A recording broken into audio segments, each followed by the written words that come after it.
Hello, brother.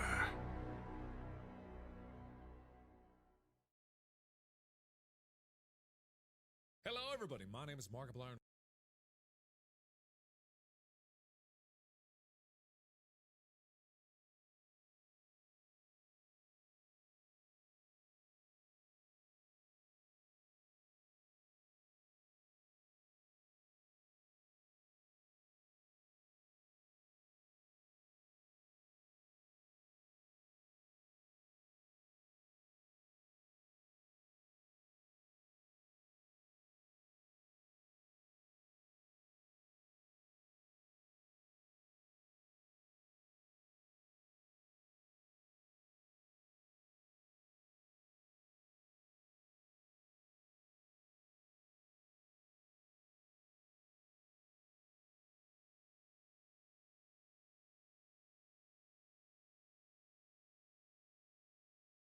Oh, hello there!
Hello, everybody. My name is Markiplier.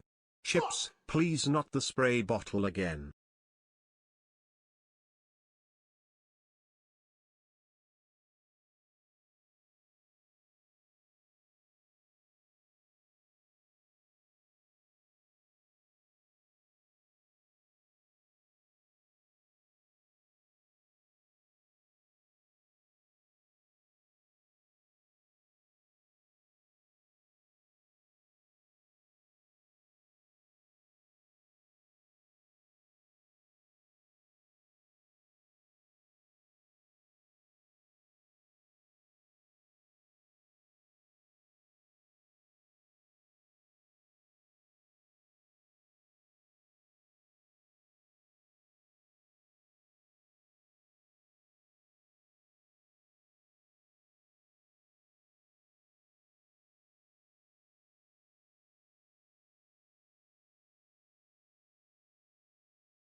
Ads suck, I know. Your eyeballs pay for dog's food though.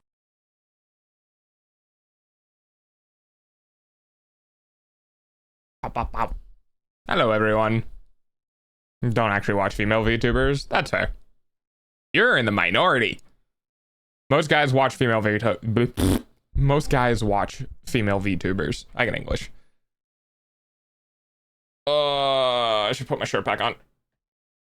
I got out of the shower and I can't touch my chair. Hello. If I'm even a little moist and I don't have a shirt. I'm gonna go find a shirt to put on. Hi, my jokes. Or my hawks. I don't know. Oh, that'll work. Put that on. That's very cool.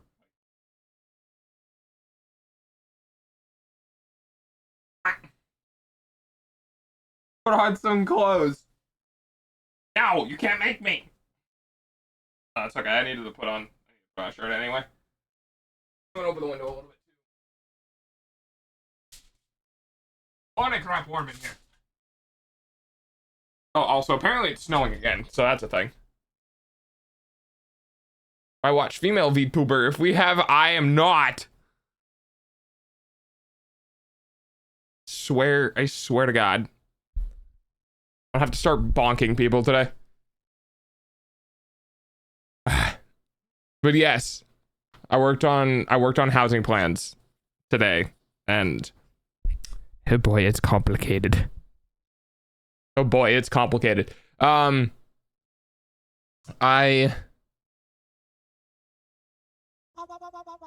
basically trying to build a watershed.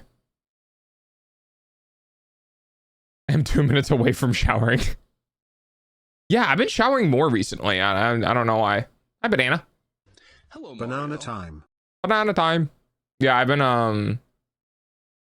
been showering like for the last couple of days. I've been showering every day, which is not something I normally do. I normally shower every other day. But I don't know if it's like the temperatures, since the temperatures are getting warmer or what, but I've been like feeling gross, so I've been showering every day.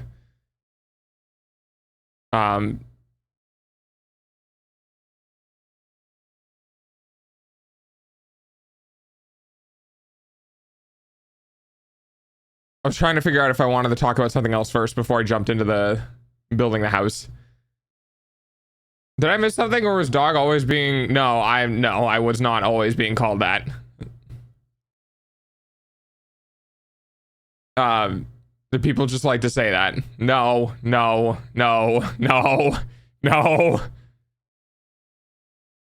I spent the last...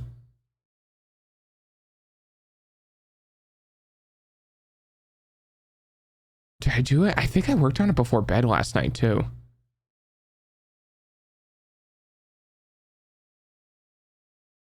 So I spent 4 hours today. Probably like 3 hours yesterday. Oh, that's right. I took a nap yesterday. So yeah, I spent 3 hours before yesterday, 3 hours before bed yesterday, and then 4 hours this morning today working on the structure thing. So like I have to fit in the shed 600 gallons of water. I'm Mobius. I have to fit the inline water heater. I have to fit the propane tanks for the water heater. I have to fit the filtration system, the pressure tank, and the pump.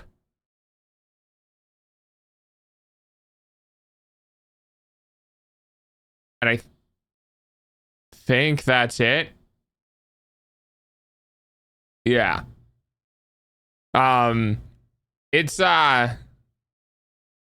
It's quite a bit. It's quite a bit.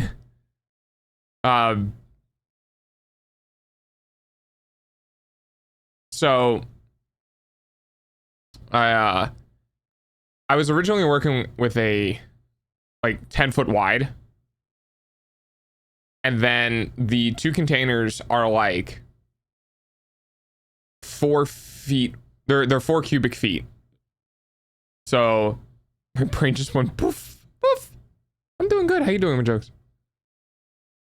and I can open up Photoshop. Would you guys like me to draw for you? Because I can draw for you. I can open up like CS Paint, and we can do some like, I can do some doodles, and I can show you what's going on. Would you guys like me to like, I'll be like at the front of the, I'm the teacher, I'm at the front of the class drawing on the whiteboard. Is that what would you guys like that? Would that be more immersive? Would that be more engaging? I'd have to get my little, like, I'd have to get my drawing tablet, but that's okay.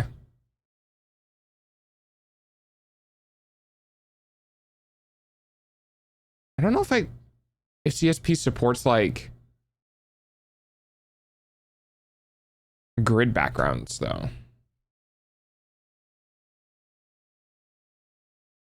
Well, I'm not on Windows 10. Wait a minute. Wait, hang on a second. This is not. Nah, I can just do CSP. That's fine. When it's the dog community, you are never alone. That's fair.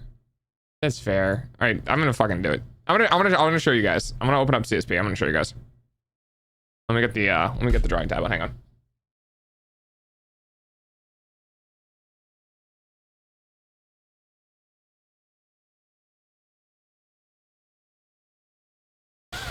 All right. I was about ready to apply to other jobs, not gonna lie. I wake up to a text telling me to show up for orientation. I told you, Mobius. They're just slow. Did you even do the drug thing? And they're just like, nah, we don't actually need a drug test. Also, that's awesome, by the way. No, they did not. Yeah, that's what I thought. My job didn't either. I think a lot of that is, I think a lot of that is they tell you that they're going to do it, and then they just don't because it's extra money. And they just don't care.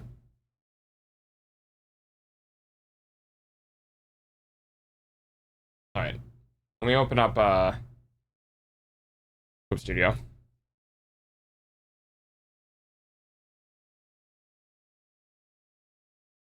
That's awesome, dude. So, like, when's orientation? Oh, no. Wait, Mobius. What time are you working? No more dog streams? You gonna be a VOD viewer now? Am I gonna lose my most, like...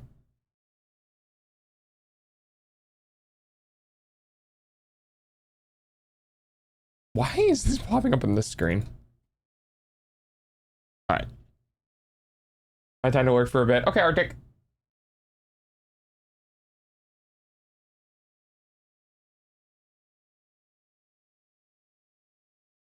Oh, wrong way.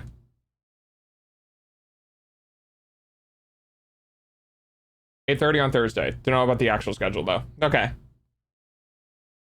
Well, I hope everything goes well for you, dude.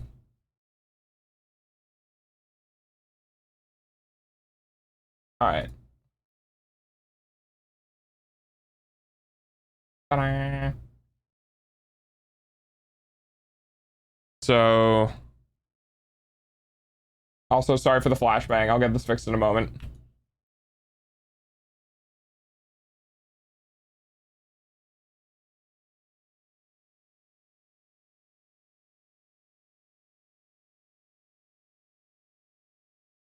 My eyes! I know, I'm working on it. Shut up.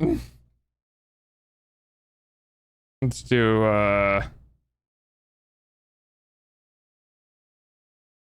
Hello, brother. Where's it? There it is. There you go. That's better. Okay. Hi, Rookie. So I think what I'm gonna do. How you doing? I'm gonna try to do this for like the entirety of the drawing space.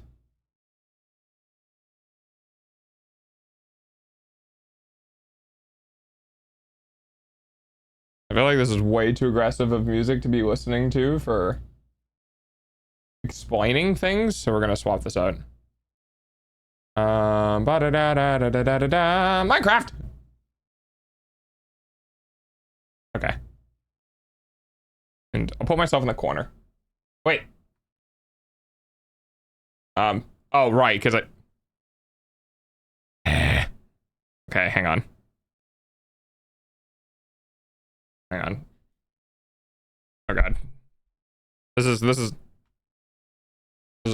thing. Also, tit stuff doesn't work right now, by the way.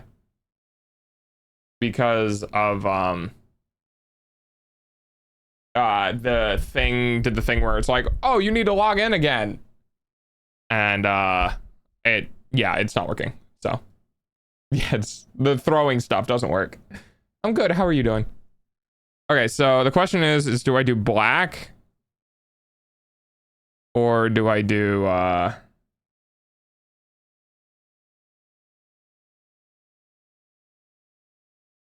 that's gray. Black. Okay, black works. That's fine. Okay. All right, so let's try to explain things. Obviously none of this is going to be to scale because like I don't have a grid. So let's just assume this is just the width. So this would be a little more than 10 feet. So the idea essentially is that I have 10 feet between these posts.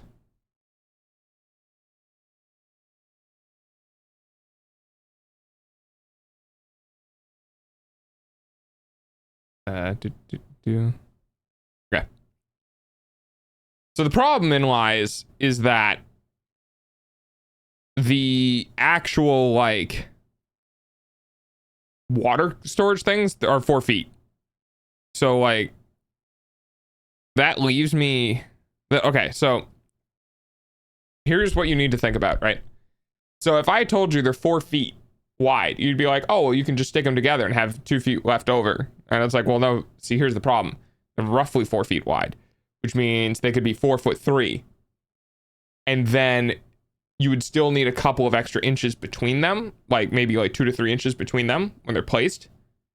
So like that 4 feet becomes 4'5". And then that added together is 8'10", which is almost 9 feet. So you go from having 2 feet to having 1 foot, which is pretty sizable. So basically the way the structure is supposed to work is that there's a 10-foot perimeter. And then this is the ground line. So this is the ground line, and then like all of this underneath the structure in here is all gravel. And then under these boards on the side here as well would be gravel. So this foundation for this thing is not actually like it's not a concrete or like a wood flooring. And the reason for that is because one of these containers is going to weigh what? Is it? It's not 8 pounds per gallon. How much was it? Is it 4 pounds per gallon?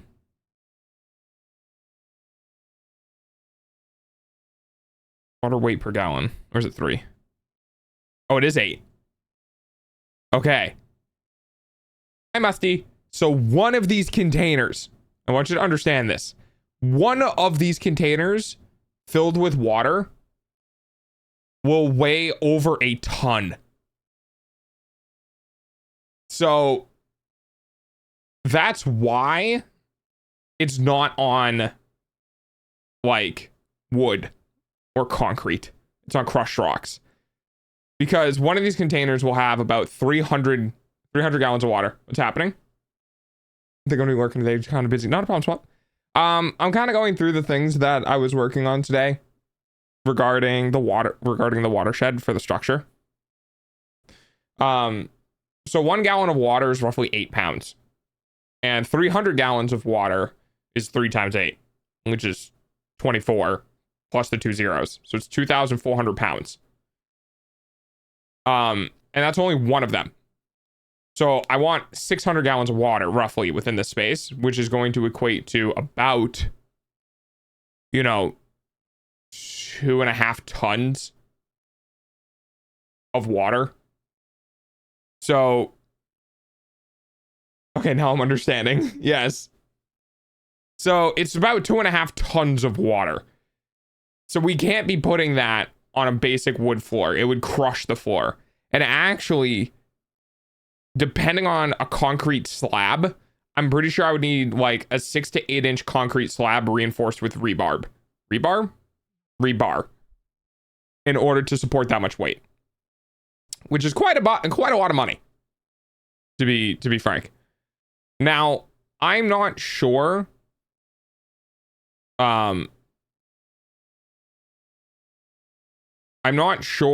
how I'm going to go about it, because it's okay. So the big thing about this is that the ground will frost heave. And essentially what that means is that this structure, right, is subject to the ground moving up and down based on the temperature outside, because the ground will freeze and it will heave. Now, for the most part, that should be fine, because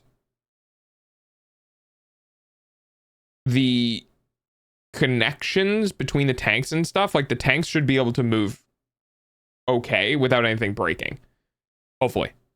Now, I'm obviously going to run this by my dad and we'll talk about it, because you can like change the foundation type in this like little area so that you can prevent frost heaving. But for now, the idea is just to get the inside of the structure like figured out, so that way, like, it doesn't matter what the foundation underneath this little watershed is going to be, because everything you put on top is going to be the same. So I don't really need to figure out the foundation. That's not the big problem here. The big problem here is figuring out how the inside is going to go. So essentially, this again, so this is the reason why. Can I have a grid? Hang on. Let me see if I can put a grid down, because like I need this to be at least a little bit to scale for things to make sense. I think give you the beds.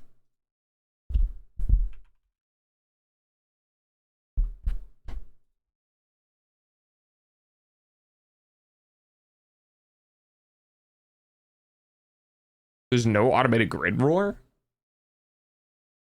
Oh no, there it is. View grid. View grid. Ooh. Okay, hang on.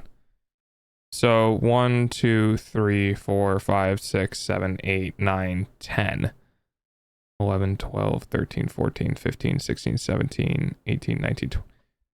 Oh, because it's every 1,000 pixels or so.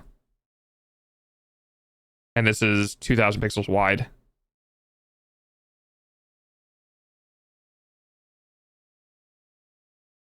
Can I change the, yeah. So I'm going to set this to 3,000.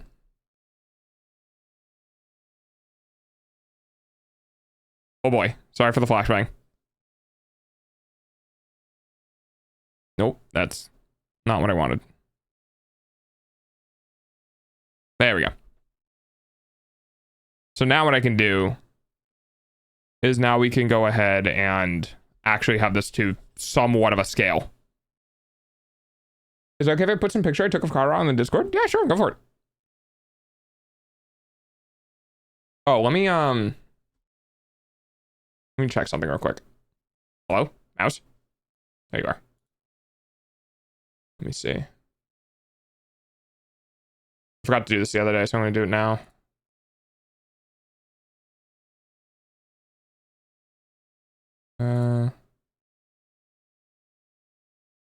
Okay. Do we have verified? Let me turn off my stream mode so I can actually see some of these profiles. Then we got past the verified process, so I'm gonna go ahead and kick. We know Puddle, we know Sleepy.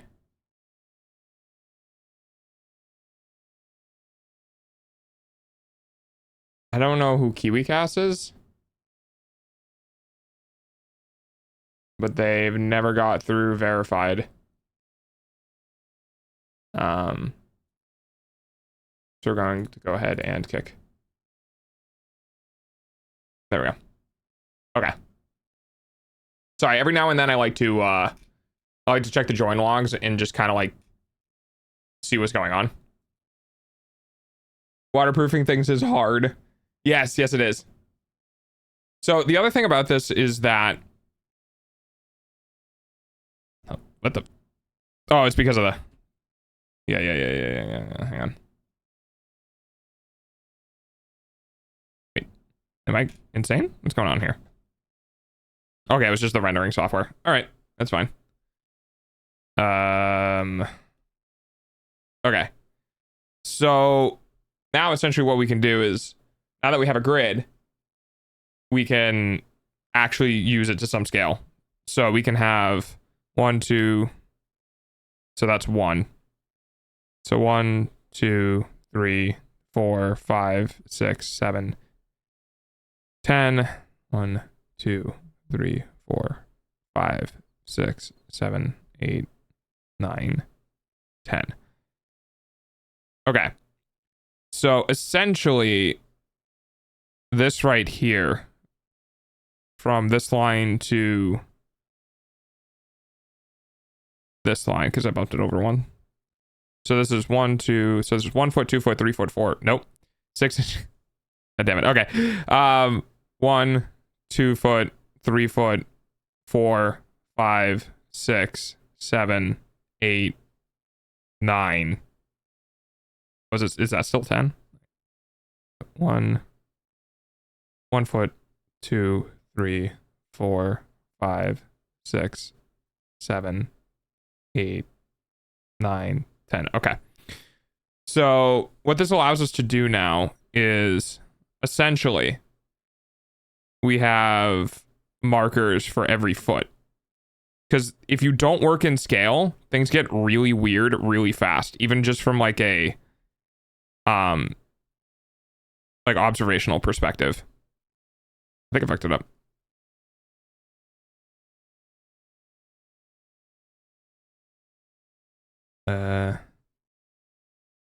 Okay, cool. I remember back in the Arctic, we had to not only waterproof things, but make sure they wouldn't freeze. Yes. Wasn't every department all helped out? Yes. Yeah, so this is important because so the reason why we're working with an insulation shed, why I'm working with a watershed is exactly that, is to keep the standing water from freezing. So with that set to our scale, right, what I can do now is I can go ahead and move this real quick.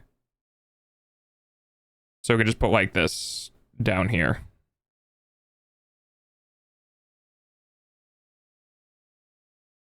And now what we can do is we can go vertical. So this is 10 feet. So this is going to be essentially the inside of the structure with 6-inch 2x4s, or 6-inch 2x4s, 2x6s on the outside that are going to sit on 4x6s on the ground. And then we do 1 foot, 2 foot, 3, 4, 5, and 6. Right. 1, 2, 3, 4, 5, 6. Okay. And now we have to scale the structure. And then these are 2x6s here. And the reason for the 2x6s instead of 2x4s is because of the extra R rating in the installation, right? So if, if we have a 2x4, which would be something like this, right? And we have a 2x6, which would be, you know, probably more like this. So the extra depth in this direction compared to the other one, right? So this extra depth means that in this space, right? Because here's the exterior wall. So this is the exterior side. This is the interior side. It means that when you look at it from the side, right? So here's the walls from the inside. The depth in this direction is going to be deeper. So when you put insulation between your studs, you have deeper insulation, right? So this would be like 2x6s compared to like these, which would be the 2x4s, right? So the 2x6s are important for preventing more energy essentially from leaking to the outside. And normally that wouldn't be too much of a problem if you're living, you know, kind of north, a little north. You can probably get away with 2x4s, but I live very north. So we have to use 2x6s essentially to keep a meaningful amount of heat from getting out. So those are 2x6s. And then of course we'd have like the top plate here. Oh, right. So I will just make the top plate out of 12s. So this would be, so this gets a little funky. The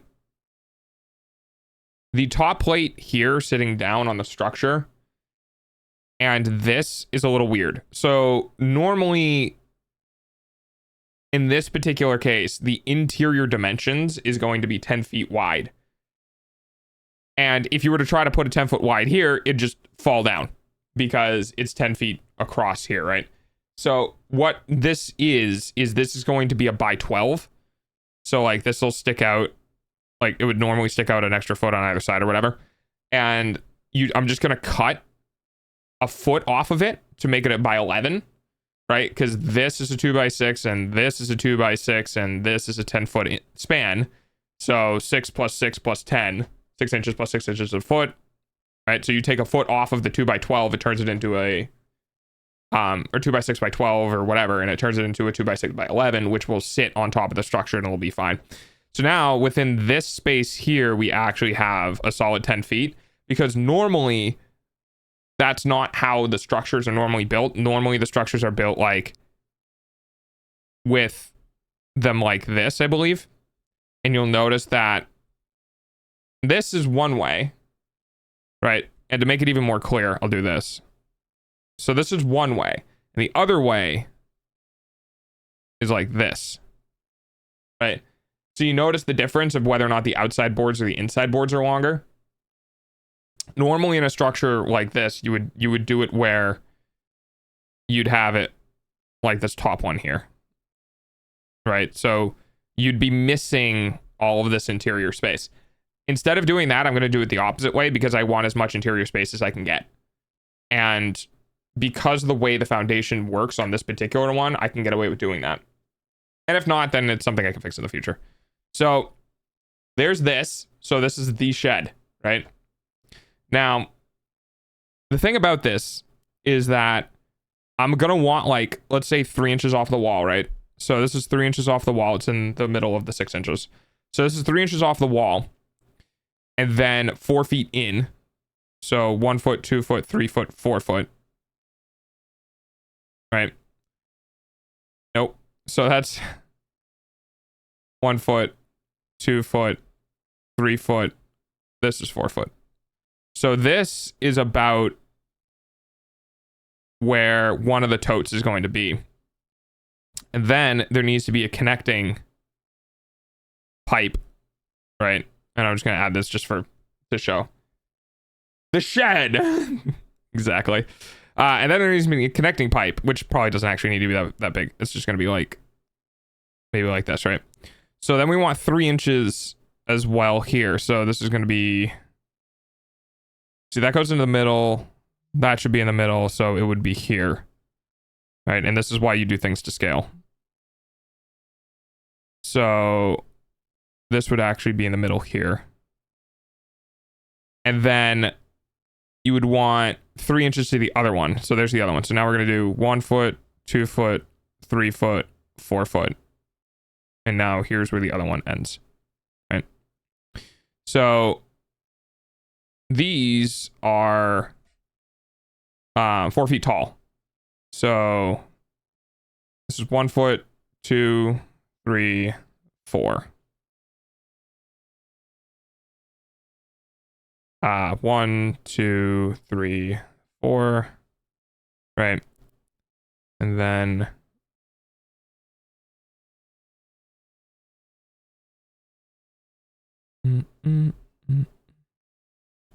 again, this is all just kind of roughing.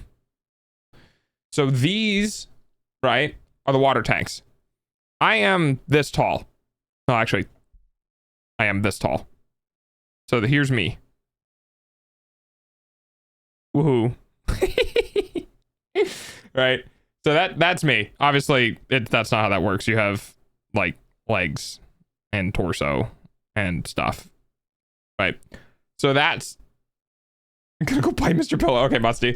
So that's about how big I am to give human perspective to the structure.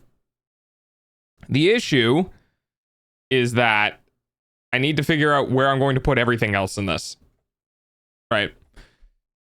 So there needs to be a hot water heater, right? There needs to be the pressure tank. There needs to be a bunch of other stuff. Now, if this space is what this is saying it is, which is 1.5 feet, then I might be able to get like a pressure tank back here. Right? I might be able to get a pressure tank back here. The thing is that working with a pressure tank with this little space between them is not really viable. So it's kind of starting to feel like I might need to do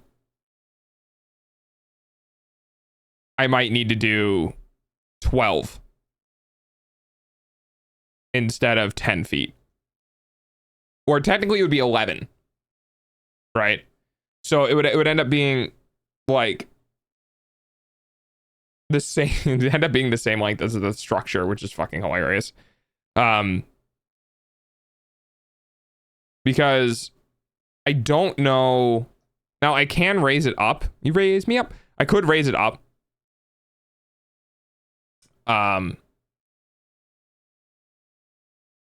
To 8 feet instead of 6 feet. But it'd only be 160 pounds.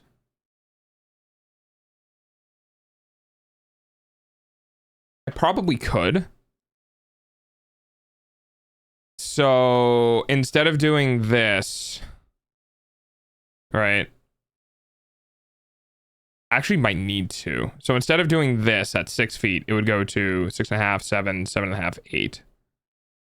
Right, so we go up here. 6.5, 7, 7.5, 7.5, 8.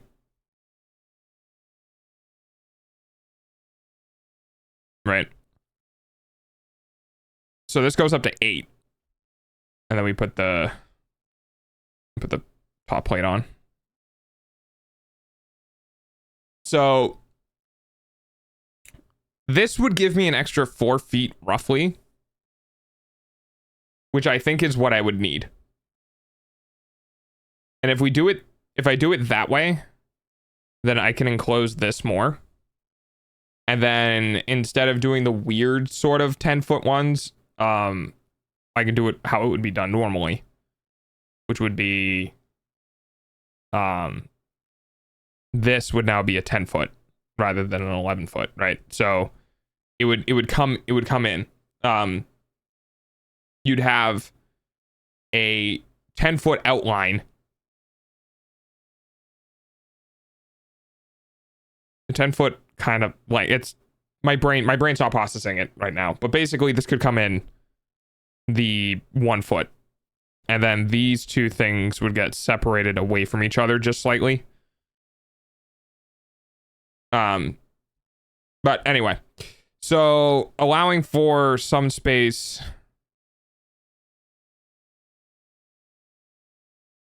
Yeah, so allowing for some space here, right?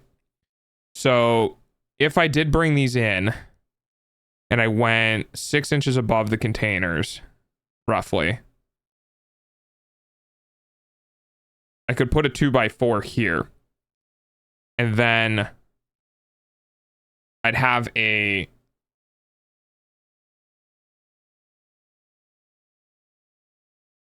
ten feet wide. Okay, I'm just gonna guess here.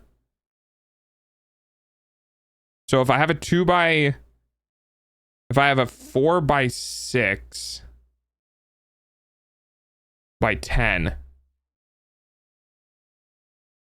and then I put a 4x6 by 6, I get a 4x6 by 12 and cut it in half. 4x6 by 6 on either side, but they're on the inside. That would take off 6 feet or 6 inches from either side roughly and make it, instead of 10, it would make it 9, right? So the wall would come into about here. Roughly, I believe. I think I missed something important. We're working on a thing. So essentially these would now go on the inside. So the back wall, it's kind of hard to explain. So this gets moved to the right slightly. So now instead of counting from there, right, we're counting from here. And then we move over to here, right? So our 10 feet scale got moved 6 inches to the right. And then we're also on the inside. So this goes to here. So now the 10 feet is the outside of this board and the outside of this board, which means now that the interior of this structure only has about 9 feet of space because it's 6 inches cut off on either side. I think that helps. So now with the structure smaller but taller, right? What I would do is I would leave the water tanks on the bottom. But with the structure at 8 feet, now, what this allows me to do is this allows me to put like a water pressure tank like here, right? So now it's elevated because the water pressure tank is not going to be 4 feet tall. You can buy stout, wide vertical pressure tanks. You can buy tall pressure tanks, but this should be more than enough. This should be more than enough height for a pressure tank. Now, this board, this essentially 2x4, would need to obviously need to be able to bear weight. So this would probably go on. I'm not exactly sure how I'd do this, but I'm thinking I would place the a rail essentially of a 2x4 on either sides, and then rest the 2x4 on the rail, and then nail the rail into each one of the studs, so that way this rail when the weight of the boards on top of it gets brought down onto the rail, the weight gets distributed across the entirety of the system, rather than just being like, oh, I could also do hanging brackets. That would work fine as well. I'd have to look into what's better, but I don't want to I want the weight to distribute across all the studs as evenly as possible. So having this 2x4 rail essentially for another 2x4 to sit on top of would more likely evenly distribute that weight. The only problem with that is that then the only thing holding this into the wall is a set of nails. So there's some things I can do here with hangers that I could probably figure this out. But either way, this is getting attached. Oh, I'm fucking dumb. I'm dumb. What am I talking about? I'm so dumb sometimes. So this just gets extended into the wall.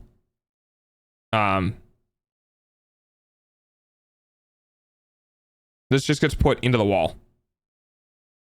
And then you have a stud, essentially, a half stud in the wall that it will rest on. And that will bring it directly to ground. So this goes in the wall. You have a stud that it sits on. And then that weight goes directly to the foundation. The little foundation. Fine. Perfect. Whatever. And then on top of this, right, into the back would end up being plywood or OSB or some sort of solid surface that would then make up the floor for this shelf. Then, with that, things can now be added on top of it without too much worry. Which would be, the water tank, right? Other things, etc., etc. Now, there's kind of a problem with this design in that, to kind of show you over here, right? So let's do every set of these are 2 feet, right? So this is 2 feet, this is 4 feet, this is 6 feet, this is 2 feet, this is 4 feet, this is 6, this is 8, this is 10, right? So the problem with this is that this would end up being 6 feet, and then this shelf, this like shelf thing that's sticking out would be 6 feet long. So if you try to reach in to do anything, right? It's even me, right? 6 foot long. My arms are not reaching into the back. They're just not. Now we can take this, right, and go from 2, 4, 6, and we cut it in half and we go to 5 feet, right? Because the water barrel things are only 4 feet, so you'd have 6 inches on either side, right? So you could go down to 5 feet instead, but this is still 5 feet solution, long stick. So the idea is that if I do this, that the things in the back need to be the things I don't touch or I don't need to interact with, right? The other reason, right? One of the other reasons why I want this to bear a lot of load is because I want to be able to climb onto it. And I'm not as heavy as I used to. I'm probably like 180. I'm 180 pounds roughly. I haven't been on the scale in a while, but I've lost a significant amount of weight. So I'm probably about 170 to 180 right now. I would need to be able to comfortably get on top of this floor. So if I need to go in the back to work on things, like if I need to go into the back to work on the pump or to do hookups or like whatever, I can do that. And it's not a problem. So with this view as is, there's a couple of things. This is good. So the other thing is that we need to think about the structure behind it, right? So if I take, nope, not that. If I take this guy and we just move him down a little bit, right? So there is a structure behind it, which is the actual building. So this would be 10 feet. The structure behind it is 12 feet, right? So it'd be half on either side. So we have the structure, which is the main living structure behind it, right? So this would be a little like addition on the outside. Now, that structure, if we're looking at from the side, is going to be on a set of pillars, right? And then this is the ground. So this is just how the foundation for the structure is going to look. It's going to be on a set of pillars. This structure, on the other hand, is not going to be on a set of pillars. So this structure is going to be directly on the ground, on the gravel. So when this comes up 8 feet, it's not actually going to be at the same height as the main structure. So the main structure's height is also going to be 8 feet, because that's just, you know, how walls work. And if there's a connection here in the back wall, so the water could go into the structure, if it's only like 6 feet, that connection is going to be at the very bottom, but you can put the connection higher if you raise the roof of this. So, you know, with all of that in mind, right? Because there's a lot to think about when you're planning this shit. With all of that in mind now, I need to figure out, working in a 3-dimensional space in my head, right? What's going to go where and what is the order of things. So in this particular case, I'm going to go ahead and actually, I kind of like that reference. It's a good reference. I like that. We're just going to maybe put myself somewhere else. So we're just going to put me over here. That's me, Mario. Roughly like that. All right. So with that in mind, when we're working on this side, there's a couple of things, right? So the first thing is that the structure over here that I unfortunately erased, right? On the little pillars, on the yada yada yada yadas. This is going to be responsible for like rainwater collection for my fucking drinking water, right?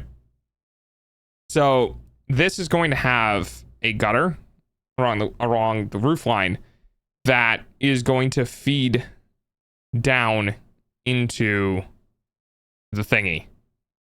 It's going to feed down into the watershed. So on this side of the structure, I could do it on either side, but for the purposes of being able to look at it walking out, we're going to do it on the right hand side. So this is the front,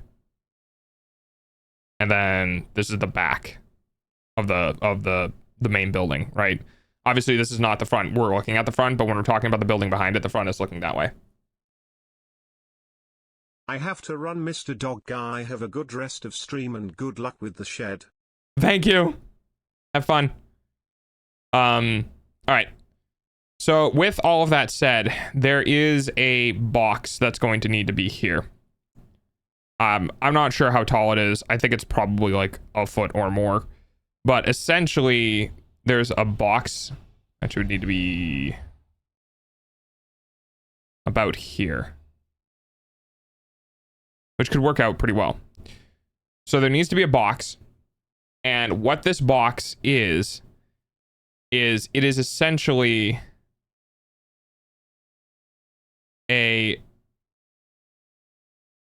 it's a pre-filter system.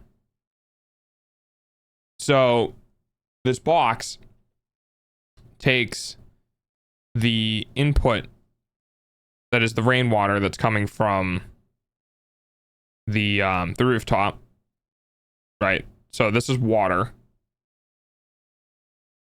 And what it does is it goes through this box. There's a little S-shaped curve in it. I'm going to erase this, but there's a little S-shaped curve in it, and the water comes down, right? And as it goes through this S-shaped curve, there's filters within this S-shaped curve. It's like a bit, like you can picture a tube made out of a coffee filter, right? And what happens is the water can go through the coffee filter lining, but solid debris can't. So you have solid debris coming out one side, and then at the bottom, of the box, this is where the water runs through and comes out in a filtered way, which is really cool. And essentially what it is a pre-filter for the water storage so that you're not getting debris and sticks and organic material into the storage tank, essentially. The only problem that I might have with it is that if it's not being flushed well, I'm going to end up losing a pretty significant amount of water just from runoff. We'll have to see. But essentially, when that water goes into the tanks, right, so it comes down, gets filtered, there's an exit port where debris leaves, and it goes down into the tanks. When it goes down into the tanks, the idea is that as the water level raises, within the tank, that is really bright blue. When the water level begins to rise in the tank, right, so there's a pipe here for water to flow into either side. So this is essentially one giant tank. It's just connected by a pipe in the middle. When the water flows into the tank and the water level starts to rise, the idea is that as it rises, right, it's going to also rise within this container, within this filtration system. So if you put this at a good spot, right, when the storage tanks get to maximum capacity, it will be over the line within the box. Now, chances are, I'm probably not going to do this because I'm worried about backflow within this. Chances are, instead of doing that, what I might end up doing is I might end up just like, here, I'll show you something else.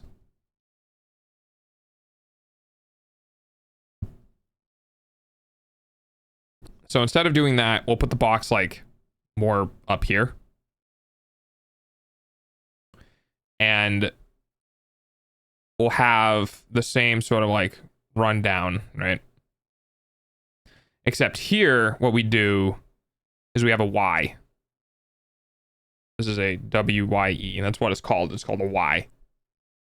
And as the water level begins to rise, right, just like last time, as the water begins to rise,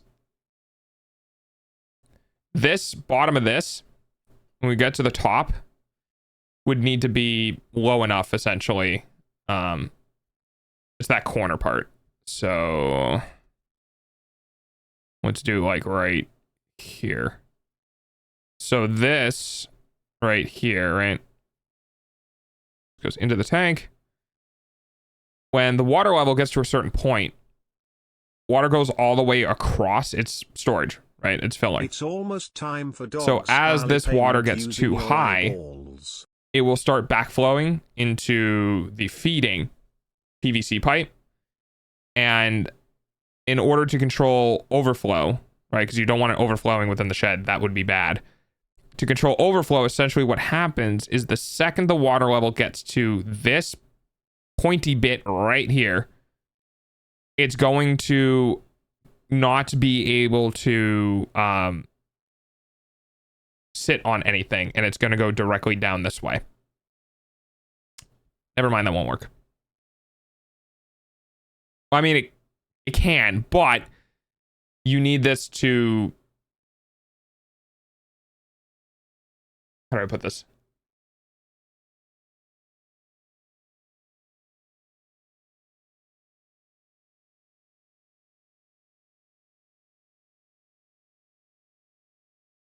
Oh, wait, hang on. There's definitely probably a way to do this. I need to think about it for a second.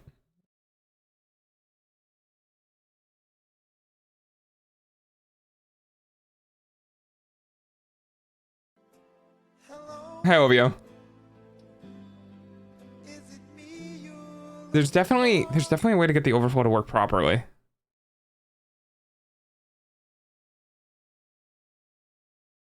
But I'm not entirely sure.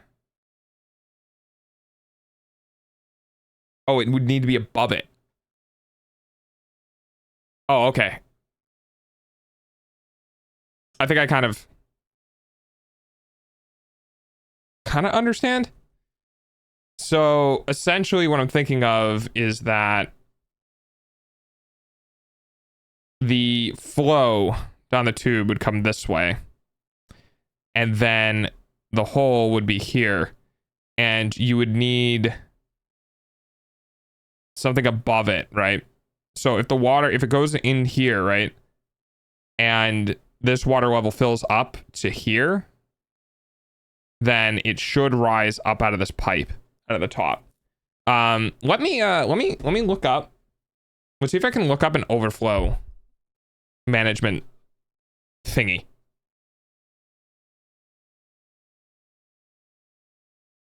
Overflow outlet.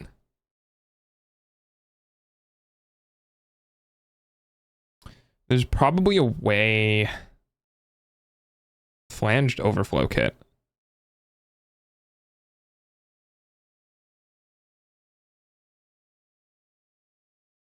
Is it like lets water out but doesn't let water in, or lets water in but doesn't let water out?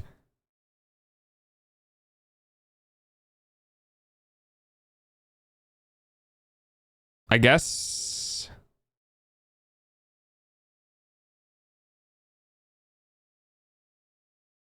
I didn't want another hole. So like I see what I can do. I just didn't want another hole punched into the side. Yeah, that's basically what it's gonna have to be. All right, well that's fair. That's fine. So essentially the overflow is going to be like I don't want to put it in the, yeah. So out the back of this one here would be the overflow, right? So you'd have just a pipe, essentially. I apparently cannot draw straight lines. There we go. So you would just have a pipe that would go through the wall here. And then you'd have some sort of like guttering, or not gutter, but you'd have this pipe going somewhere. You could put it straight into the ground.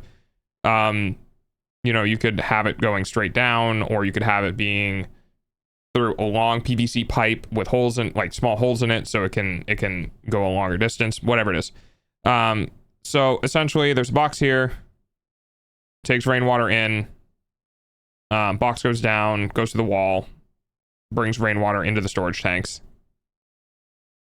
and then water fills the storage tanks. And then there's a debris outlet here. It takes from the top. Easy. Water goes in, water fills the tanks. Anything that overflows comes out of the back one. It's gonna have to be... I don't know if it ever will overflow, because based on my water consumption and annual rainfall, I don't ever think it would, but ideally you need to manage for shit like that, just in, you know, in the off chance it does. And then essentially after that, it's pretty much down to where things go, right? So you can put a pump pretty much anywhere on this shelf in the back or on top. The thing is, however, I did some research, and the pump needs to go into the pressure tank immediately. And the reason for that is that if you want to extend the lifespan of the pump, you don't want to put it into your filtration system first. And I think that probably just has to do with stability of the pump's output and making sure that it stays pretty much the same resistance. So essentially, what we would need to do then is potentially put the pump. Okay, there's a couple of things here.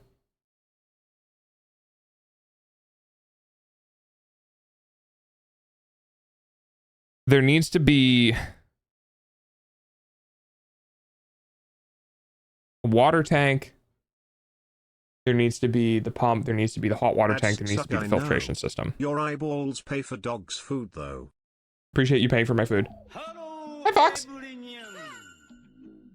So the pressure tank and the pump need to be together. The pressure tank's gonna have an input and an output. Hi, Pog. Hi, Pog Dog. Hi, Fox. How are you? So one of the pressure, so the inlet of the pressure tank and the outlet of the pressure tank, I think, are the same, like near the same. So they'd probably be in the front.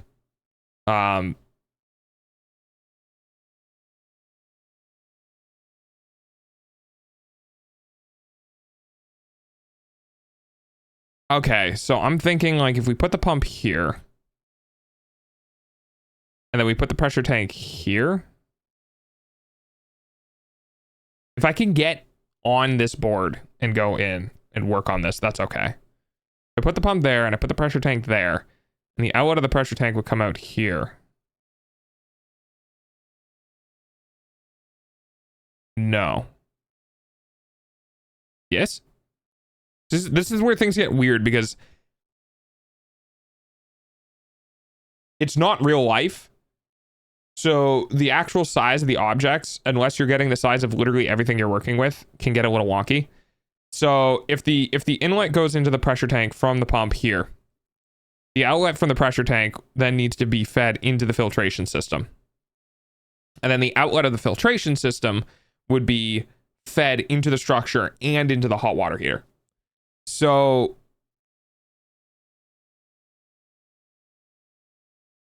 my thought is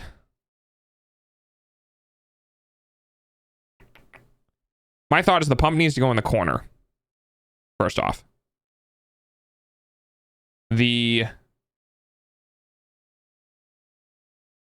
pump, sorry, the pressure tank, my bad. The pressure tank needs to be in the corner.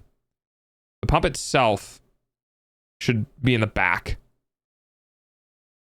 Then we have the water inlet that goes down, right? It'll go down through here. It'll go into the water tank there. So we have the water inlet there. We have the water outlet here.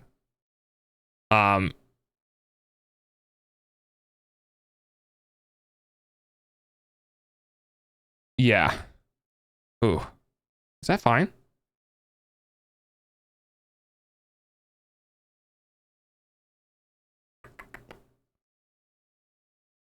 I don't want too many corners. It doesn't fucking matter. All right. So, probably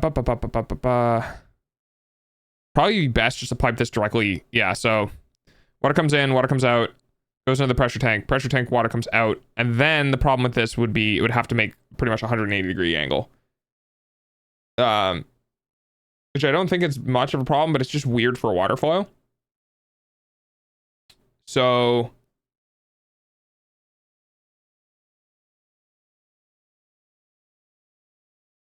I guess it depends if the inlet is on the right hand side or the inlet's on the left hand side. I guess it doesn't really matter.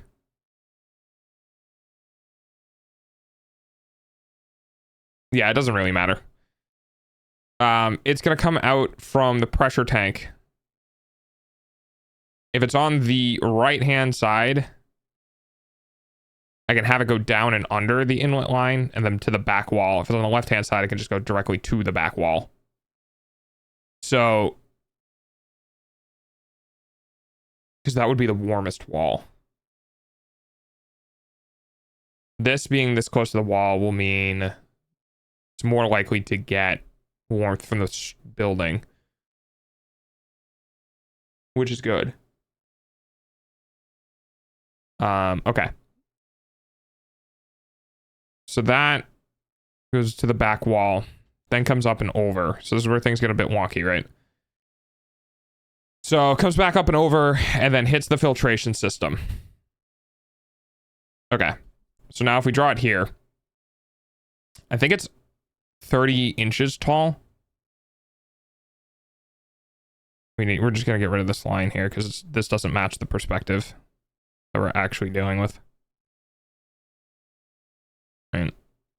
This is a very flat, directly in front of it perspective. So we would have 6 inches.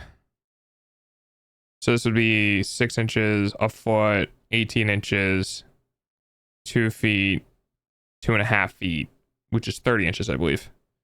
So it's a little bit over 2.5 feet tall, which would make up for the bottom. Okay. So, and then I think it's like a foot to a foot and a half. So let's just say this, right? So this would be the water tank. And then next to the water tank is probably about a foot and a half. Next to the water tank is the pump. That would go out and then into the water tank. And if we're doing water lines, I'm just going to do this. It goes out into the tank and then comes out of the tank and then up the back wall. And, well, not that far. It would go up the back wall. And then it would go,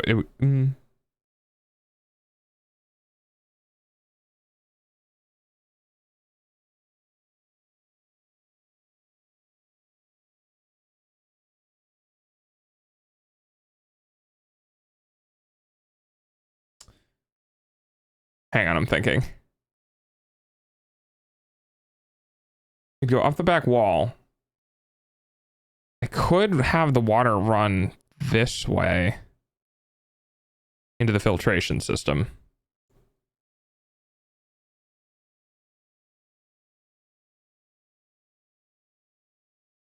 And then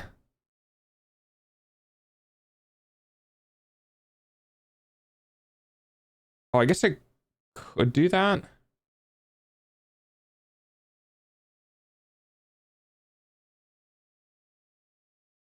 This is why this shit's complicated.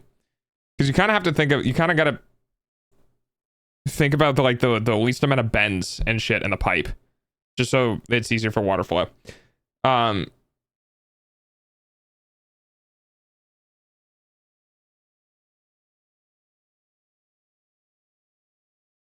It goes up, over, into the system, which would put the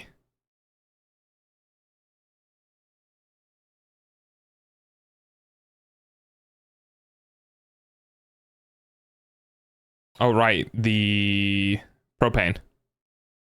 Propane and propane accessories.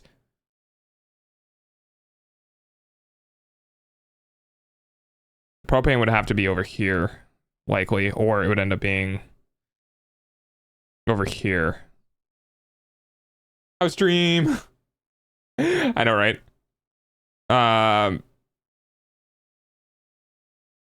So let's see.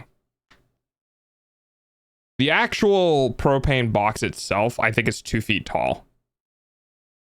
It wouldn't need an exhaust because this is now outside of the structure. So I don't need to worry about carbon monoxide poisoning. So it can be seated pretty high. And it would need an inlet.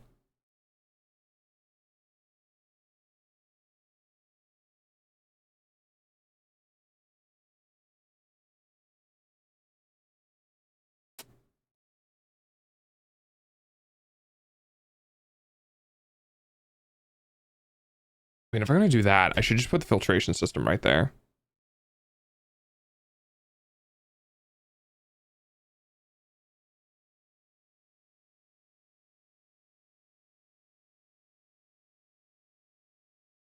If the weight of that thing can support me, then I could just climb in. But that would still be a pain in the ass to deal with, and ideally I would like to not do that. Which means I shouldn't do that. Basically, what I'm thinking about, the reason why this is so difficult is what I'm thinking about is I want the big ass whole home water filter.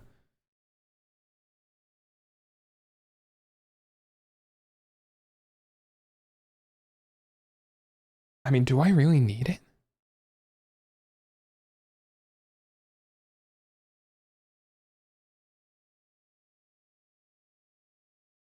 can... What's the maximum micron level? Oh, it would be whatever's on the roof. So, like, if we get a windstorm or dirt gets kicked up on it. Yeah, I should probably... Okay.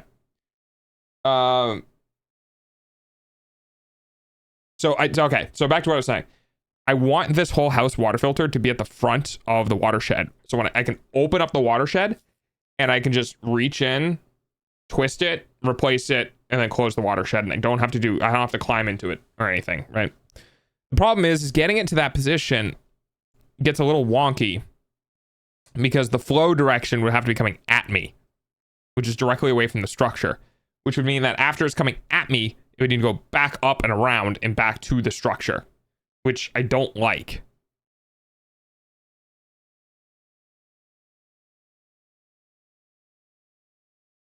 So I'm trying to figure out a way if I can fix that. But there's no way to fix that. Unless it was the first in the filter chain. But if it's the first in the filter... The filter chain that I wanted would be 3 filters. There's a 50 micron spin down filter.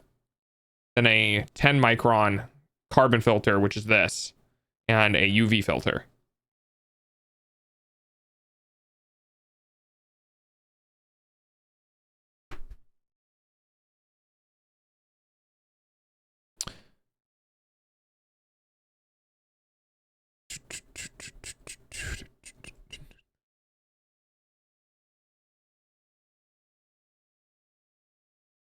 So, what did the order of the filters? It was the 50, then the UV, then the 10.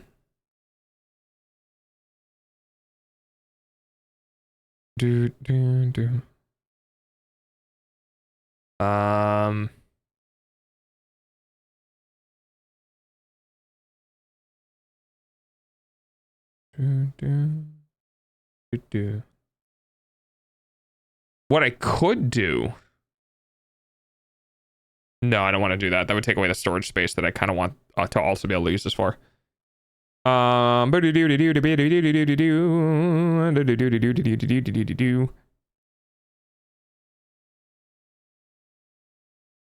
Yeah, definitely can't do that if I'm using it from storage space. Okay, well, that helps with that.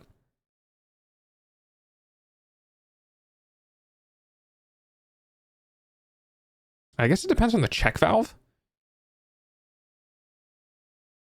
Hang on, let me look at some pumps, because water pressure tank outlet change. I should be able to swap the water pressure tank's outlet. Or is it inline? Oh wait, it might just be inline. Oh, it is inline. Oh, there's no in outlet. It's just a T valve. Oh. Oh, I see. Well, I'm glad I looked this up. For some reason, I thought water pressure tanks had an in outlet. No.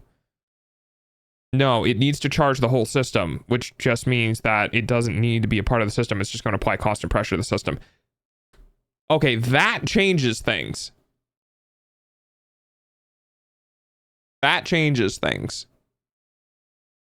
So essentially what that means is there's not an in and an out. It's just like, it's just a T. I don't know what else I changed. What was I changing? Ah, I see. Okay. So, but that would mean that I could bring it into this directly. Zip it, and then zip is here. I hit zip. So I bring that into that directly. And then I just have a T valve. I just have a T right here. That brings it off. And then I can... Yeah, okay. We bring it to here, and then it goes through the filtration system. And then at the end of the filtration system, it goes back up the wall. And then back around to the back here. And then the cold water inlet to the house would be here. And then this one would go over to the hot water. And then the hot water would come back around and come out this way. And then go into the structure. Figuring out the small house? Yeah, we're figuring out the watershed for the small house. Okay. That puts the water heater here. Okay. Hello, Evelinian. How are you? Wise, thank you. Bye, new day. Bye, new day. Okay. Well, this is good. This is progress.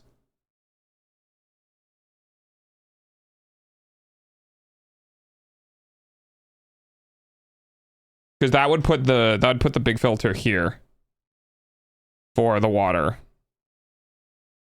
And then I can change that by just reaching in. And one of the things I wanted to be able to do was that big progress. When will it be ready? Hopefully by the end of the year. Hopefully. But, you know, I don't know. It depends on money and my dad. Okay. So this means that will have the water filter here. It's probably about like 8 inches or so. So it's gonna end up being like something like this. So this will be the big water filter. And then yeah, I hope everything does go well too. Then underneath that we have my desire is just I want to be able to put a big old bucket here that has like a little port or something that can be like a hose or whatever. Because one of the biggest pains in the asses about changing these filters is that you can't drain them. Like you unhook it and water just falls out. Like unless you have a vacuum pump to pull water out, it's you kind of just have to deal with this being full of water, and then you undo it and the water falls out. That to my knowledge, maybe there's a different way of doing it. I don't know. But what I want is some sort of like catch bucket underneath this, so that when I'm changing this and the water does fall out, it just goes into the catch bucket and just runs out. Right? It just runs out of the shed somewhere. Probably through the wall. And then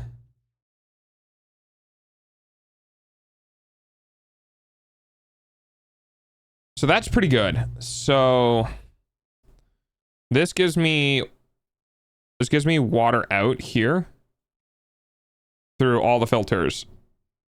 The water's going to come off of here as a T. And then it's going to come out here and then up this wall. And it's going to go behind all of these back here. And it's going to go through the whole filtration process along this wall, because this is about 5 feet, which should be plenty of room for the filters to process.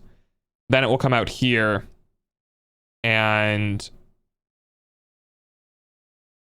probably go back to the wall, then up, then all the way back down to the backside wall, where it will come over here. And then as it comes over here, we're going to have the inlet into the structure. It's going to go through the back. It's going to come along the back wall. And then it's going to go here, and then come down. And then we're going to have the water heater box essentially right here. It's going to come down it's going to go into the water heater box underneath. Either it's going to come like all the way down. So like, I'll show you guys. So you have the box here, right? And then I think this is the inlet and this is the outlet. And then this is the gas. So this is the water heater. You have the cold water that would go in. You have the cold water that goes in. Hello? Okay, you have the cold water that goes in, right? And then you would have the hot water that comes out. And then you'd have the propane line. So essentially, this water would come out along this wall over on this side, right? And it would go out to the wall and then down. And then this would come out and up. I swear to God. It'll come up over the water line. So the water line would be like this. And then the hot line would be like this. So when this comes out, it's essentially going to go up over the cold water line. Right next to it. All the way over here, right? And then it would run all the way back. And then we have our hot water intake into the building. And the reason why it's going to go and do that whole fucking route is because the water heater, this particular water heater, is heated by propane tanks, right? So there would be these, you know, the grill, like the propane grill tanks.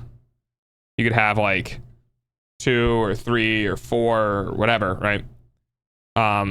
Hooked together into a single line, and then that line would feed into the heater itself. And then because this is an outside one, I don't need to worry about, because normally there'd be like a ventilation stack here, so it'd vent.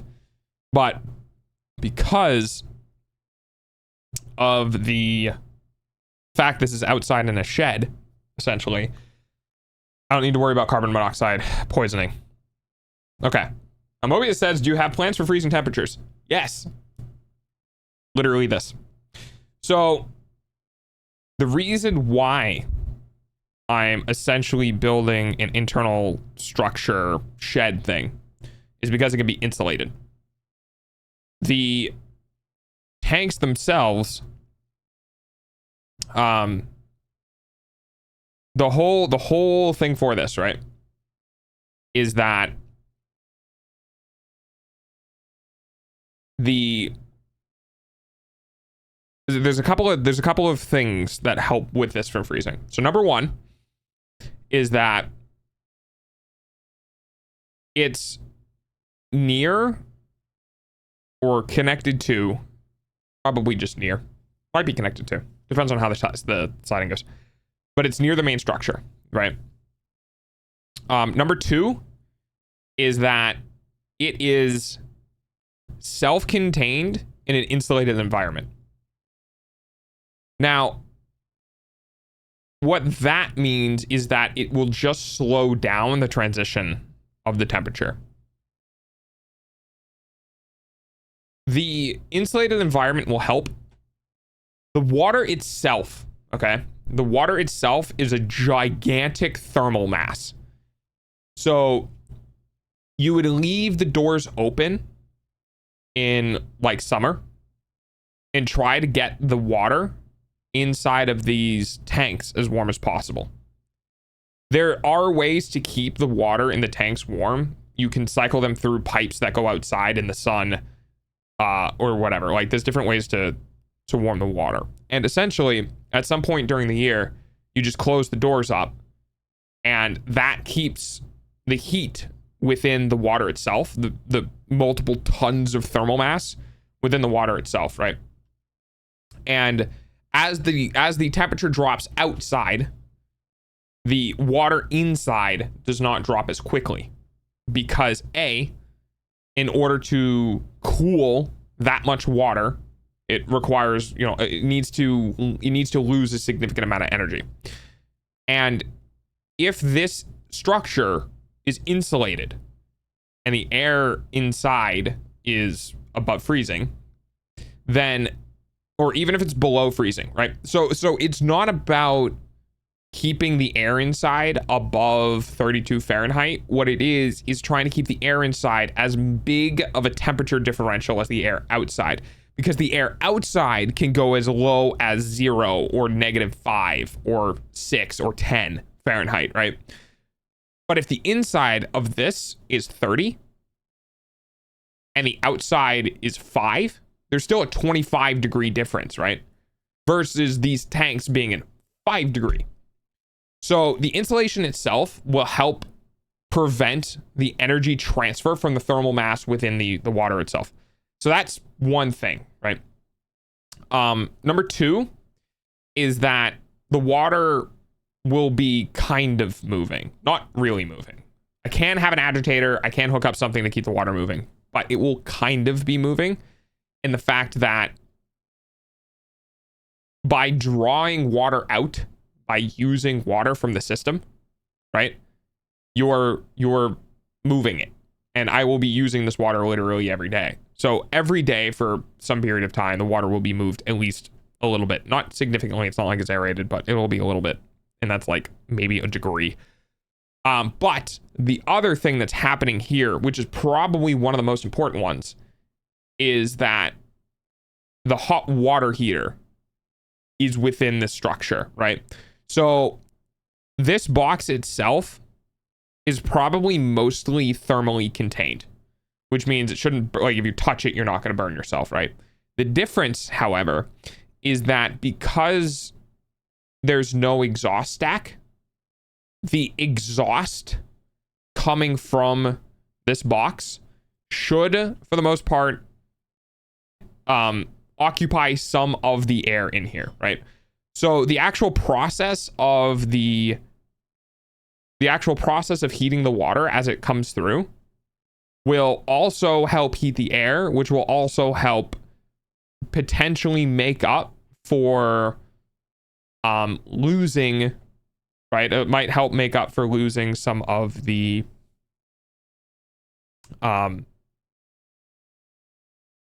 energy just from going through the installation. Now, if all of that fails for some spectacular reason, and like water does form or ice does form on the water containers, there are a couple of things you can do. Number one was that I can actually take one of these propane tanks and hook it up into a line to slowly trickle into the water. Not the best of ideas, and I probably won't do that, but it's a way of doing an agitation system, right? Where you're using propane to agitate the water. Probably not going to do that because it's sulfur and it'll make it taste bad. Number 2 is that you can increase the temperature of the water before winter hits, so that the differential in the water to outside is higher. Because if you're going into winter with 60-degree water, right, it's significantly easier to bring that down to freezing versus if you're going into winter with 90-degree water, because you've kept the water warm over summer, right? So something like that, right, it might be a pump that kicks on every X amount of time on a timer or whatever. And essentially you have PVC or you have some sort of sterile piping that is laid out in the sun or on the roof. And it gets pumped through that piping, that warm piping, and it helps warm the water up and then brings it back out into the system. Now, that's very energy costly, though, and I don't really want to do that. But that depends, because some of the other options are making a hole in the wall right here, right? And punching through the shed directly into the structure. And what that will do is that means that if push comes to shove, and I need to do it, I can put a gigantic vent in this room and have like a fan hooked up to it, where if the temperature gets below, let's say 30 or 20 degrees or whatever, essentially this fan will kick on and it will draw warm air from the structure and push it into this area to warm this area up. Now, this area is insulated. And as a matter of fact, it'd be about as insulated as my home is. So I wouldn't have a substantial heating loss by doing that. The only thing that you might have as a more significant heating loss is the fact that these are on the ground, right? So this is not concrete. This is dirt, and the dirt and ground will be cold. Now, these are elevated on pallets. So the actual surface of the water container probably won't be touching the ground, which is good. So these are elevated on pallets. So it'll allow air to go underneath it and be an insulation to the ground. So ideally, my hope is that when the water falls out of the sky, it will be above freezing, right? And in the winter time, or rather in the summertime, it should stay warm enough. And the swing to winter is pretty abrupt, right? So I think October 1st, is probably going to be when these doors close.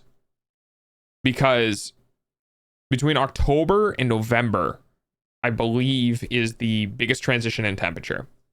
So I just need to look that up, right? So if I find that like September, I think September is the month before October. September to October, like August is still kind of warm. September is getting colder. And then normally the end of September, the beginning of October is when temperatures start plummeting very quickly. So if I recall correctly, I remember seeing temperature graphs. Essentially the way, as far as I remember, that the temperature throughout the year works in my region is that you have summer, fall, or winter. So essentially what you're looking to do is find where this like transition lies. Right. And then the same thing happens as well. So you have winter, spring, summer. Right. So you have this transition as well. So essentially what you want to do is you'd want to close the doors right here at the very beginning of the transition into your colder climate, so that instead of having this big shift, yours might be like the internal temperature in that room might be like this. Like it might go down more slowly over time. And then when the year starts, it'll still be plummeting. And then as it's plummeting still, this is when you open the doors back up. Right where this line hits freezing is where you open it back up. And then it will hopefully like raise the temperature by that time. So as long as you catch the seasonal change, and you keep that inside insulated, right? As long as you catch that, it should hopefully keep it warm long enough throughout the winter. Now, like I said, I have backup plans. I always have backup plans. And if push comes to shove, I can heat the inside of the structure with the air from the inside of the house. I'll just punch a hole and I'll put a vent. Because I think this right here is just going to be under the cabinets or beside the cabinets, or even like I could put a vent under. Oh no, that would be more annoying. Through the wall would be easiest. But I can also, if I have a surplus of energy, I can also just put a resistance heater in here. I can do another solar panel right onto my solar setup, so that I have one solar panel in the solar setup that's designated to just heating this, right? There's a bunch of things I can do. My hope is that 600 gallons or 300 gallons of water is going to be really hard to freeze in winter, and that the water heater will hopefully be adding some energy into this area to maintain the at 33 or 34 degrees, right? Whatever it can be. And if it doesn't work, there will be an electrical outlet here. Because man, yellow is kind of annoying. There will be an outlet here because this pump needs to be powered. And also, I believe this hot water heater needs to be powered as well. So both of these things would need to be powered. And then if I have 120 in, then I can just add like heat rods, which I would need to look into, but I'm sure they have them. And essentially what they would be is they'd just be rods that I would clean, like bleach bath, and they would be inserted into the actual water tank itself, and then these would be heated, because I don't really need to heat the whole structure. Like, I might need to, depending on what happens with the pump, depending on what happens with the pressure tank, right? Because all of this should be warm enough to run. And if I'm having issues with water freezing, right, then that means this whole area, like this, and it's a good thing I thought about this. This tank itself would freeze before this tank. And that would be very bad. And I did not think about that until right now. Because this water pressure tank has only 20 gallons of water, which will freeze because it's isolated. The same with the lines, right? So I don't have a choice now that I think about it.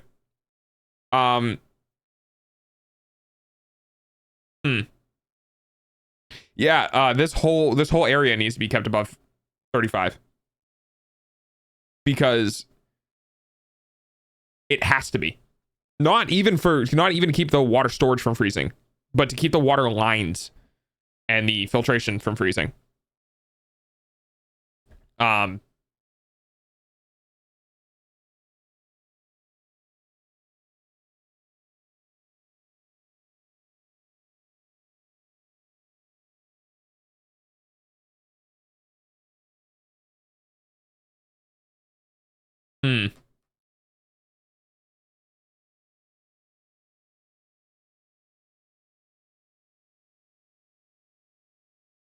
So with that said, 2 feet of pillars, 1 feet of stand would get me 3 feet of ground clearance, which is what I would want minimum for the composting toilet. So 3 feet of ground clearance puts the structure height at 11 feet, which would put the top of the 8-foot 3 under. The top of the interior wall will be at 11 feet. The top of the interior wall on the watershed would be 7 feet, which would mean that, what's the difference? 4 feet. So it'd be in the middle of the wall.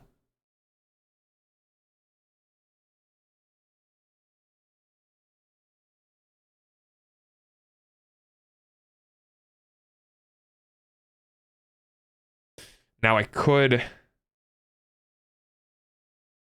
do that.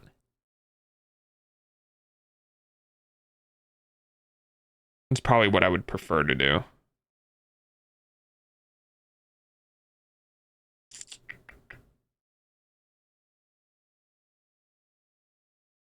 Nah, but I don't want the heat loss from that.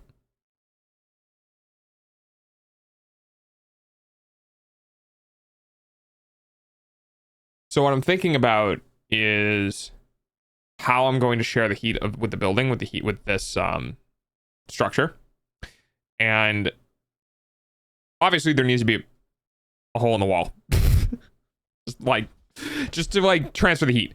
Now the thing is that this structure, like this thing, it doesn't need to be kept above 50. Or I would ideally keep it around 50. So it doesn't need to constantly be on, like the airflow doesn't need to constantly be on.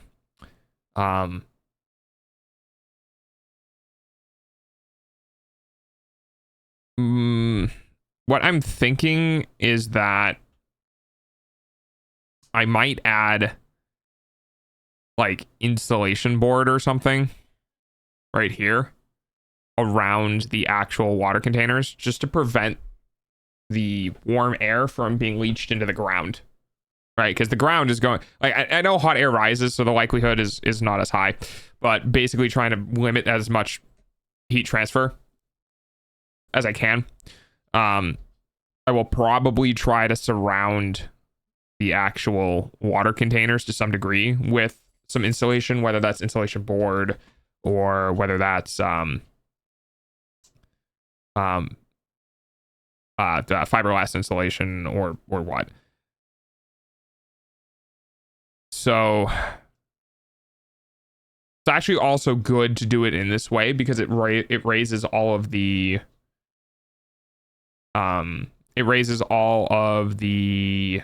freezable objects kind of higher within the elevation of the structure, which is where most of the hot air will be, right? So the temperature differential between the ground and the top, like up here could be like 55, and then down here could be like 45, right? And I believe for safety reasons, you don't really want pipes going below 50.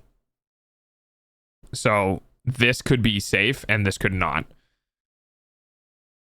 And just having all of the water a bit higher up.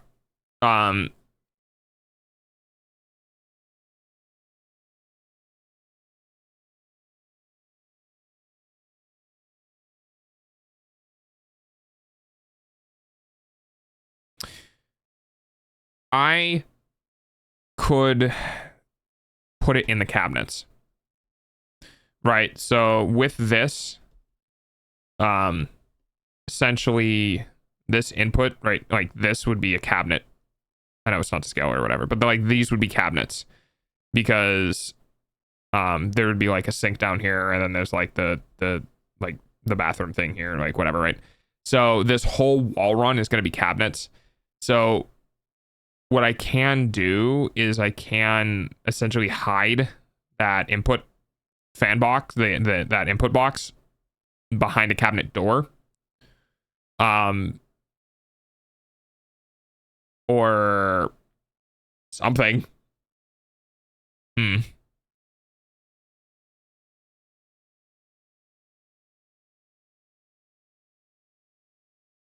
I could also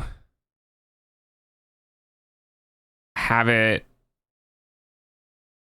It depends on the structure. It's not that big.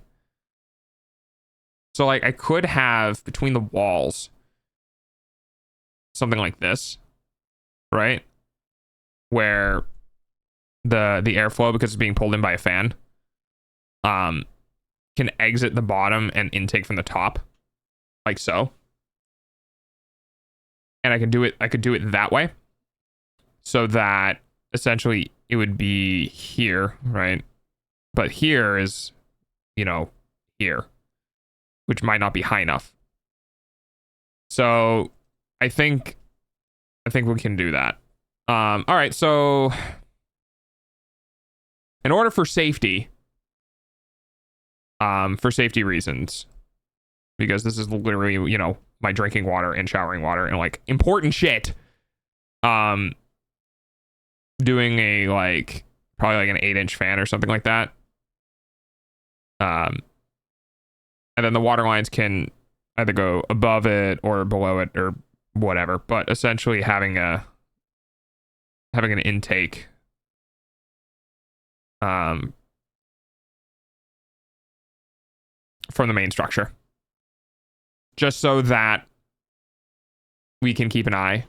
I can also have a temperature probe as well in the space, and just like essentially, because they have like wireless temperature sensors.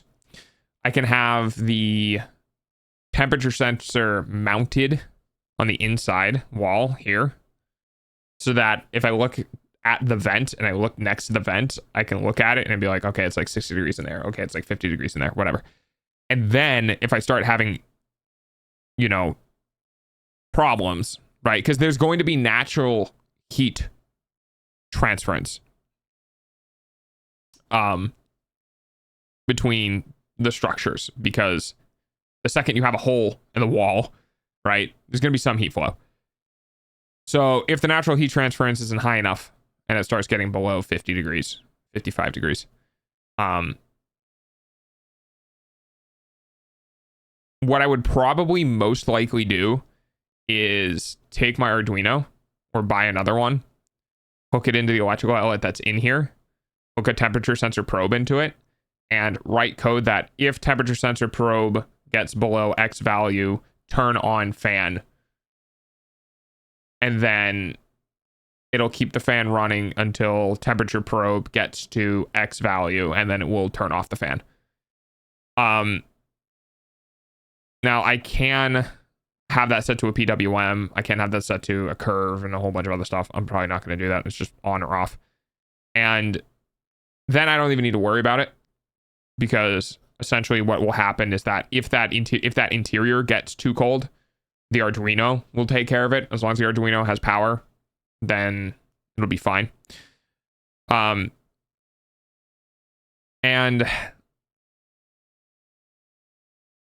yeah, I think that's it. I think I kind of figured it out. It took a little bit, but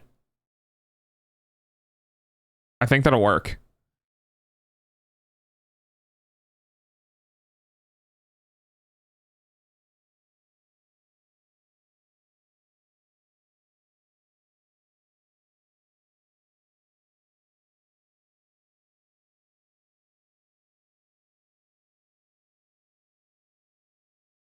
I can't think of anything else, really.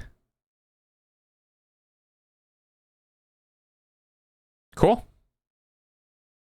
Fucking nifty, mate. That was all the really important, like, that was relatively important to get figured out. Because, you know, drinking water and shit. And then anything else on top of this will be not a whole lot, I don't think. This was probably the biggie. This was the biggest one. So that's all my water service, which is good. And this will be indefinite. Like,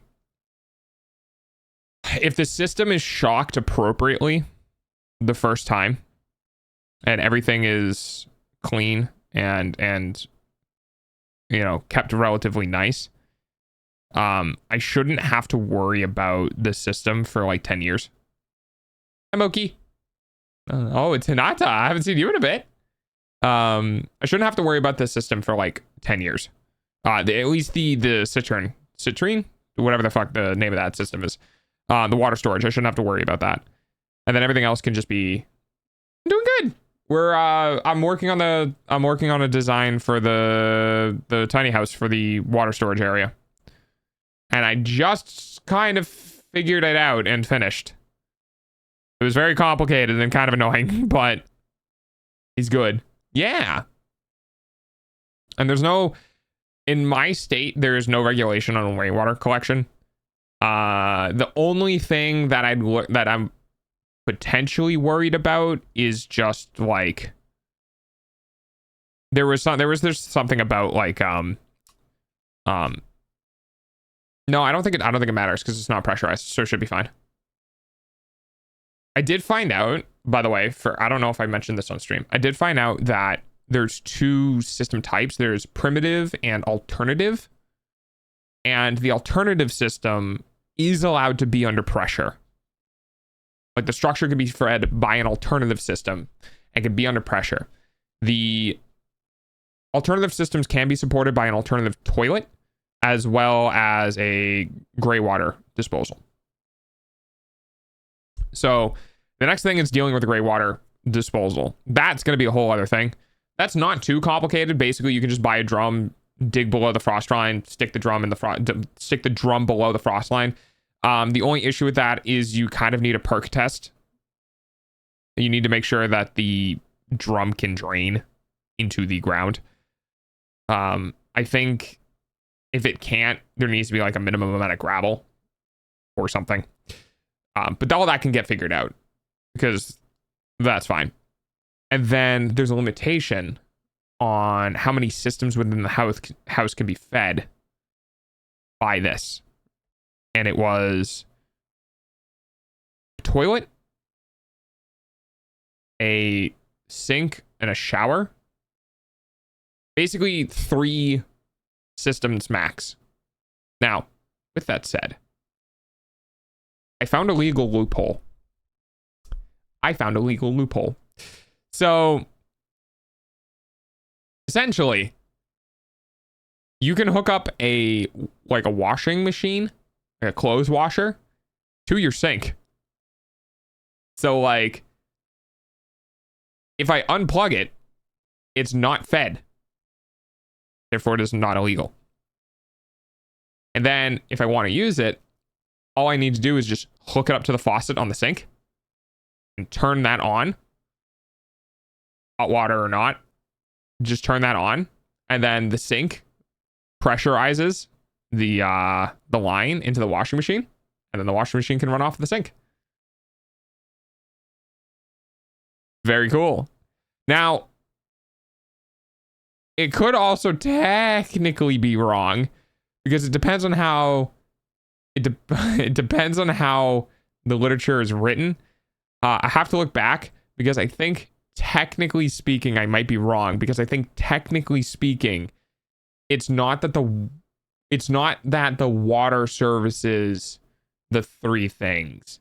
I think it's that the septic services the 3 things. If it's the water services, as in if like you can only run water to the 3 systems, then I'm good. However, if it's that the gray water system can only take water from the 3 systems, then I'm fucked.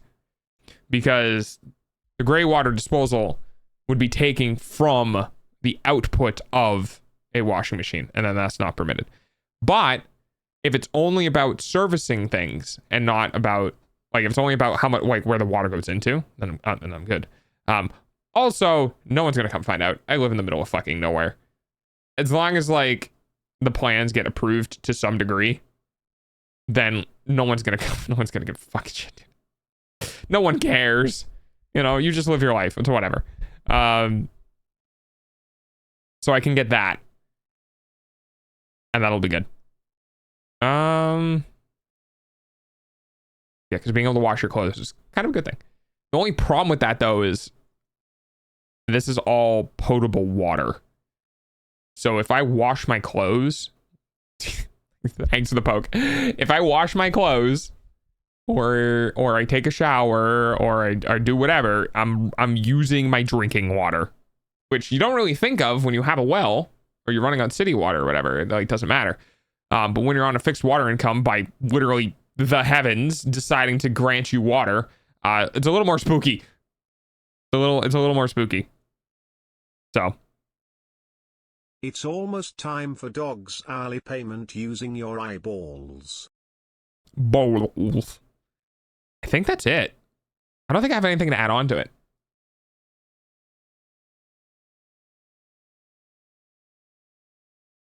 And that keeps all of those systems out of the main structure. So another reason why this is important is that this shit takes up a lot of space, as you can tell.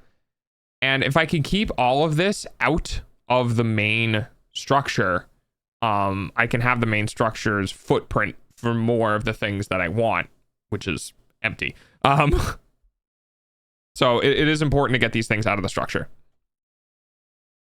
And also keeping propane out of the structure is important. But yeah. Yeah, buddy. All right, I'm gonna go ahead and save this.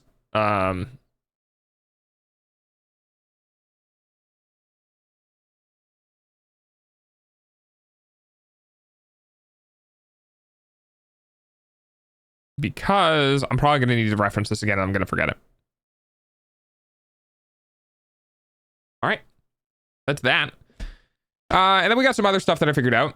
One of the other things is that the batteries I will be keeping in the main structure. The batteries themselves are kind of heavy, so I'll probably be keeping them on the first floor. I could probably assemble them in the second floor, but I wouldn't want to disassemble them. That'd be a bit of a pain in the ass. But no, they're going in the second floor. They're going second in the attic. Because and I can show you. The attic is essentially like this. Hang on, let me just zoom in here. So it's essentially like this. It's called a Gramble roof. And then essentially this space here, right? This space here and here is kind of unusable because it goes so aggressively down to meet the roof line that it's not really usable by humans. Like having space for that by human isn't very, useful. That being said, though, it is great storage because you can put like a dresser or you can put like boxes or like whatever, in that area. So putting the batteries right in that area would be really good because that takes it from being put on the first floor, which is all nice open space that you can actually use. And we don't want to do that. So I'll probably end up putting the batteries on the attic level. And then I could put the maintenance box on the attic level as well. What else? So that would be the breaker box. That would be... Do I want to... No, I could put that on the first floor. I could put it behind the door on the first floor. Yeah. But the breaker box...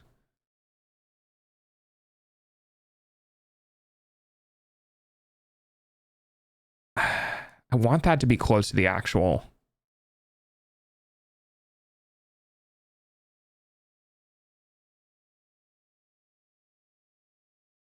Depends on whether or not there's windows put in there. Maybe?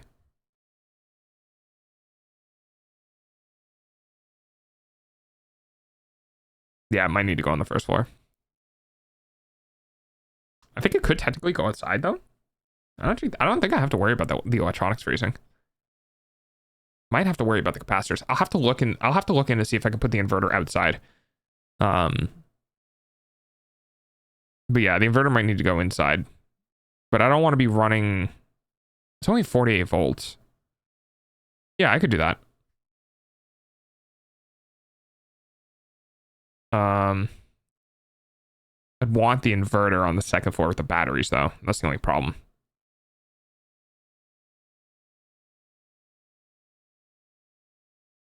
I could make a false wall. So... do this. And then...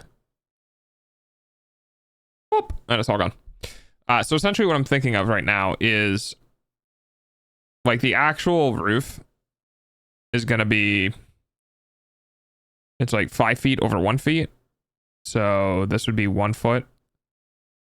1 foot, and then 1 foot, 2 foot, 3 foot, 4 foot, 5 foot. So this is here, and I forgot to put my first dot. 1, 2, 3, 4, 5 here. So it's pretty aggressive. And then 1 foot. Me looking at Yelp reviews for banks or credit unions in my area. One of them was like, yeah, they gave me popcorn. So I looked into it. They also sometimes give out Otter Pops, which got me even more curious as to why they'd be doing extra little things like that. And it turns out they did some mad retaliation back in the day and people still remember it. What do they do? Ads suck, I know. Your eyeballs pay for dog's food, though. And these would be the exterior walls.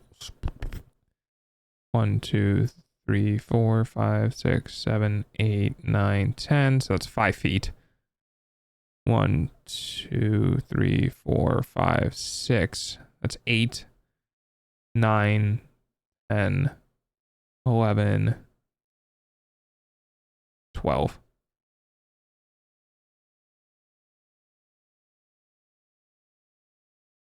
One, 2, 3, 4, 5. Yeah. One. So that's 1 foot, 1 foot, 2 foot, 3 foot, 4. Right here.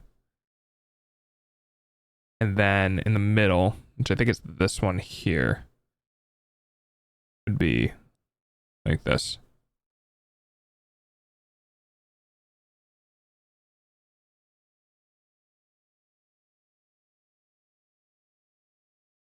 One of these lines will work.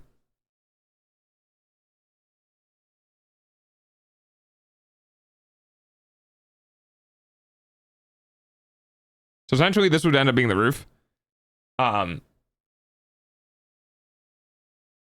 You can bring these ones in, and they probably would have to be. Now that I'm looking at it, I'm not entirely sure. They'd have to might be brought in like another couple of feet like this.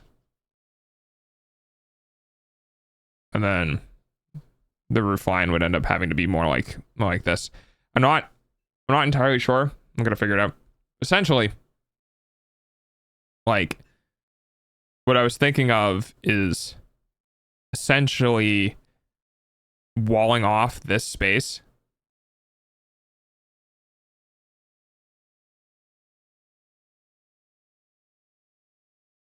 And then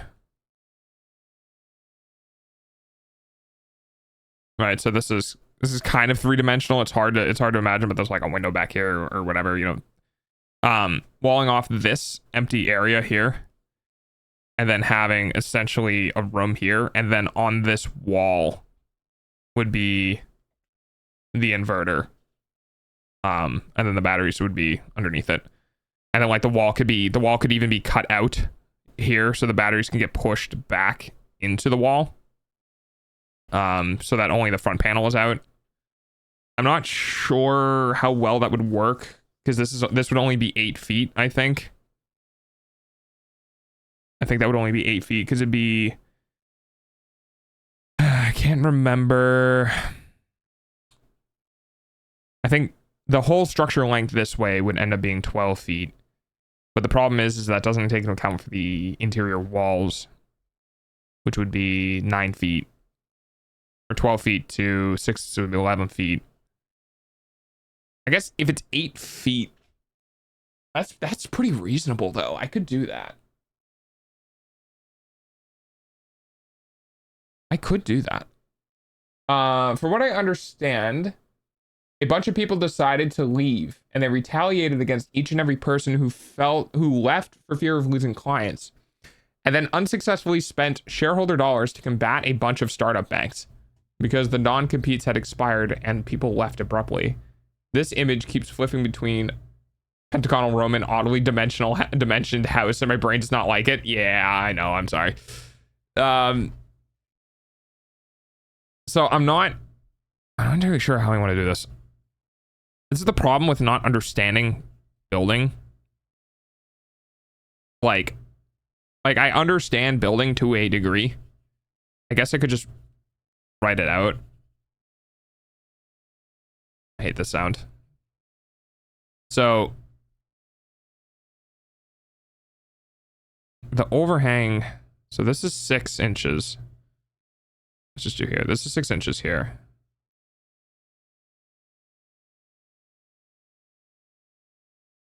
So this would be the exterior wall. And then 6. So here's the start. 1 foot, 2, 3, 4, 5, 6, 7, 8, 9, 10, 11, 12. Right? And then that's the exterior wall. These are just arbitrary heights at the moment. So these would be the interior wall. And the That's a human with a D. a human. And that's the Oh, hello, papagena. Tu le bella con la papaya. papaya. No, sorry, wrong way. This is where this would get placed. And then, so the part that confuses me is that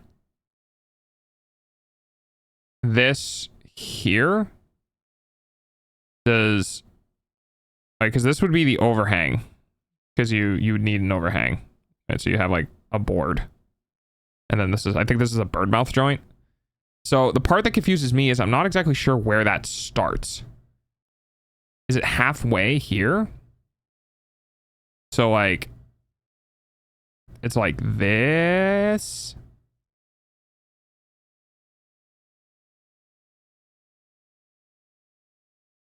And then if so, how much does the roof line take? So basically the thing that I'm thinking about is that I guess it would have to be here, right? 6 inches. Be 1 foot. So this is 5 feet. And then 1 foot. So let's just start it here, I guess. 1 foot, 2 foot, 3 foot, 4, 5. I think it's literally at the top. Hang on. 1, 2, 3, 4, 5. Yeah, it is literally the top. Okay. And then it goes over 1. So it is like basically a sheer cliff.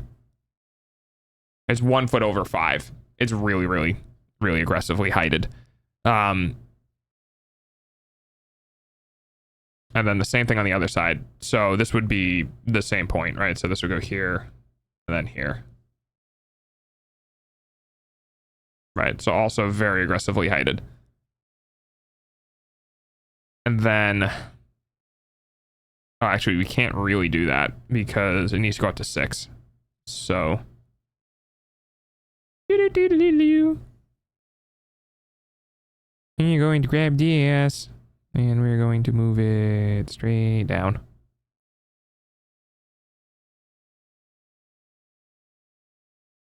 Good enough. So this is the edge, then boop, and then 1, 2, 3, 4, 5, and then 1, 2, 3, 4, 5.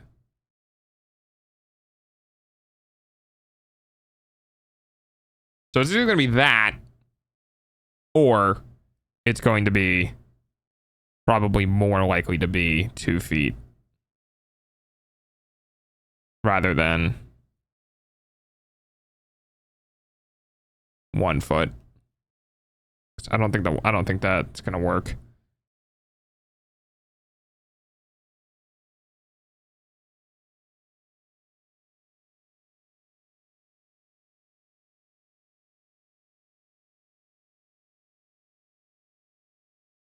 Also, I really don't like how little I know. I don't like how little I know what makes a good credit union. It's really hard to focus because of the jargon is unfamiliar, and also I don't know what reviews are actually good, because most of what I've found from reviews is years ago going, I'm leaving 1 star and closing my account because you didn't let me take out a loan. From my understanding, most of the time credit unions are just flat out better than larger banks. But they can be a little more involved. That's my understanding. And then, so for this, would end up being, this is 2 feet in on 12-foot walls. So that leaves 10 feet across. I think it's here. And a 1 foot rise from that to 6.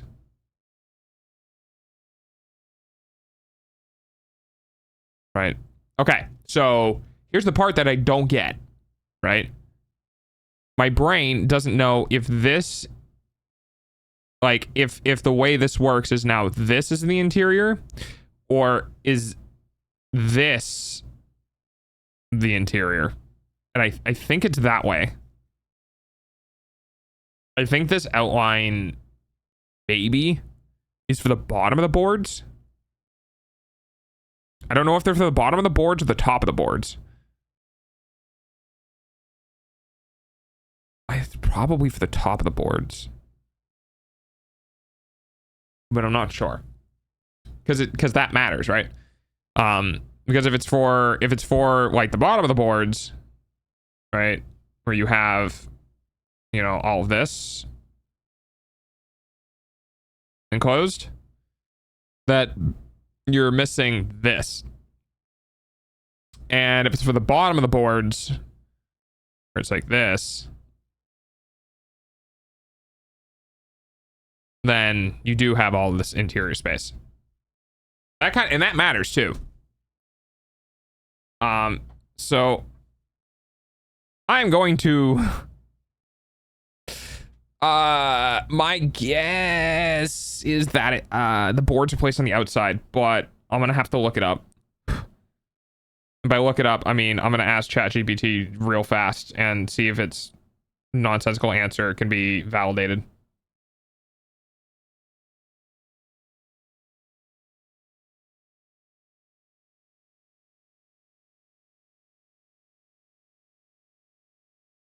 Camber roof angles calculated using the bottom of the board. Oh, let's just call it 2x6, whatever.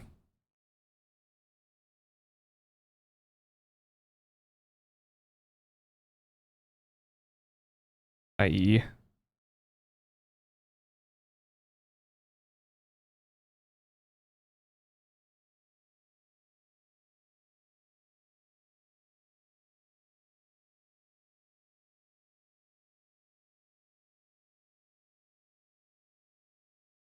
Okay, let's see.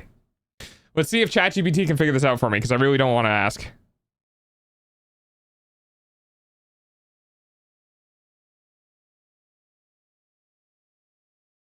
Gamma roofs are typically calculated using the top of the rafter, because that determines the actual roof slope.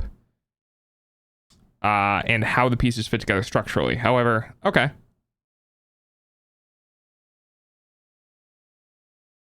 Yeah, gotcha.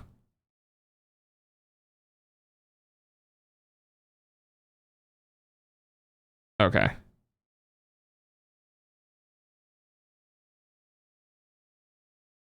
Okay.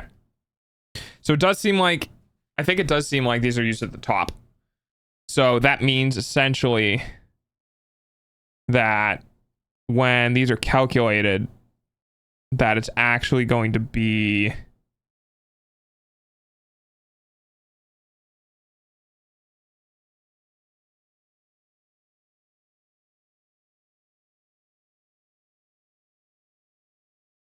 like this.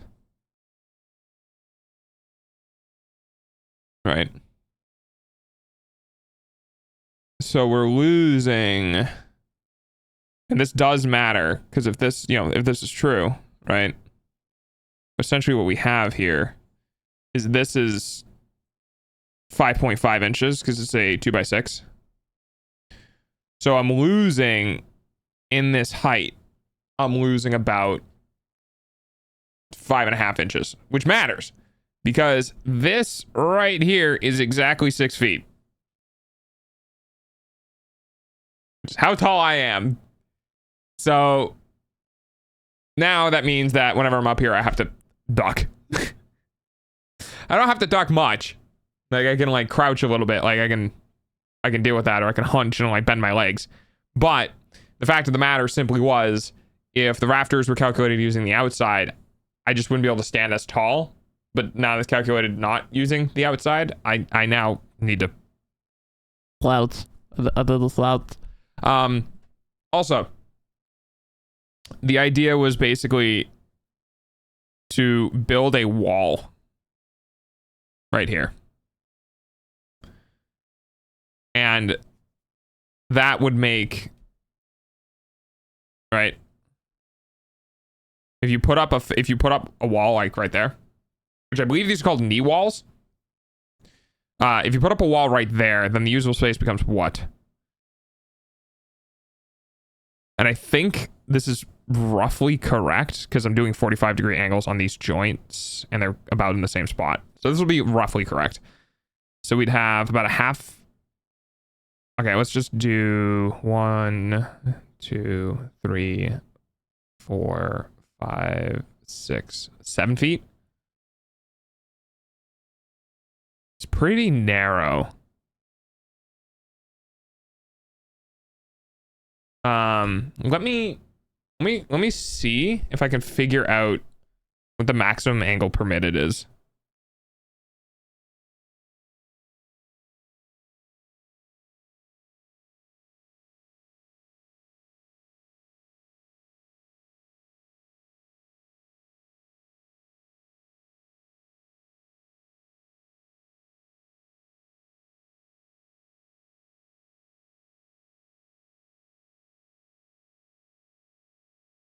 Hmm. 60 to 75 degrees. What's 75 degrees? What would 75 degrees be a rise over run as?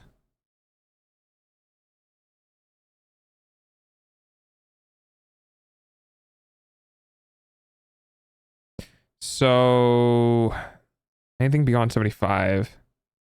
So what's let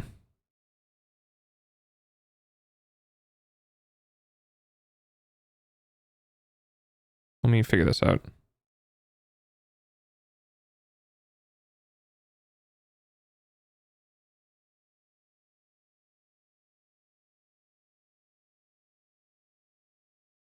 .2112 pitch, which is extremely steep. Yes, I am aware. 20 inches of vertical space for every.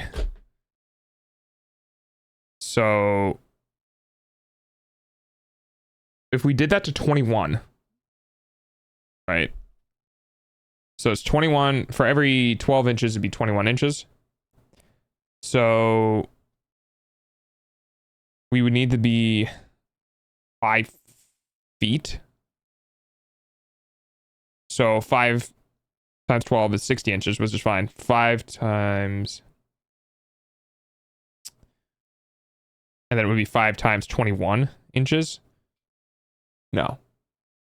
Oh, no. I'm thinking about in. So everyone in 1 foot, I would rise almost. It'd be a little over 2.5 feet. So is this about the maximum for rise over run I can actually get? Would be 2 feet, 2 to 5. Okay, hang on.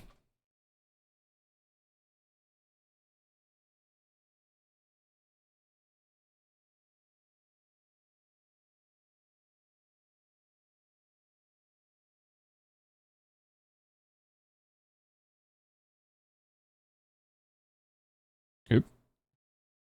Math.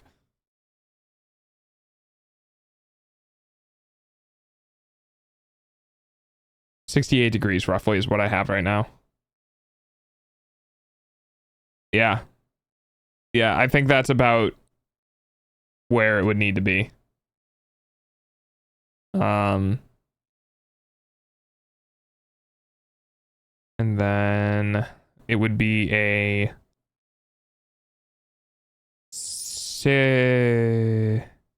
what would this be? It would be a 1 foot. So that's 2 feet in on either side, right? That's 4 out of 12. That leaves 8 feet remaining interior. So 4 feet for 1 foot.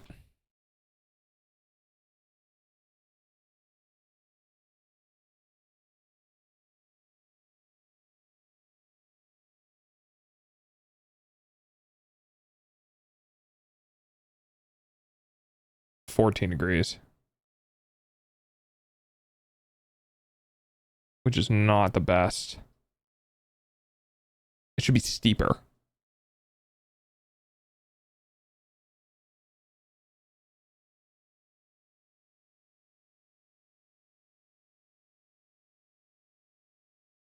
If it's steeper, it's better for me because of the height. But I don't know if that technically fits within the parameter of what I can do with the building. I think the...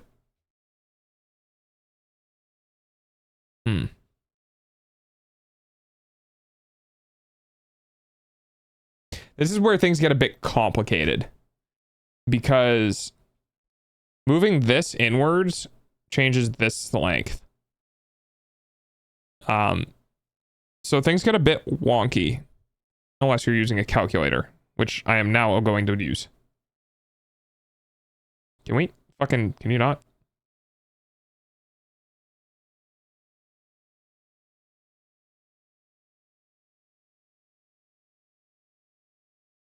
Alright, so let's see if we can figure out what we want.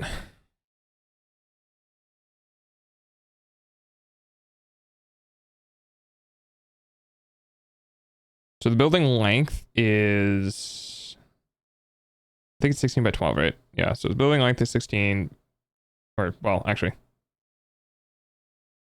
Building length is 12, building width is 16. I think that's technically correct. Okay. I don't know if it's going to let me calculate or not. Let's see.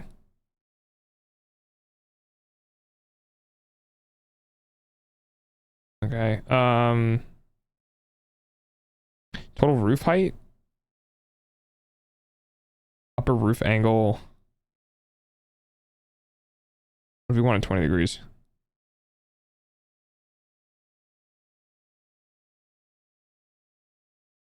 Does that give me enough? I think it might. Wall roof angle is 65 degrees. 2.8 feet. Yeah, so it'd be farther. Basically, we go from 2 feet to 2.8. But then we severely reduce our total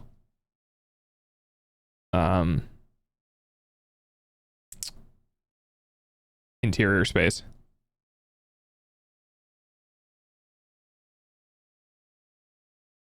Oh, this is complicated. I wonder if there's hang on.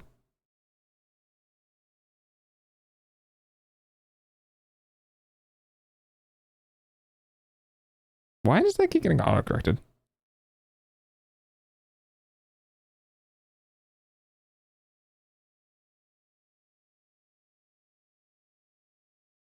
This is by far the most entertaining stream I've ever done. I am literally just sitting here doing the same thing I would do offline online. This is so dumb. I should probably play a game or something at some point. 16 foot width.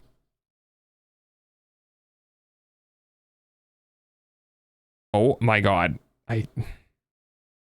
I'm literally watching my so guys, if you're ever wondering why things are getting auto-corrected and you're like, I spelt it correctly, for some reason, companies are now putting in like grammar corrections, not typo corrections, where if the keyboard thinks the two words in order you're doing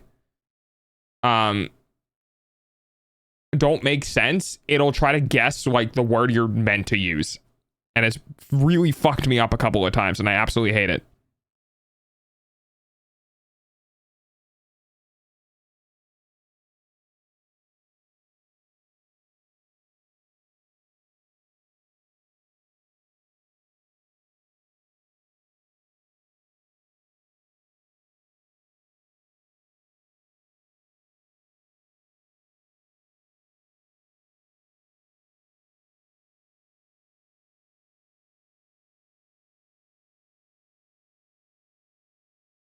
Well, okay, I've only used Grammarly to see if I'd actually try to correct me if I wrote mankind. Is that a thing?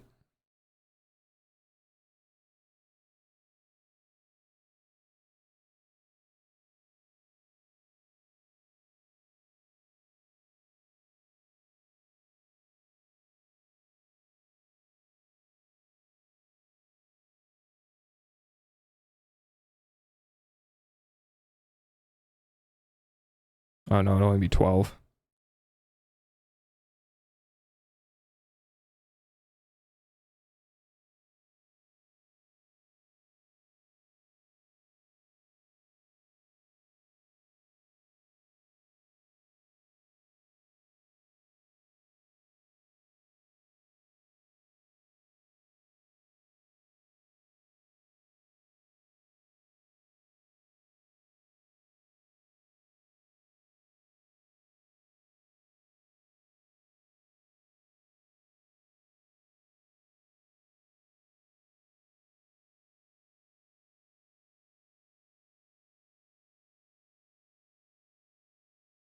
There we go.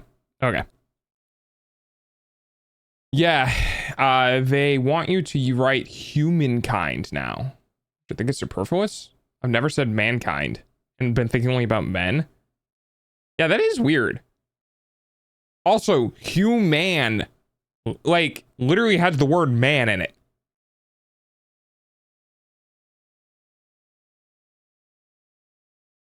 Yeah, exactly. I kind of got there first, but yeah. Human literally still has man in it. So you're changing out mankind for humankind, but it's still banned humankind. That's so dumb.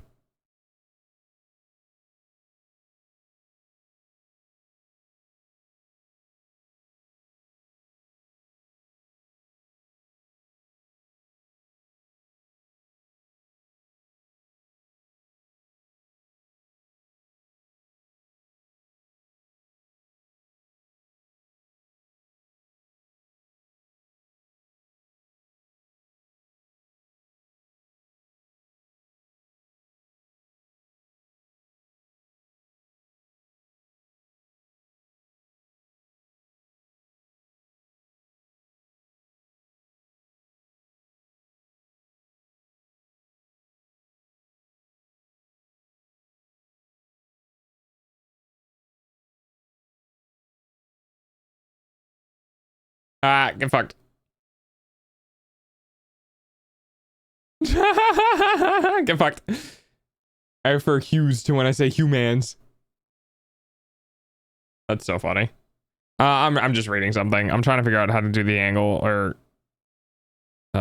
yes, I would like more headroom, please.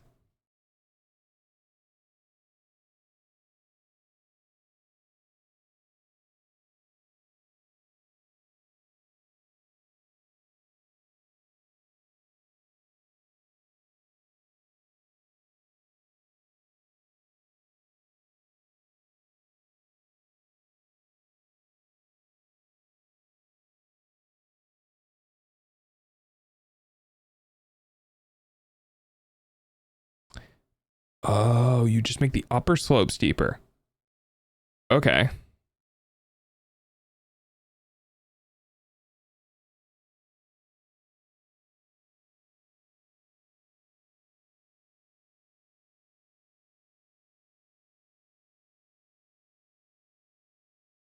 (16.2) total peak height from being from the ground.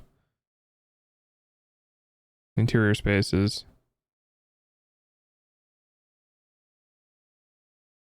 So it's at least 6.2 standing height under the peak. Total rafter length per size is 10.24.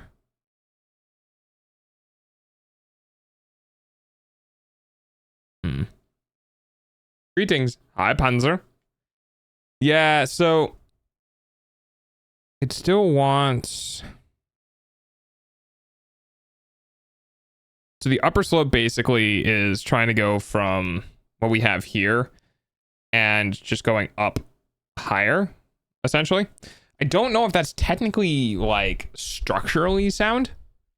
Because I'm not sure. Because the way this roofing system is supposed to work is it's supposed to be able to like do a circle or whatever, right? So at some point, you know, it's no longer like a circle.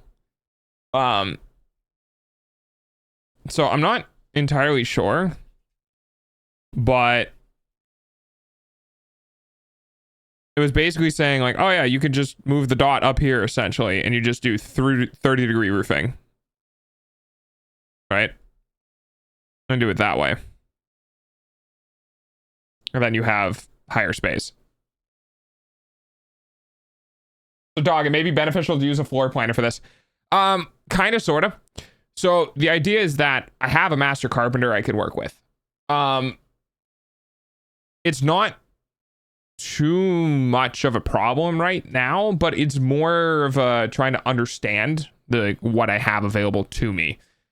At least roughly, right? Just so I can start so I can do some interior planning. Like, cause the upper floor, the attic space, so to speak, it doesn't need to be exact. I just need to know what I have to some degree and then work around with that.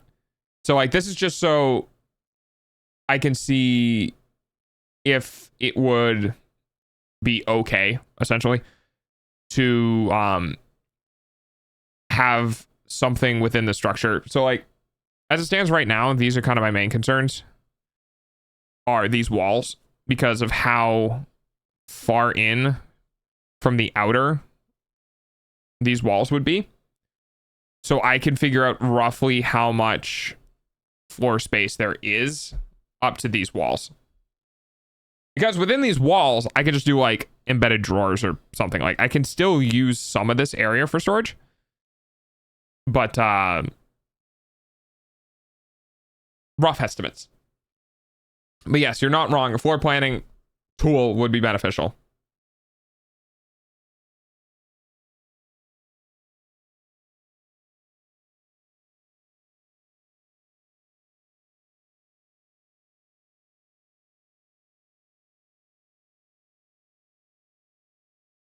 So the boards are saying 5.2 feet long.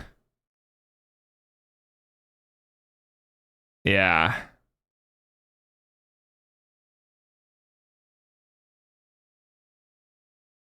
Yeah, according to this calculator, that board is 5.2. And then the top board is 3. Because the upper slope was going to be roughly 45. So essentially this here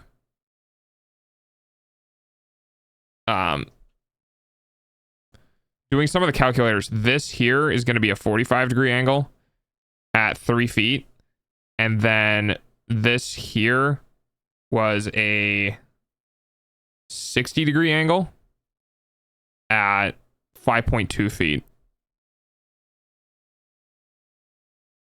And then the length of this is supposed to be 3 feet, as I said there. So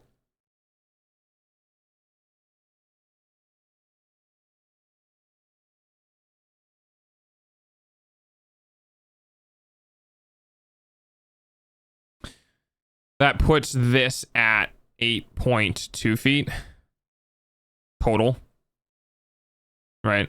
Well, technically that's not correct. It's 8.2 feet in, I think, height.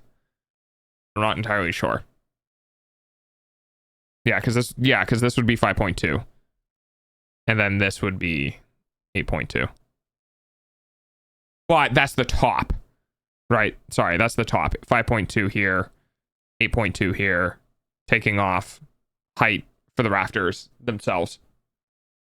The problem with this, though, is that it depends on how the structure appearance is going to be.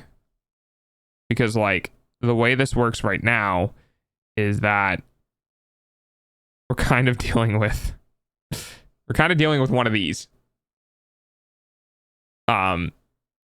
It's the weird, like, the roof is taller than the first floor. And that's going to look a little wonky. Maybe I'll look up some images. Maybe it doesn't look as bad as I think it does. But I want, ideally, in my situation, the 2, 4, 6, 8, right?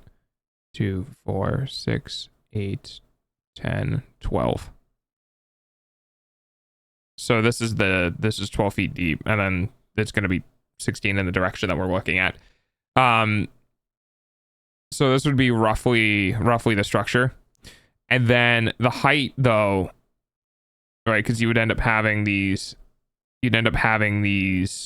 like itty bitty boards up here, because this is like less than a foot. But the actual interior height of here would need to be about 6 feet. So the actual peak height of the board starts coming up to, you know, much higher. And obviously this is Gramble roof, so that's not how it works. But I'm just worried about the verticality for the roof to the first floor. So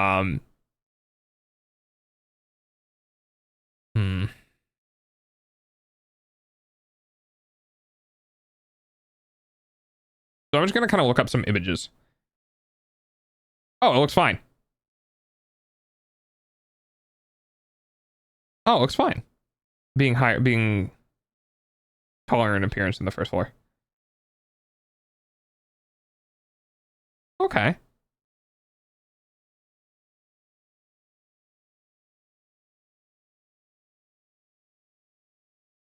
Oh, most of them are.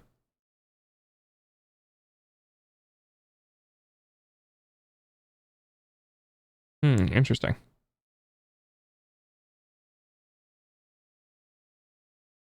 Yeah, that's what I'm kind of looking at. Okay. Actually, this is actually kind of funny because I'm looking at some of these roofing. What are we planning? I'm planning the tiny house. Some of these roofings, if like, I'm looking at the Gramble and I'm like, ooh, it doesn't look good unless it's kind of taller than the first floor. That's funny, but that's also good.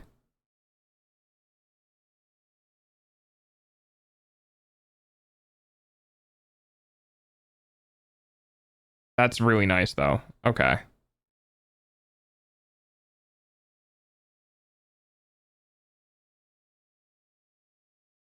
Are we thinking of a wood stove for heating? No, we're doing a mini split because there will be electricity by solar power. So we'll be doing a mini split for heating, cooling, which would be nice. Mainly, one of the biggest reasons is that there's not enough real floor space for a wood stove. Because the wood stove itself is like, you need a foot on either side of the wood stove for like safety reasons.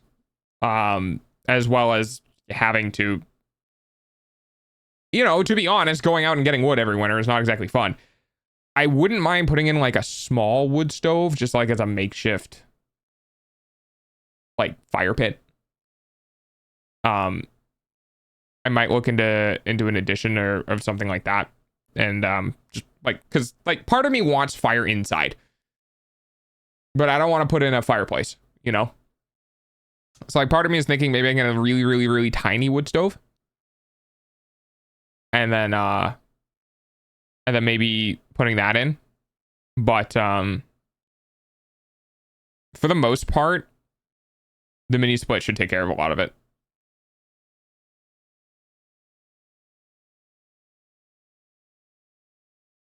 Because lots of evergreens, if I remember. Yeah, it is quite a lot.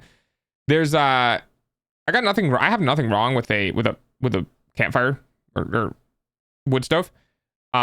It's just the interior space is hyper restricted because of what I want and what's available, right? So the more things I can get off of the ground and onto the walls, the better. And that's one of the reasons why I went with a mini split, is because I can get the mini split mounted on a wall, and that will be above like head level, like, you know, or like whatever. And that allows me to have more floor space that I would otherwise lose to the wood stove. And because I'm working with, I'm basically like, honestly, I'm working with a big bedroom essentially worth of amount of space. So anything I can get off of the ground will be good, because I need to still consider space for like the bathroom stuff. I need to still consider space for like the kitchen stuff. And it's one of the reasons why I'm going with the Gramble roof, because it needs, like, I need to have quote unquote attic space, because attic space doesn't count against floor space. So the bottom of the structure will have the 200 feet or 196 or 193, whatever it turns out to be. 192, I think. 192 square feet. And then the upper attic space area also needs to have space, because I'm not gonna have a whole lot of room for stuff if we just had the first floor. Yeah, this is very interesting. It does really seem like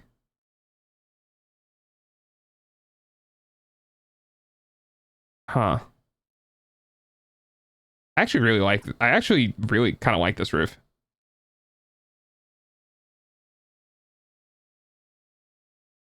I guess you technically still could. Well, hi, Coco.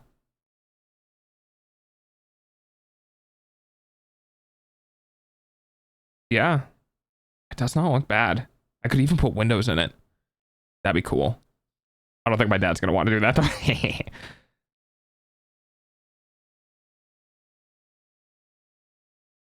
Coco. I think give it the bets. So, yeah. So I can't really show this on stream.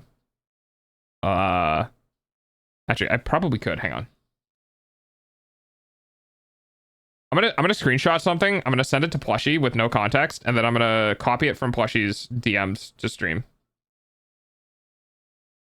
Oh yeah, by the way, the throwable things don't work right now. The software is not logged in, and it keeps erroring out. I've had this issue before, and I don't know how to fix it because I don't think I can. I think it's a software error. I'm going to send this to Plushie with no context. Thank you, Plushie. And then I'm going to send this from Plushie, and I'll bring it on to...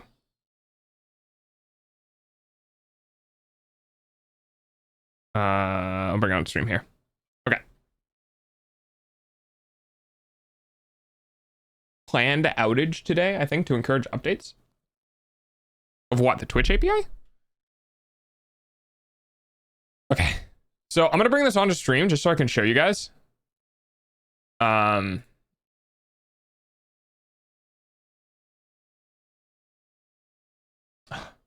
right. I still have it in administrative mode. Let me do this.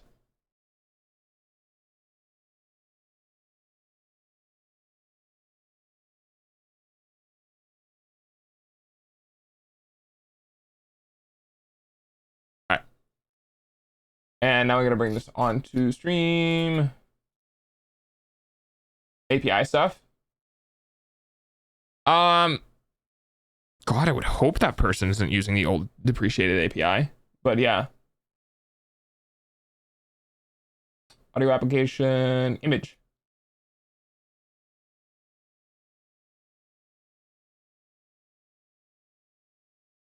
There we go. So what I'm looking at, right, when I was kind of browsing around, is I found this.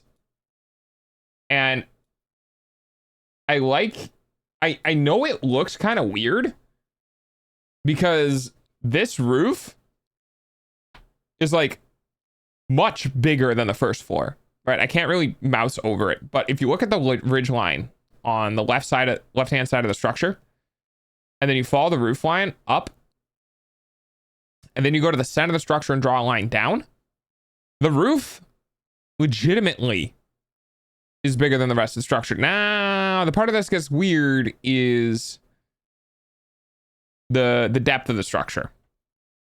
Right, so it might not look good with mine because mine might not be as deep. But that being said, hang on. No, I think it looks good. Barn.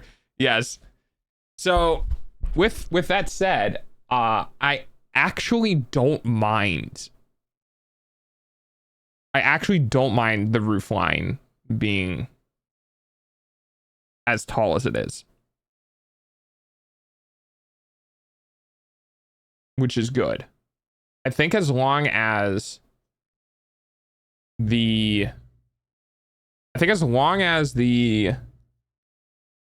let me give the bets. I think as long as the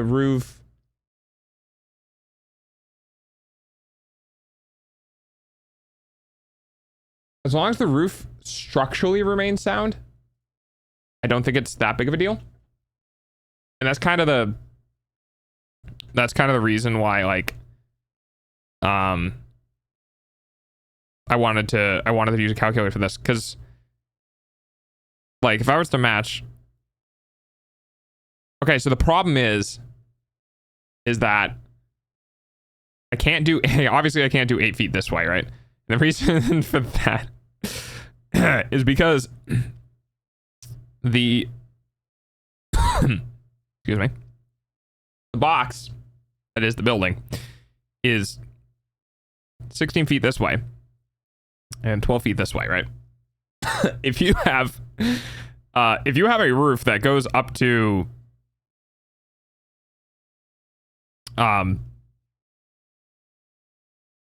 16 feet, you have the longest side as the height. It's not gonna look very good. I think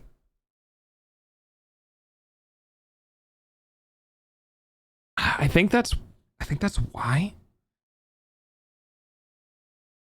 it gets really funky because of how restricted I am with my space, essentially. And I'm not entirely sure.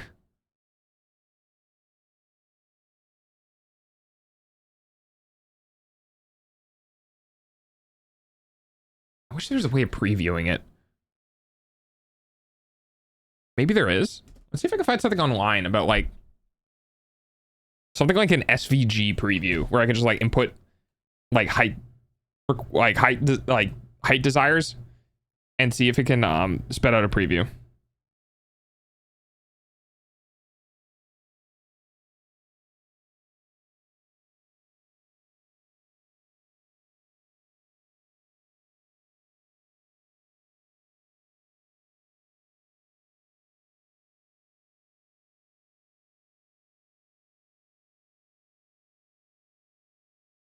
I'm not gonna lie. I did something similar in Minecraft once for an assignment. That's pretty funny.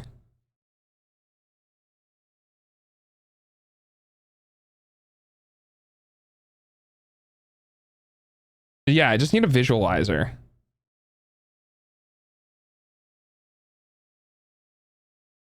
I don't know how many of these are gonna work, but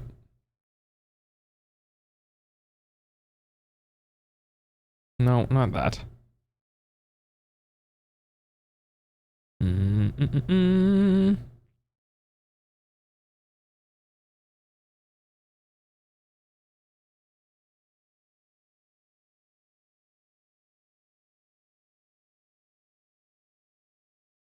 God, I guess I could technically do it myself, but I can Autodesk sorta. Like 3 blocks is a foot. Yeah, that's not a bad way to do it. I'm kind of like, so if we did 1, 2, 3, 4, 5, 6, 7, 8, 9, 10, 11, 12. 1, 2, 3, 4, 5, 6, 7, 8, 9, 9, 8. Right, so this would be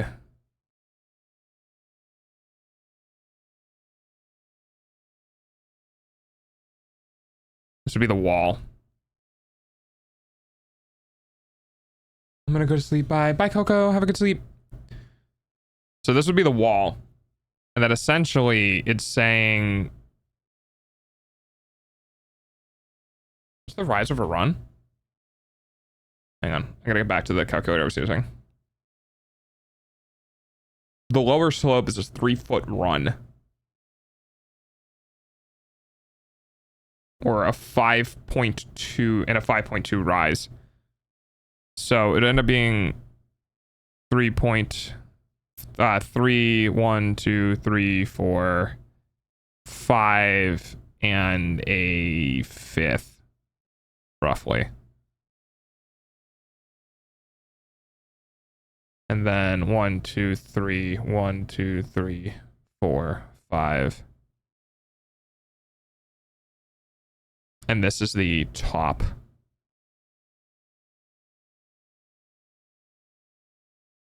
Like so. And then the last one would be 3 on either side. So 1, 2, 3. That would be a 3-foot rise.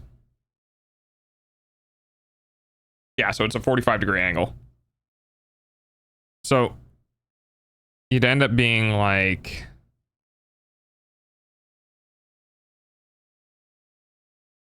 this.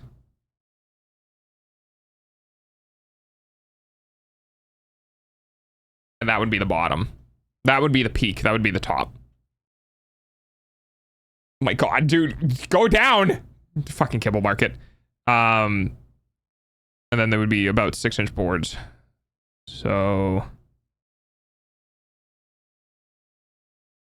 you'd end up having something like this.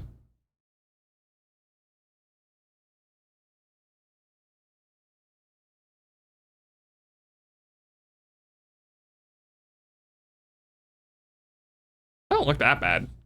But I think what it is this depth right here. Yeah, I know, right? Well, the market moves like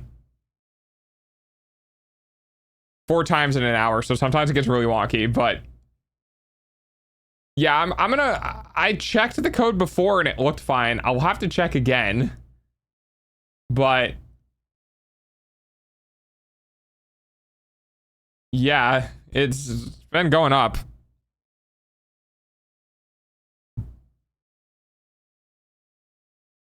I mean, at this point, it might as well just be fucking...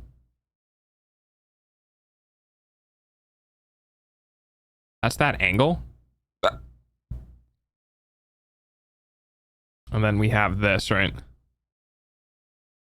But that's 5 point... Oh, no, that's not technically true. This is 5.2 here. And then this is 8 at the top. Minus whatever this is. Which is the height of the board, which is about 6 inches. This would be like 7 something. I can see the code. It's a hamster. Yes. Hamsters are not running in my code correctly.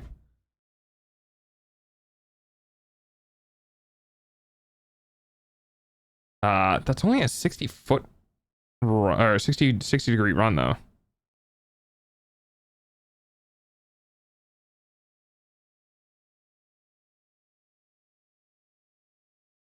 Let's do hang on.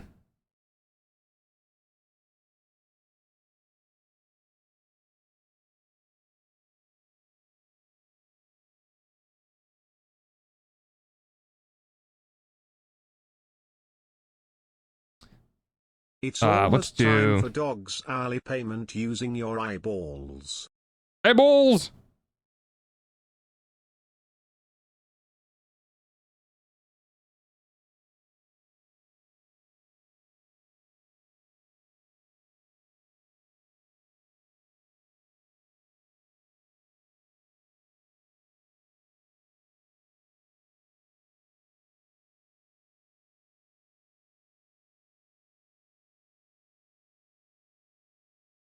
Upper slope to 50 degrees. No, we don't want that.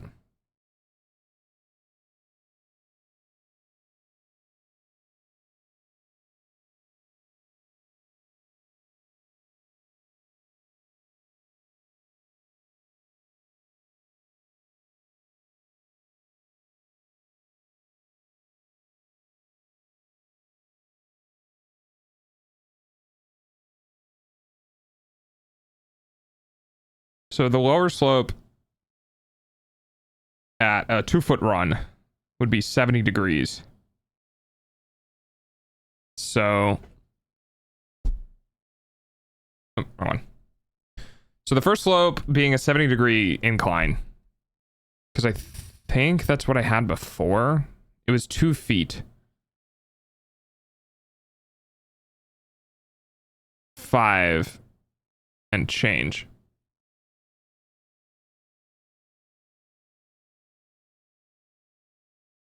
So it would be 70 degrees would be 5.6, 5.67. So 5.6 is 66% of something, which is a third of something twice. So that'd be 6 inches. A third, no, that'd be 8 inches. So a little over half. So it'd go here 1, 2, 3, 4, 5 and a half and a little more. And then 2, 2, 4, 5, a half and a little more. So we'd end up having this. Something like this. Roughly. And then the top would be the top angle 45.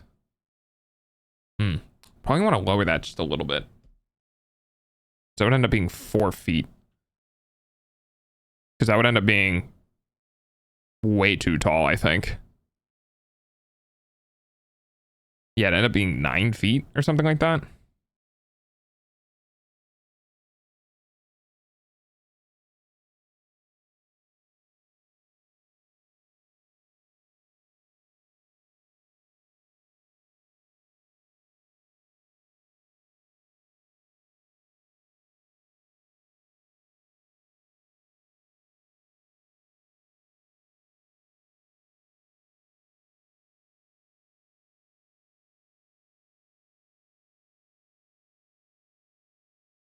Let's see. I think the top angle needs to be adjusted.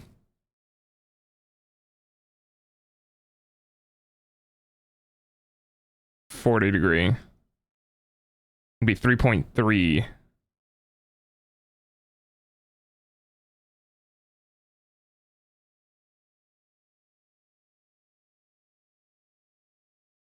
Bedroom after attic floor would be roughly 6 feet.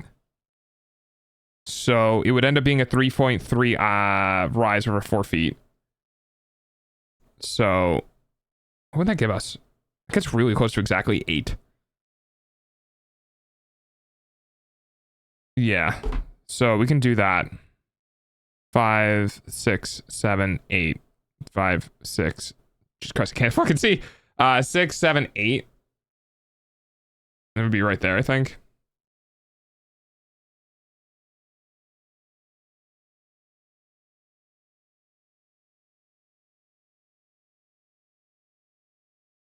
And then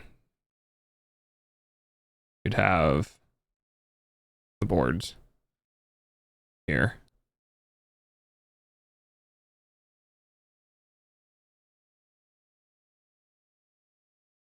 Okay. So that's the side. Now the problem with this is now we want to go to a front view, right? So this is 1, 2, 3, 4, 5. Fuck. 1, 2, 3, 4, 5, 6, 7, 8, 9, 10, 11, 12, 13, 14, 15, 16. Exactly how much I wanted. This is the top of the ridge line here, right? This is the second top of the ridge line here.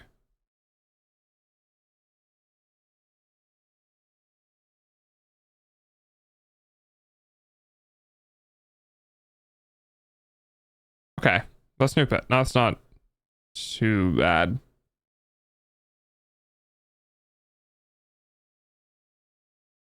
It does look. No. Your eyeballs pay for dog's food, though. It does look a bit wonky because of how tall this is compared to how wide this is.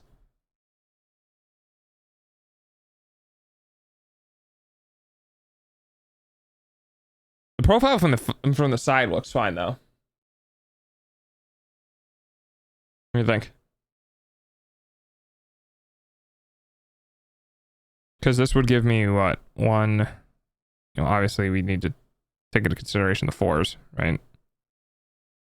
Because this is going to be 8 feet to the bottom of this floor. So this is going to be 6 inches.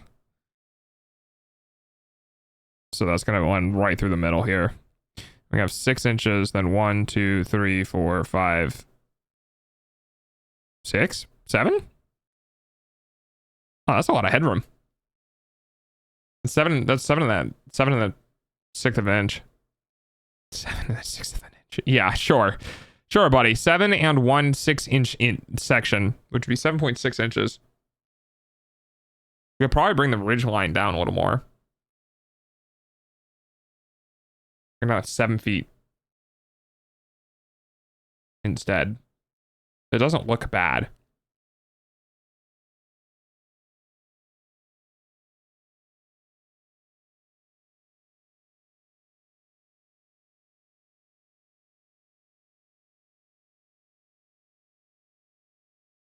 Then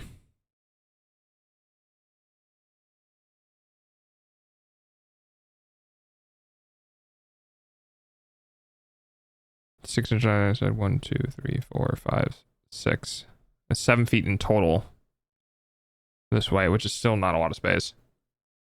But it makes sense because we're losing 2 feet. That's actually hilarious that I got it that accurate because we're losing 2 feet from the rise over the run, plus the 6 inches of the board as well. And 2 feet plus 6 inches, and 2 feet plus 6 inches is 5 feet. 5 minus 12 is 7. So ultimately, we'd only end up having 7 feet of space, which, I mean, is enough for me to lay if I did the walls like that. If I did the walls like that.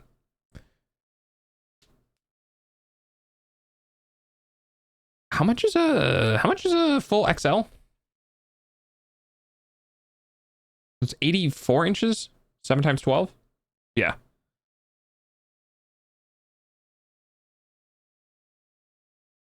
$80. Okay.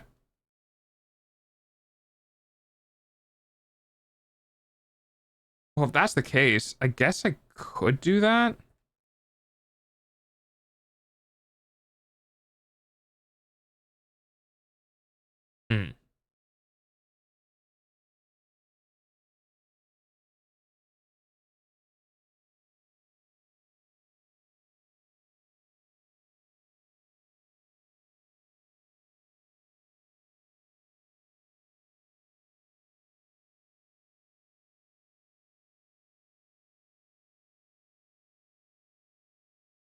I don't think it's enough room, though.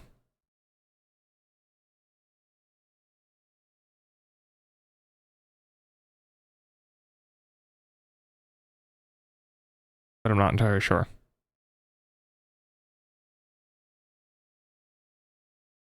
It just needs to be a sleeping area.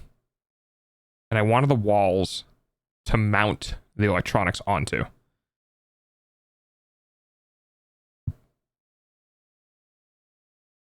The problem would be the stairwell to get in. But if the boards are in the rafters are going that way, then it would end up having to be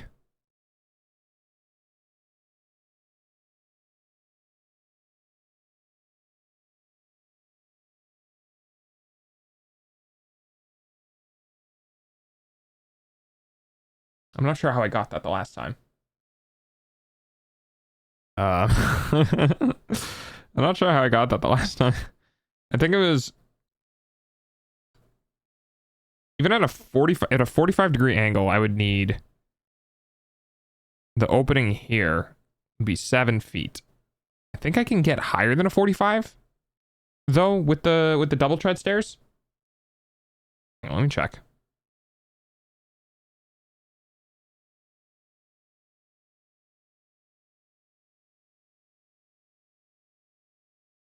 50 and 70.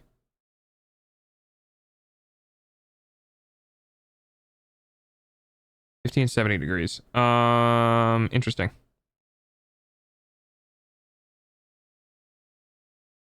So 60 degrees. 60 degrees would be...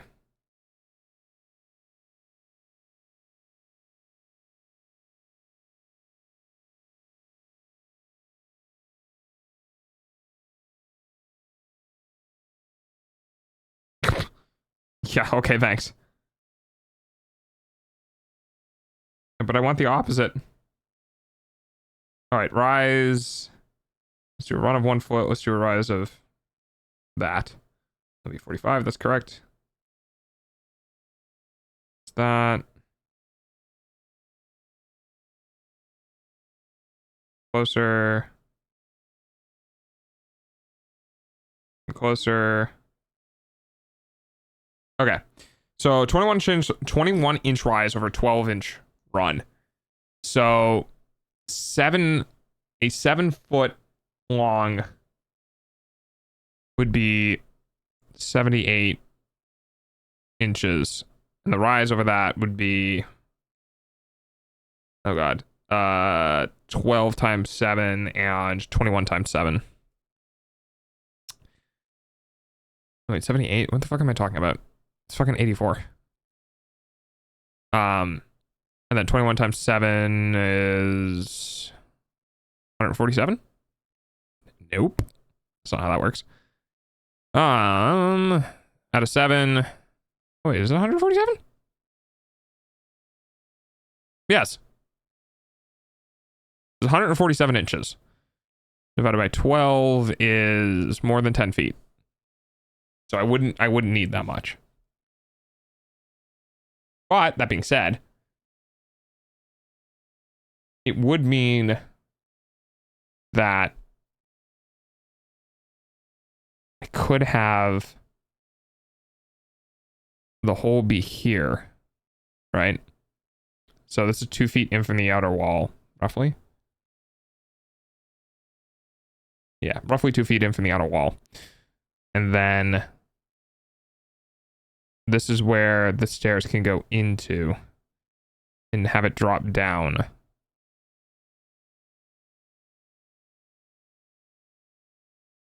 And then, so I need to go up 8 feet. How long does the ladder need to go? So 8 feet is how many? 8 times 96 inches? Yes. So 21 into 96? No. Yes? No. Fuck you, math. Yes. 21 into 96 is 4 is 84, but 5 is 105. So somewhere between 4 and 5. 21, 21, and 21. Okay, so that's 80. I literally have a calculator on my phone. Why am I trying to do this in my head? God damn you, school. 96 divided by 21 is 4.5. Okay. And then this is 4.5 times 12, which is 4.5 feet. So it would need to be 4.5 feet long to get a 60-degree incline at 8 feet, roughly.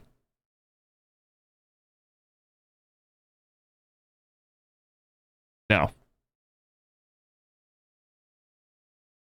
No, that's not how this works. At a 45-degree, directly up and down, it would need to be 8 feet. Because that is how long the ceilings are.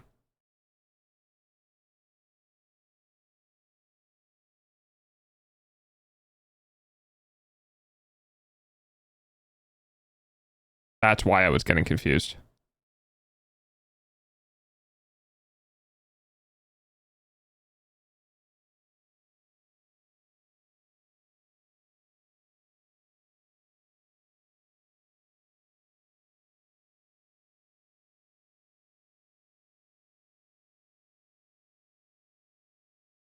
which is the reason why we did it this way and not this way. Okay.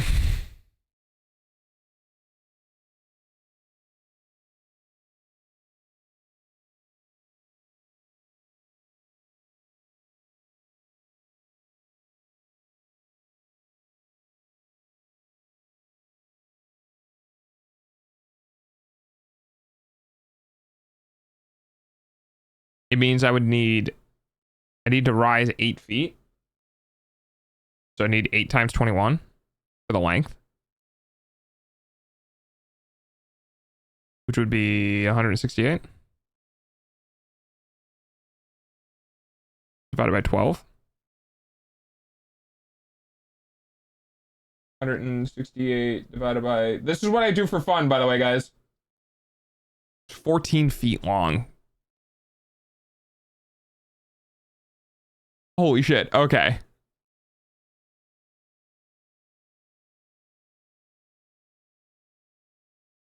This is actually legitimately what I do for fun. I hope you guys understand this. I literally spend hours and hours and hours every day doing this. This is what I do for fun, and I don't know why. It's my problem solving. I don't do software engineering anymore. Now I do structural engineering. I just picked a different trade, I guess.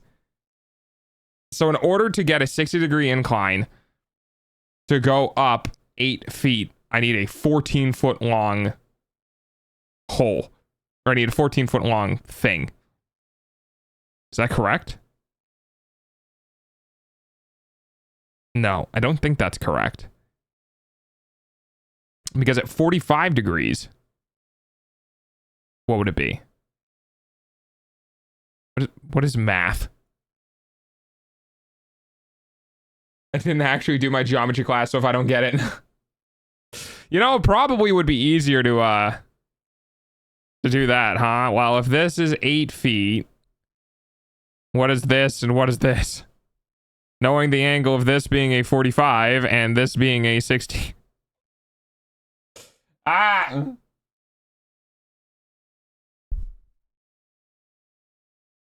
If it's 8 feet tall,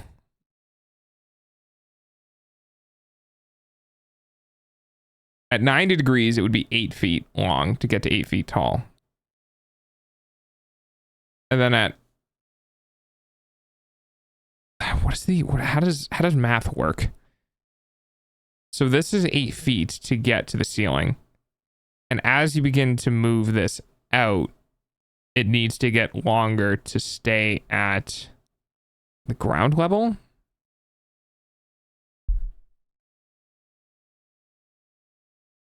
So it's a circle around the center here.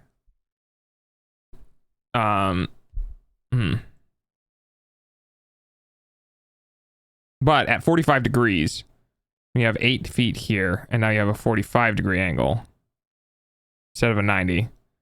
You'd have question mark and question mark. Because I don't know how long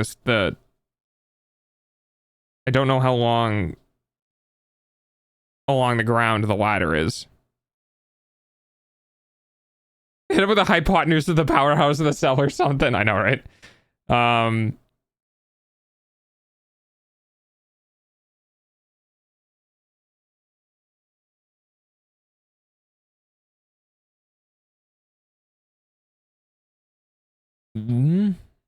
Is that right, though? No, this would be 45. That's 45. That's 90. Okay, wait. I might have enough for... I can just use a calculator online. Hang on.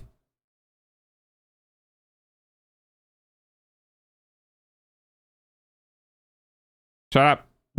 Shut up, Google. Okay, so we have a 45 degree here.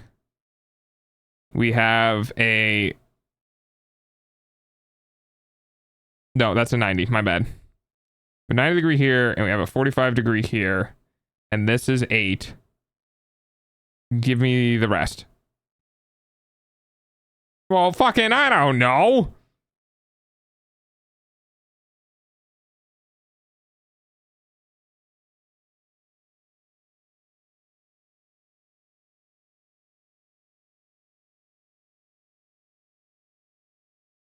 Oh. Okay. So 11.3. 11.3. And 8. Okay, so that's what it is.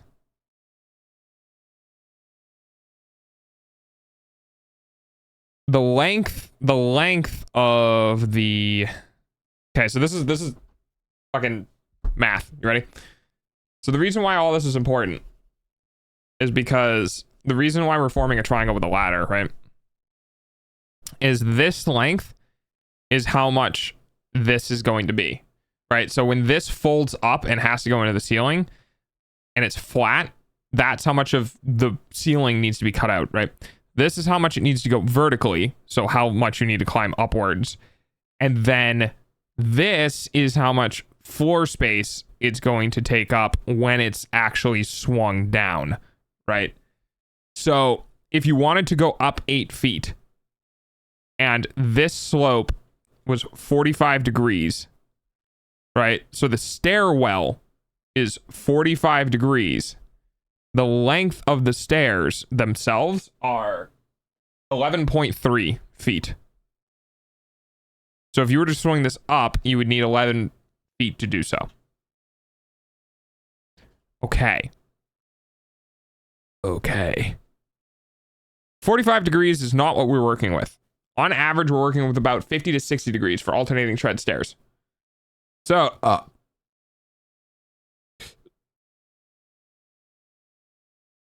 okay. And alternating tread stairs would meet at about, let's say a comfortable one. Let's do 50 degrees. Eh? Oh. Oh, wait. Oh, wait. Oh, wait. Hang on. Wait. I might be having my math wrong. Oh, right. Because we're doing this one at 50, which puts it out farther. So it's not that one at 50.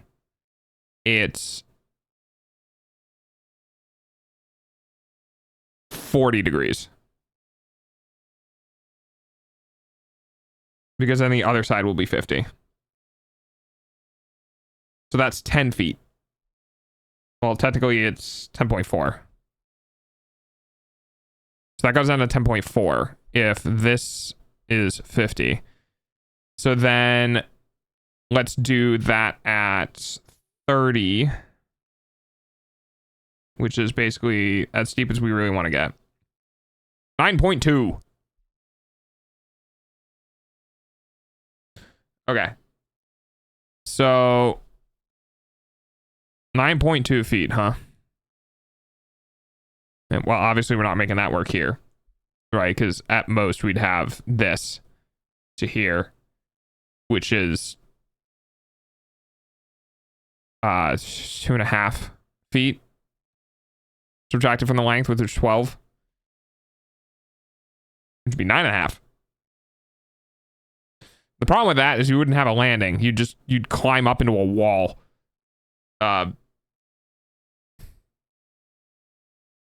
Which I guess could technically work.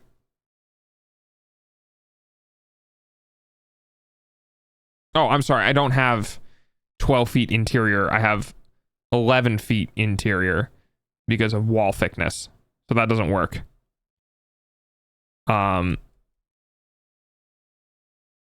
that means that I need to slot out about 10 feet for the stair up. Okay. Which means it needs to be... So this is where... Okay. So again, this is where things get weird.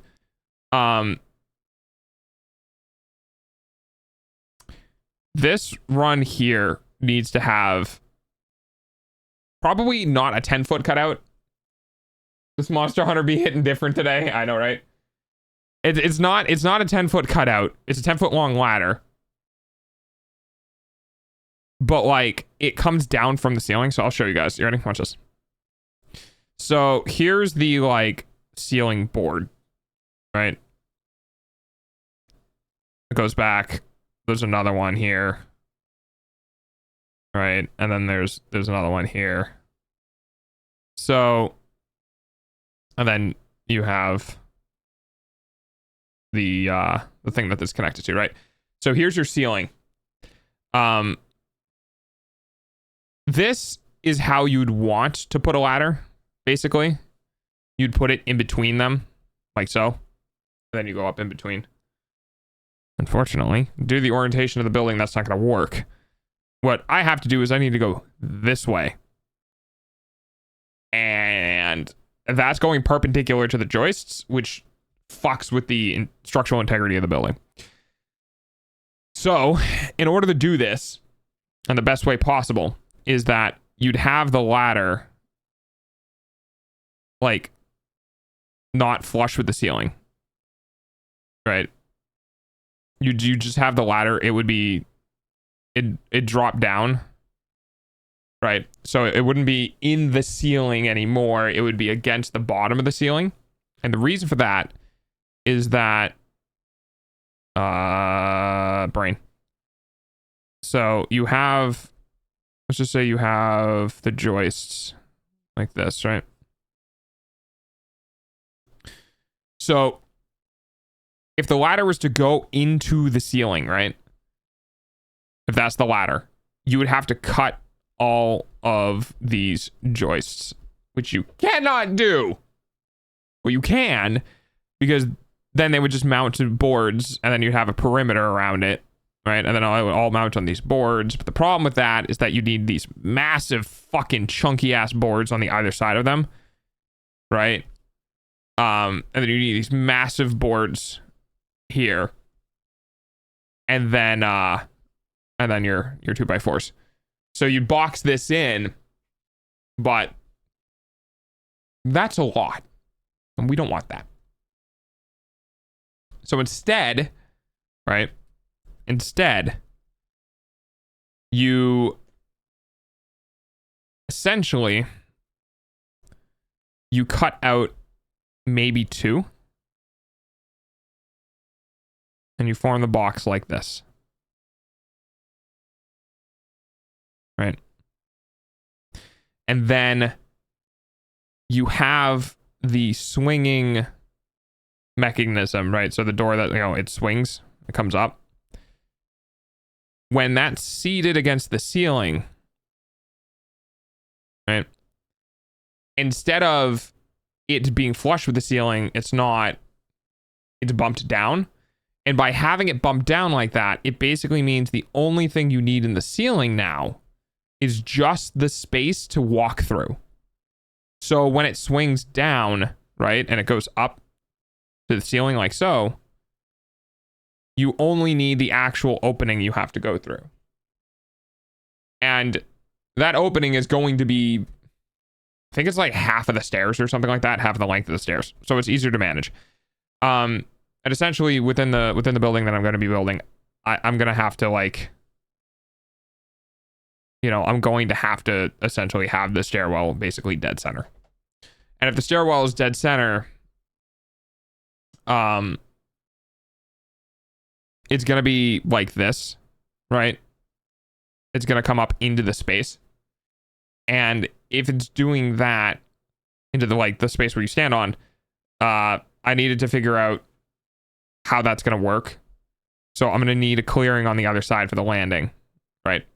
And then do I want it, if I have the structure like here, do I want it landing here and I have to turn around? Or do I want to try to land it kind of closer to the middle? And then the stairwell is butted against the wall on the bottom, but at least there's a landing here. And then is this where the bed goes? And then do I turn around and I have this door thing that would close on top of the opening, So like I'd get all this usable space back.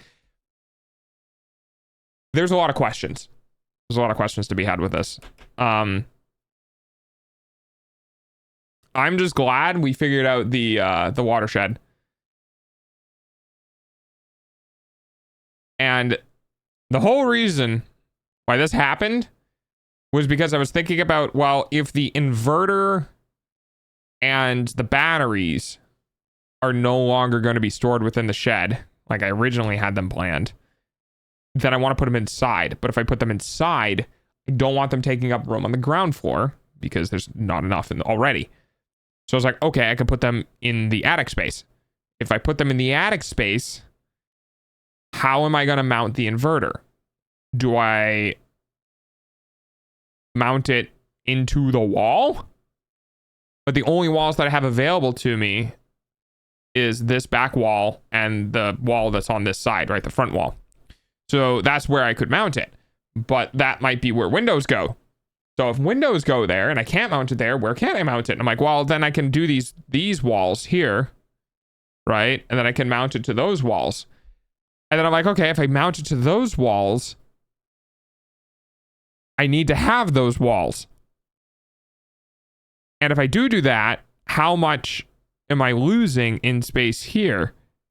And then I went on a whole fucking tangent calculating that space based on the roof line. And then I figured out that the roof might look a little wonky, so I redid the roof. So, yep. Did I get my answer? I don't know. I kind of got lost in the sauce.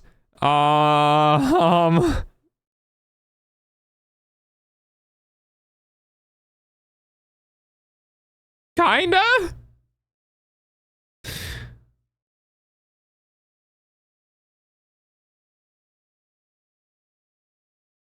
I guess.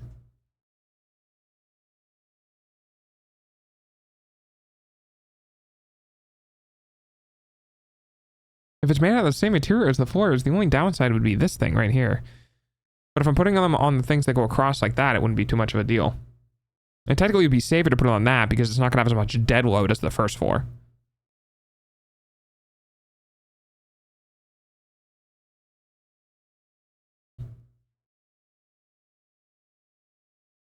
Maybe?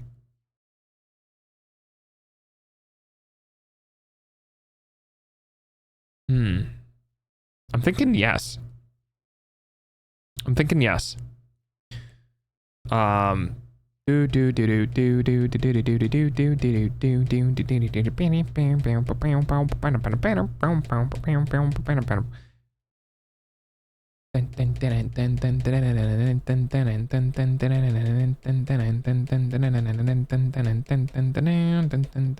have music playing in my head and I don't know where it's from. I don't think I'm gonna do the walls all the way through. Like I don't think I'm gonna do the walls all the way through the length of the building. I think maybe what I'll do is I will make like a wall panel, right? In which if you're looking at it and here's like the roof or whatever, right? That there'd be like a wall panel here. And then this is where the inverter box would be. And then you'd have the roof line kind of like going down like this, right? Whatever. You'd have this roof line going down like this. And then here would be maybe where I'd stick the batteries. Maybe. No, because this goes like down like this. So like I could try to stick the battery here and I could try to stick a panel outlet box there. It's 2 feet. So like I might have enough room, but if not, I can. Basically, I just want to get this mounted on a flat surface. I mean, it doesn't even need to be that tall, right? Like, oh, right. I could just, like the roof is going to come down like this and up like this. I could just make a little wall here instead of here. and then put it on that. And then put the boxes there. I don't know. At this point, I kind of burned myself out.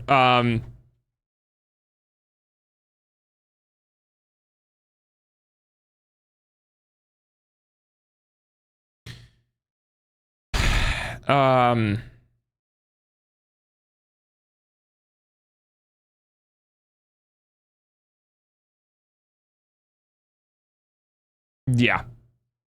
Yeah. Yep. I'm good. I'm good. I think I figured out kind of what I wanted to know. That I'm gonna put the batteries in the attic space. And I'm gonna put the inverter somewhere. I don't know if I'm gonna put the inverter in the attic space.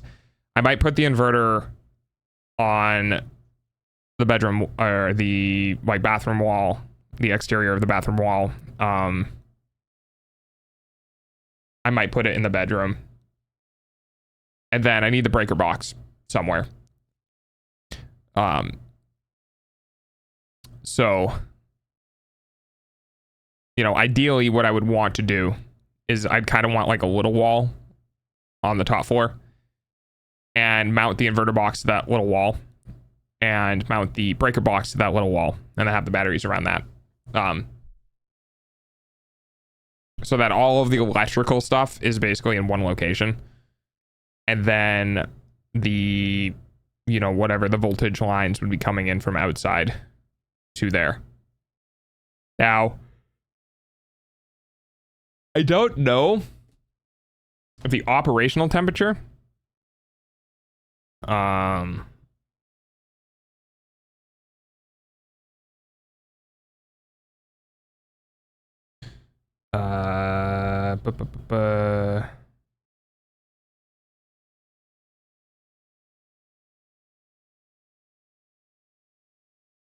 because I want to know if the operating temperatures are like really cold, I could just put the inverter box outside.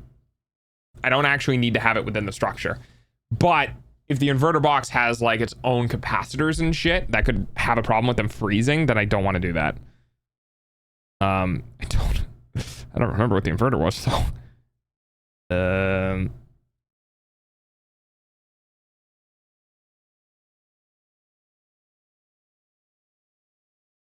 See if I can find it. Not that.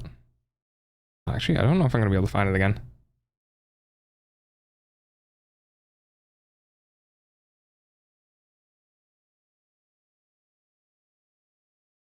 Let me check. Do I have it on my wish list? Or like my save for later?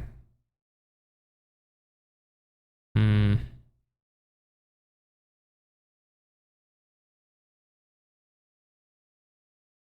am I dumb? I might be dumb.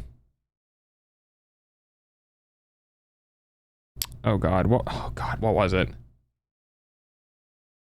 Oh boy. Oh, it was a good inverter too. Oh, I might have goofed.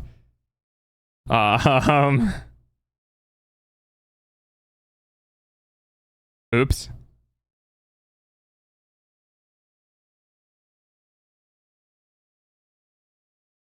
Is it 4,000 watt or an 8,000 watt? I think it was an 8,000 watt.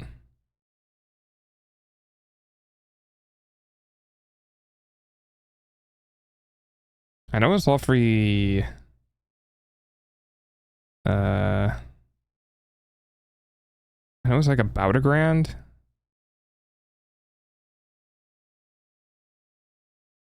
I don't. I'm scrolling through all the listings on Amazon trying to find the one thing that I found a long ass time ago. Hello. Thank you for checking in, Panzer. I just don't remember. I don't remember the name because it was like an off-brand one. Like it was basically a company that popped up and they were using the same box another white label was using. Is it that one? That looks like it. Kinda. Hang on.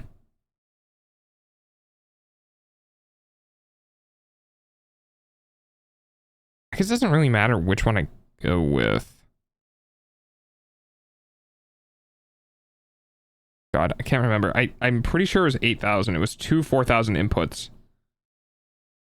Two 4,000 watt inputs. I can't fucking for the life of me remember though. Oh, wait. Wait, hang on.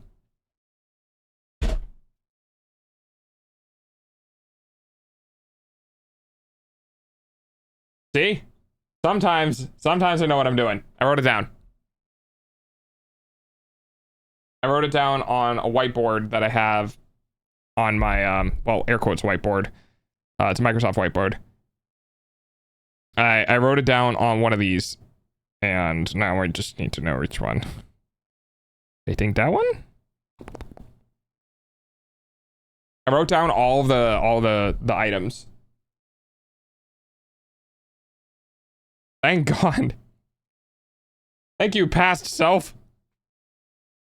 So you can do all this work and you can plan all these things, but if you don't remember what you planned, you have to replan it, and then everything just kind of goes to shit.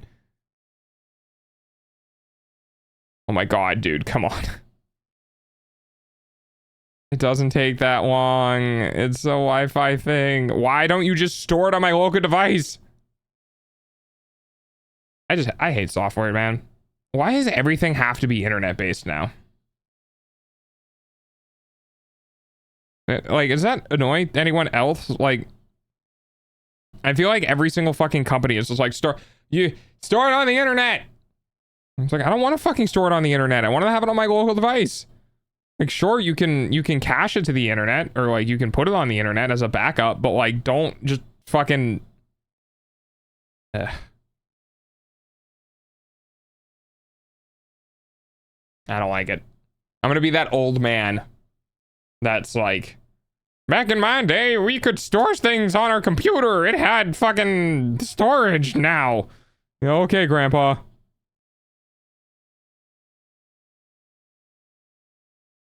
Storage.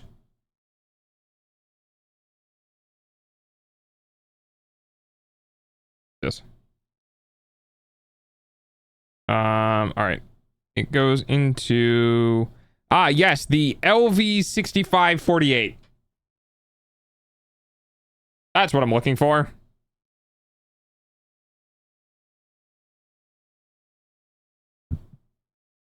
Yeah.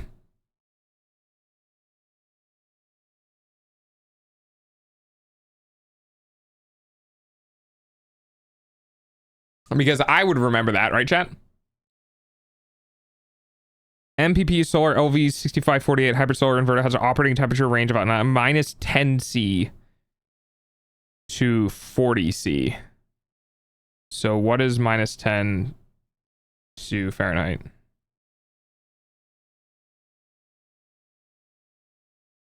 Oh, it's only 14 degrees. Yeah, it's got to come inside. Well, that's unfortunate, but okay. Okie dokie. All right, well, that's good to know, I guess.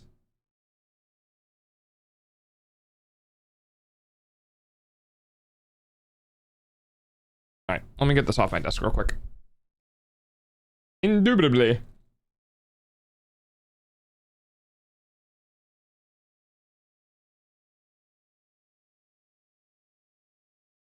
I probably shouldn't do that. Oh well.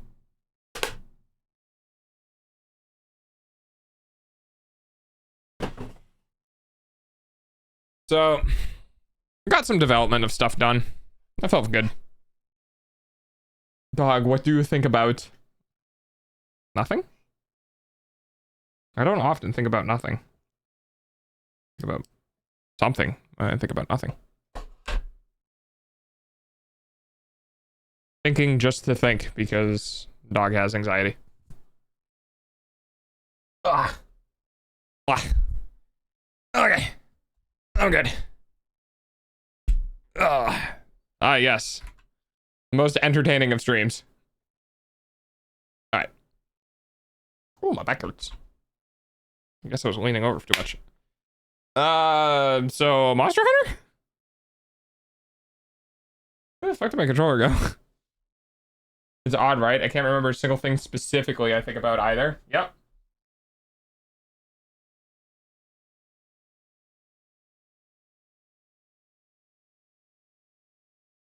The things I think about.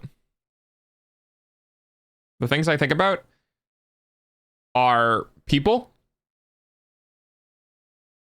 my life, as in where I'm going to be living, food, and stream. That's it. As far as like the last couple of months have been, I am either thinking about someone or some people. I am thinking about where I'm going to be living. I'm thinking about food. I'm thinking about what I can do to entertain myself, other games or otherwise, stream. And a lot of the times my sleep schedule. Even though I don't, you know, do a good job keeping my sleep schedule. I think about it.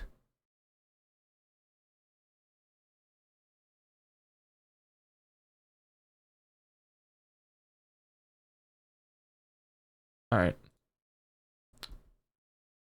Monster Hunter. Monster Hunter. Give me a second.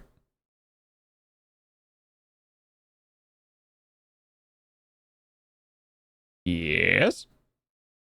I give the pets.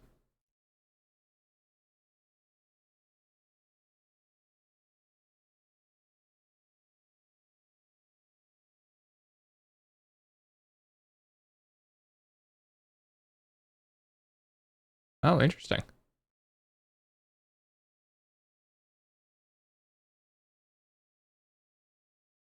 Oh, interesting. Interesting.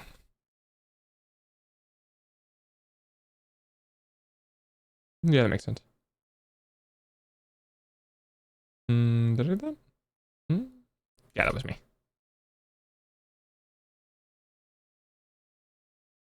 Okay. Monster Hunter time. There's going to be a thing tomorrow, I believe, about the first title update for Monster Hunter coming in April, I believe. So that'll be fun. Oh, yeah, you guys want to know something crazy? I haven't really thought about this before. Well, I mean, I kind of have. The amount of storage that corporations now thank you for the super love that corporations now need to deal with because of artificial intelligence. The amount of like images and data and just junk bullshit that companies now need to store because they uploaded a consumer uploaded an image, right, of a yep, there it goes. A consumer uploaded an image of an AI generated thing, right? Like the amount of data that has been generated by AI like coming into existence is insane. It's actually disgusting how much extra shit had flooded the internet because of everyone posting like AI porn or everyone using AI generated imagery for their profile pictures. Just like the raw amount of shit now that is on the internet because of AI. It's kind of crazy.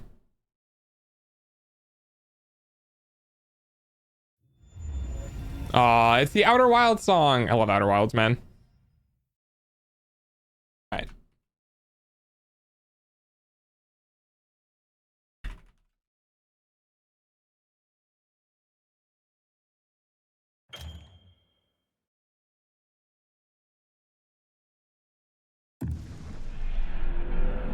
Dude, Outer Wilds song. I'm gonna make you guys listen to this. Because I'm gonna try and stop too. Dude, Monster, god damn it, Outer Wilds. I don't like this Monster Hunter because I'm playing the game. Outer Wilds soundtrack, dude, it hits hard. Je suis monté. Monte. Je suis monte. Je suis mort. Bam, bam, bam, bam, bam, bam, bam, bam. Oh, I've mounted. Yes.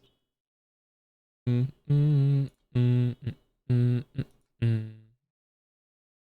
1.000.05.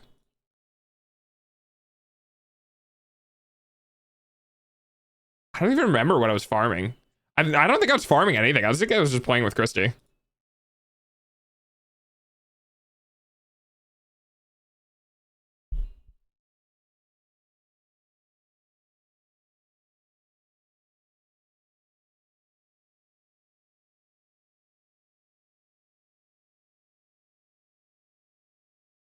All right. You guys can listen to the game now. I'll turn off Spotify so you guys aren't getting like double audio. Find the hunter! Is there even anything to fight? Thank you for the bets. I feel like there's nothing left for me to do. I'm not gonna achievement hunt because I don't like. Oh, I guess I could farm for a better weapon. I think that's the last thing I can really do now.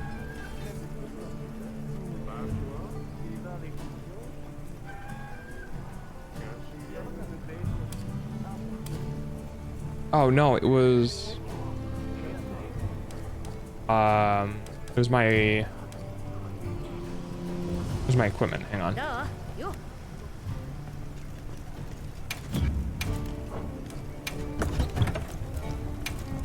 Is it? Oh wait, is that right?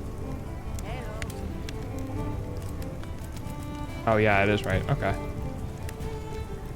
It wasn't that then?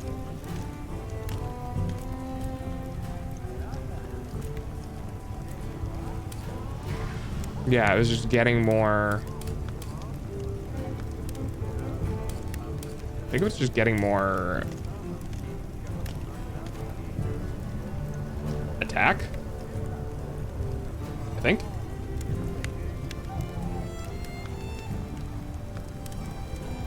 Yeah, I think I wanted all attack.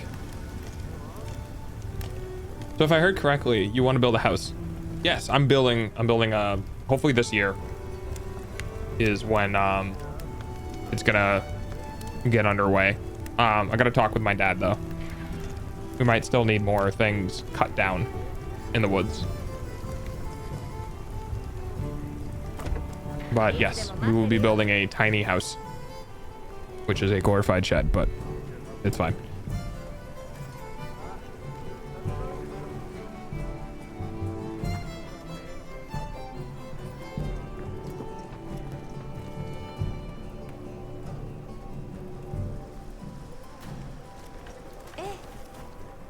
Oh boy.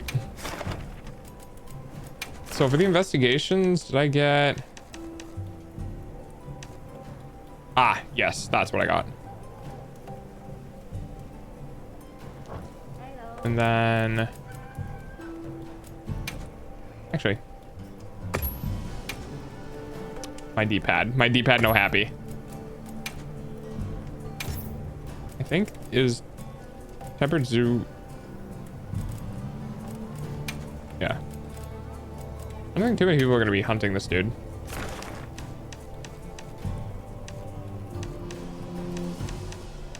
But I'm looking, basically I'm looking to get more, I'm looking to get more of those red things.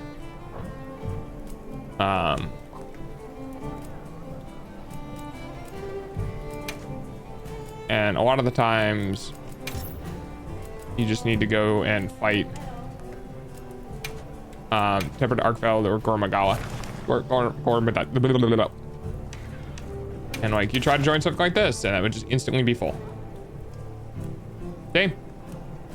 Full could not join. One of 4 party size posted 0 minutes ago.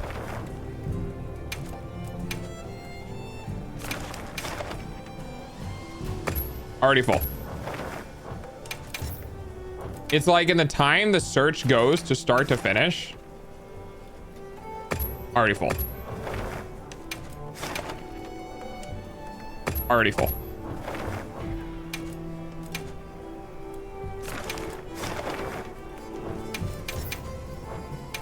Oops.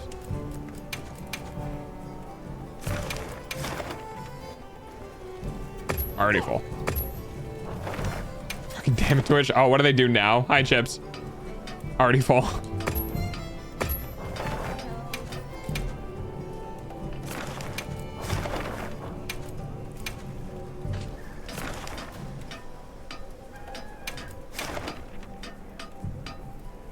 Already full.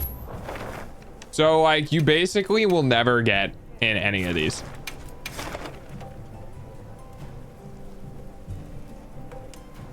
I was sent into another stream. I love when that happens. I love being live and just Twitch deciding you're not entertaining enough. We're sending your viewers to somebody else. Okay, cool, thanks. I appreciate it.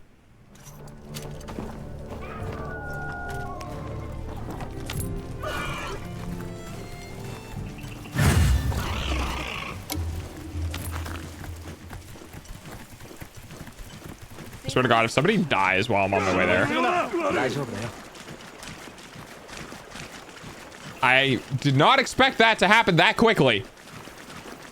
But okay then.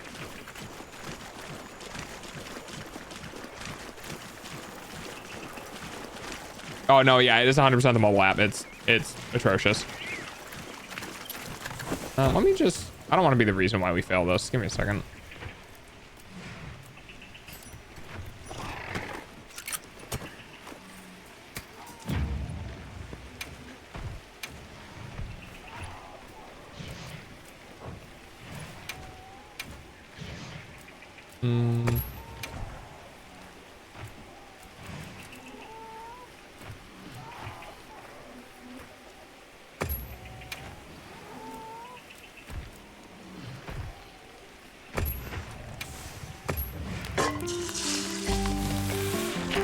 Jesus Christ. Oh, hello? What is? Oh, hi, Rathian.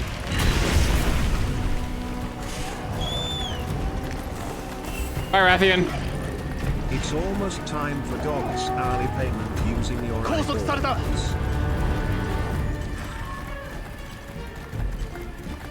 I had the stream up while I had to deal with something that I heard a certain frog VTuber. Oh my God. That's funny. Just a certain frog VTuber, huh?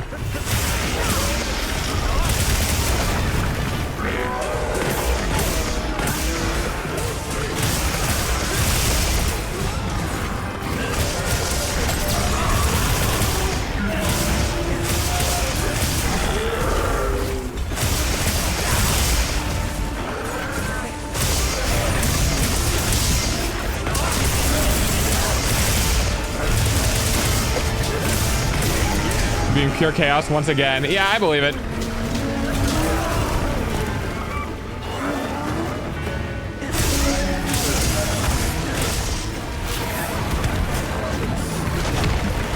The small endemic life going after me instead of this thing is wild.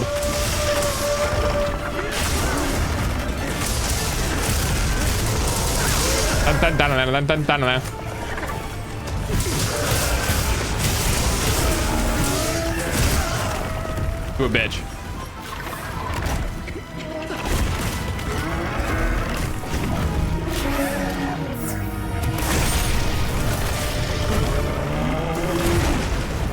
Can you just let me fucking get a sip?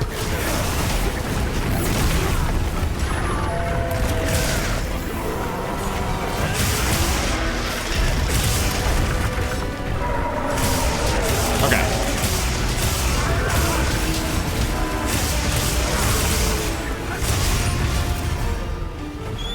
I was like, what the fuck? That's not Delta. Picked up my phone and noticed that it was, in fact, not Delta. Good. I'm glad you can tell the difference.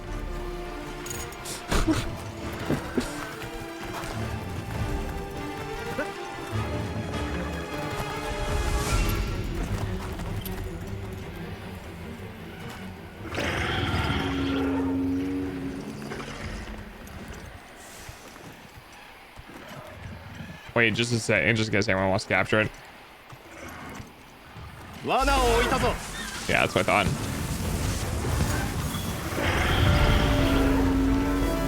She took the kids. Big time. Despite, no, not saying that.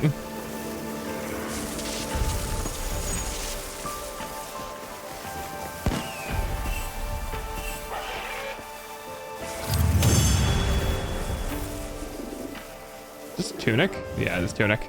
Tunic, despite pissing me the fuck off, was a fun game. Oh, shit. Dude, I got 2 heavy armor spheres. Let's go. That's dope. I will not. You cannot make me. Jumping duel. Guard up. Dragon and thunder res. All right. How many deaths did we have? 2. So we were at the very last one. Capture Pro. All right. I got 3 new titles.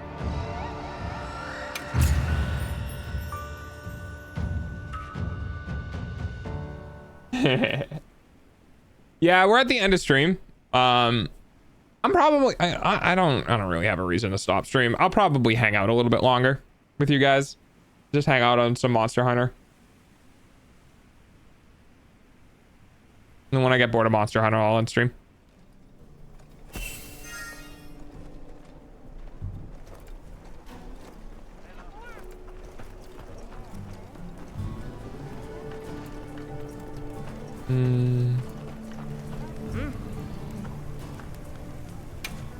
So basically, when you're doing Ardean weapons, you want to go for as much attack as you can.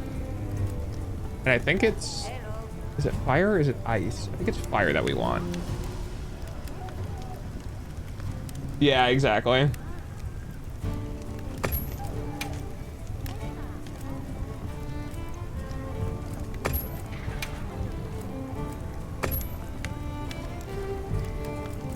Oh, that's water, that's why.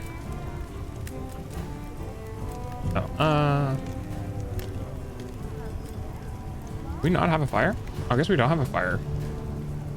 Oh, we want everything being attack anyway. All right, we can do ice attack. I think the other good one is ice. And we don't have ice attack. All right, well, water attack and then ice attack. Yes.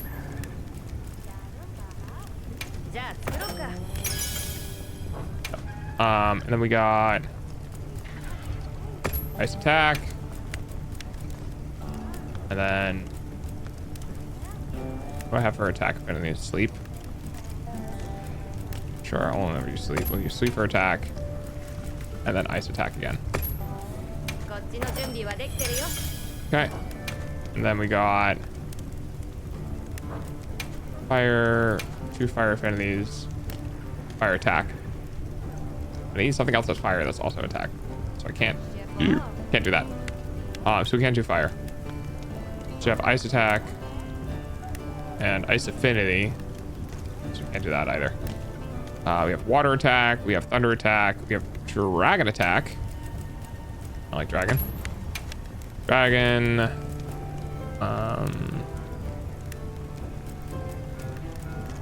Another tactical infusion that we have a bunch of. Water, thunder. Ads suck, I know. Yeah, your suck, I eyeballs know. pay for dog's food though. Yeah, thanks for paying for my food. I can blast on them, doesn't really matter. And then dragon again. Nice. Then we'll do another dragon if we can. Dragon attack. We'll do sleep attack, and then we'll do dragon attack. Need to get food. Okay. Alrighty.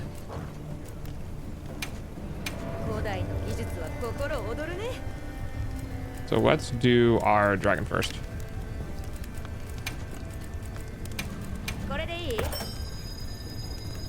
Come on, all attacks. What did I get? 2 sharpness, 2 attacks, and an affinity. I don't know if that's any good. Got 2 attacks on it. What do I have on right now? It's the same thing. Yeah, not worth it.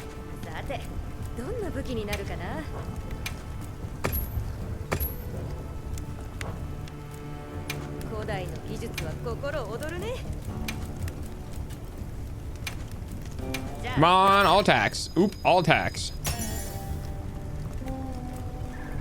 Is that just a shit ton of affinity? Oh, fuck you, game. Fuck you, game.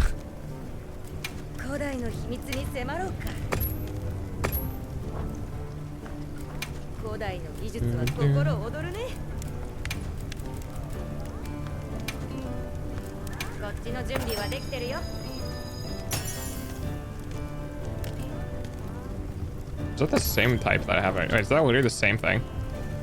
No, it's got a higher.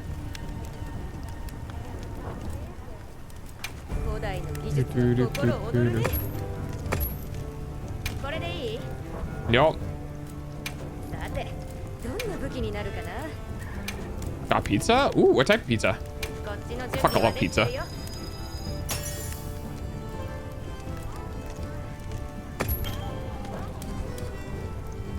Literally, oh, we got 1.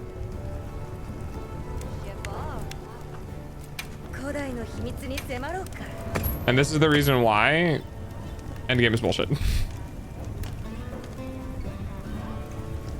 Alright, well, time to try to forge more, I guess. Just pepperoni? It's still pretty good. Dragon attack.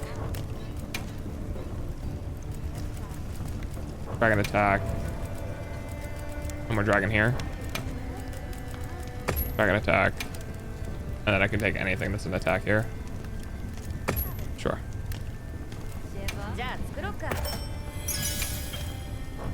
Alright. Poison attack. Let's see what we got between these two. We got thunder attack. Pretty significant amount of thunder attack. Water attack. Ice attack.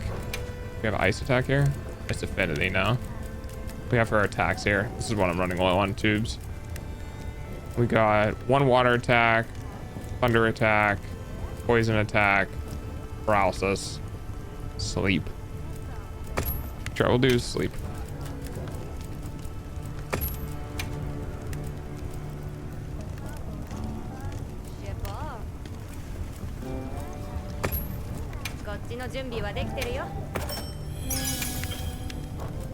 And then let's see.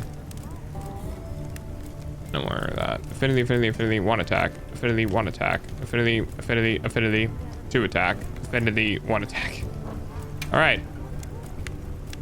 So we got more of those and quite a bit more of these, I think. So do we have a sleep attack? Yep. Sleep attack. Sleep attack. And water. All right. What else do we got? Blast attack. Not really the greatest. Blast attack. We got paralysis attack. Ice affinity. Poison. Poison 7 poison attack. All right then.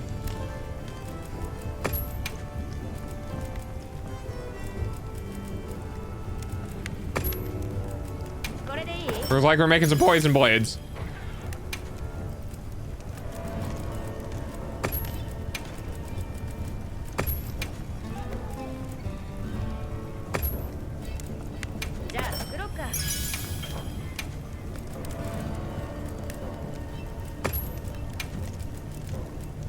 poison here yet.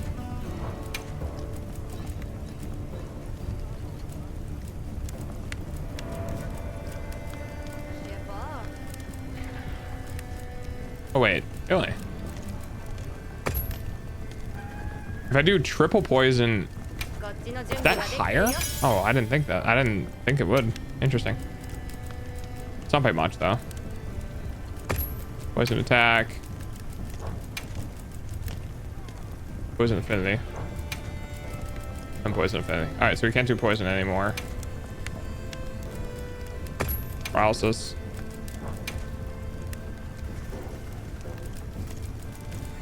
Paralysis. So that didn't change. That's the only attack one I have left. Alright, cool. How much poison? Like a small snake bite or hanging out on Reddit for 2 days?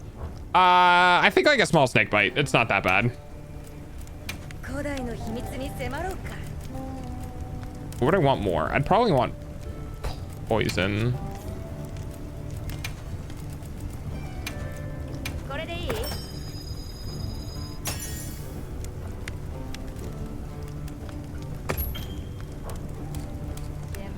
Elemental boost, elemental boost, elemental boost. Suck my dick.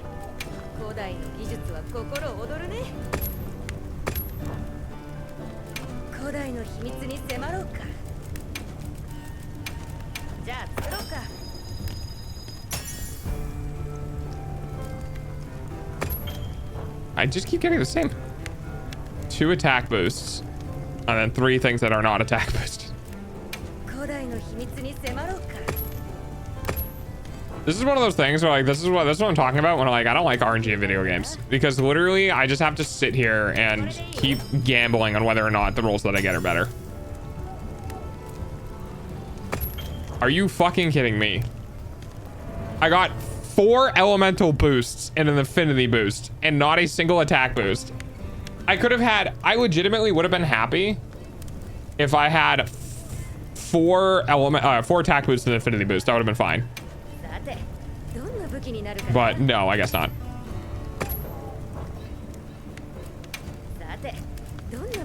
All right, sleep up next, I guess. Actually, we're gonna do this one first, just in case. Oh, it's technically better. It's technically better. Got a bunch more sharpness to it too, so it's not that great. But it is a higher total attack, which does make it better.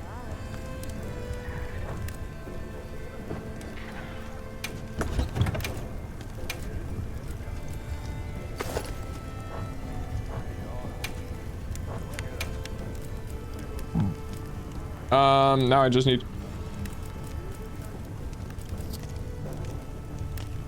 to find out the ones that are on the other weapon.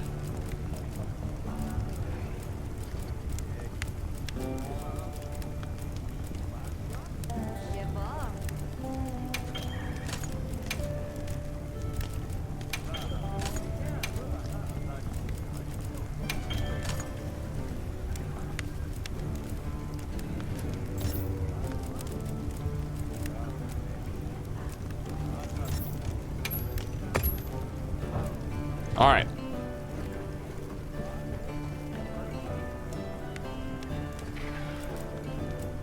And then we're gonna forge a dismantle. This one. Yes.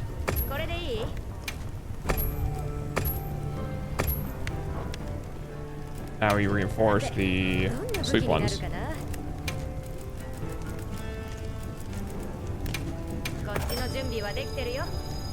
And just keep trying to get all attack. Not even close.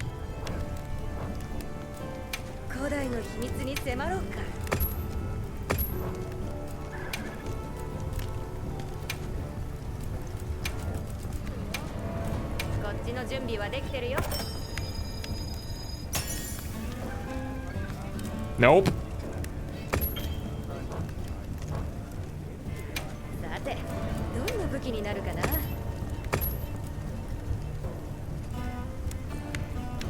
there's a dragon I didn't do. Dragon would be good. Hey, RNG, you wanna give it to me? Hey, RNG, please. Ooh. Ooh. Oh, now hang on. Okay. Okay. All right. That's better for damage. That's better. That's better. That's 3 attack boosts and 2 affinity boosts. Dragon, something nuts. That is better. I will take that. I absolutely will take that.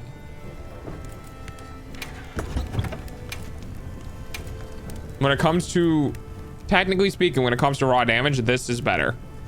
We'll have a higher percentage chance to hit crits. I think we're at like, I think we'll be at 100 with the thing that we have. But yeah. Yeah, okay. Fucking nice, mate. Fucking nice, mate. Let's go.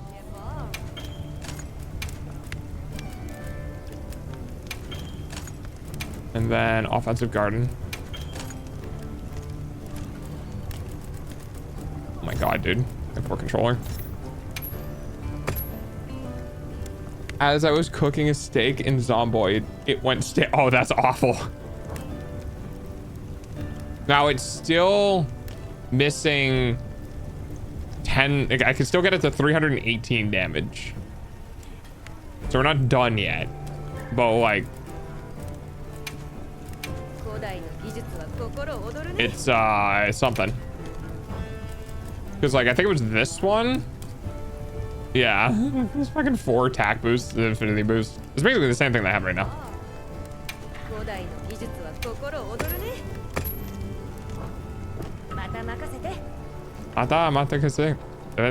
Leave it again. Leave it to me again.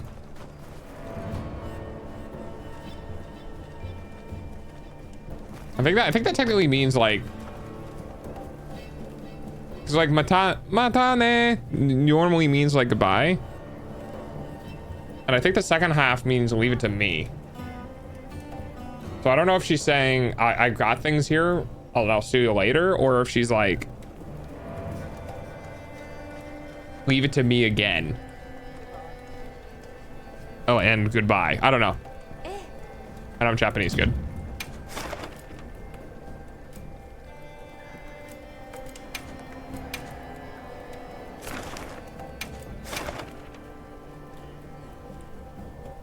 If I get this, I'm gonna be fucking... Oh, yeah, dude, let's go. Holy shit, this is such a good quest.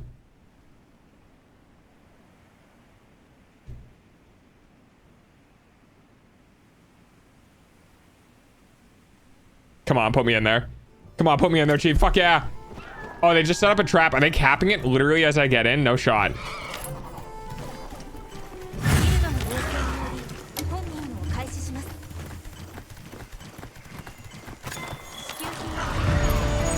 I couldn't have asked for an easier fucking quest, dude. I jump in, they cap it. I literally don't have to do anything. I literally don't have to do anything, and I get a massive amount of free stuff.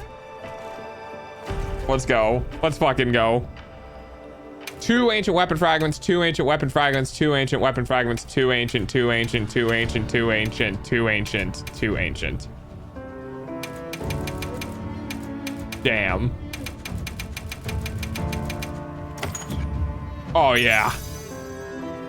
Yeah, fucking love to see it.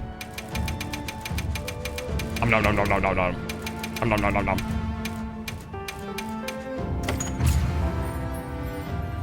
They did it for 12 minutes. I did it for 10 seconds. Thank you. Thank you for the free stuff.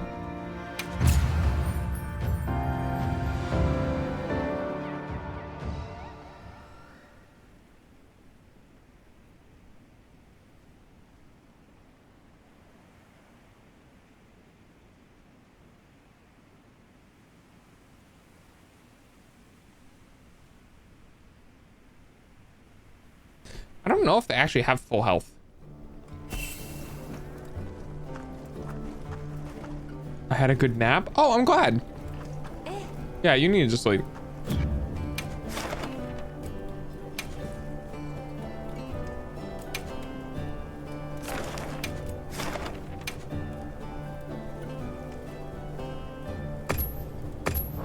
Session was full.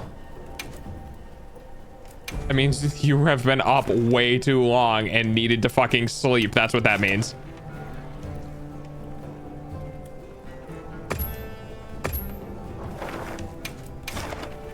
Hi, fishy. No. We're not able to get into, Or did it autocorrect Yuki to fishy?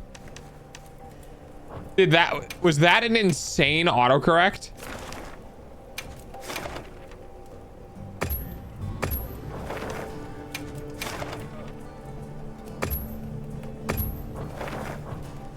I don't know, man. Fish. All right, fair enough. I am no fishy. Everyone point at fish.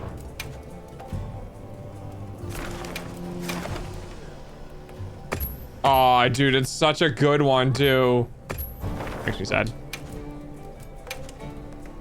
Because I am. No. I kid. No, you're not fish.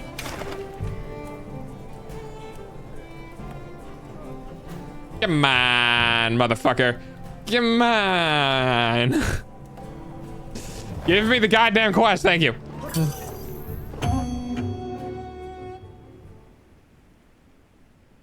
I don't want to have to get Italian on your ass. I will fetch Luigi.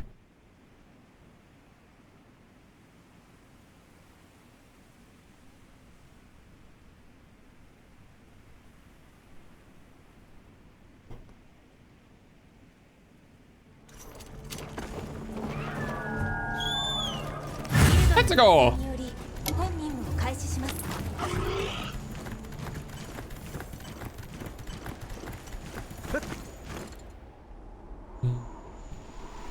What? I just ate food. How did my stamina already run down?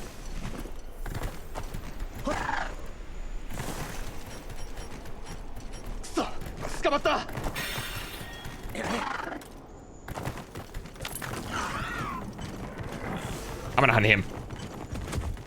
Come here, you.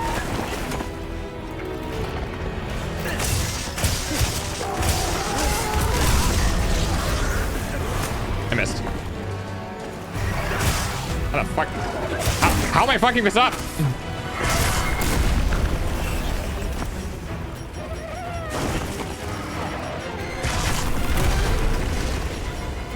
You know what? That's fair.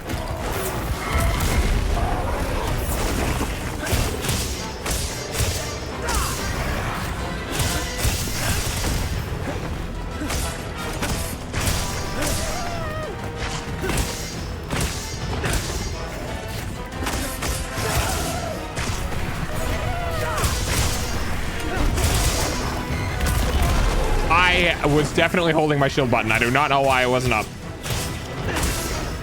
Come here, you bitch. I just perfect blocked the roar. That was dope. Oh, did I not equip my, oh, I don't think I equipped the gems.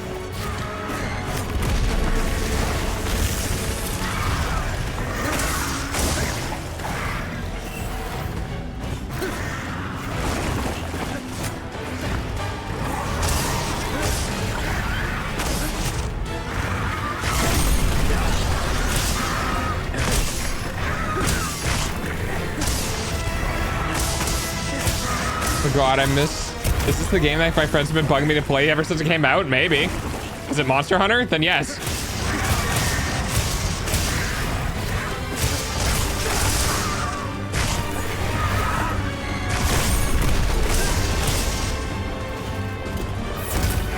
Ah, you fuck.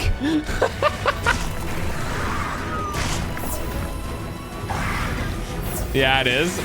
Well, it's a good game.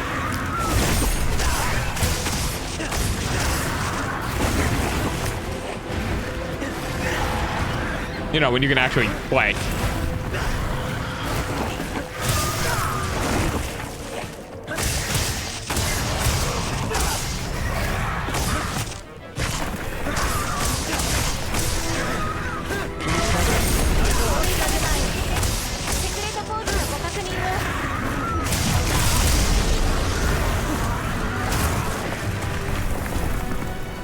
wish I had a little more sharpness on this.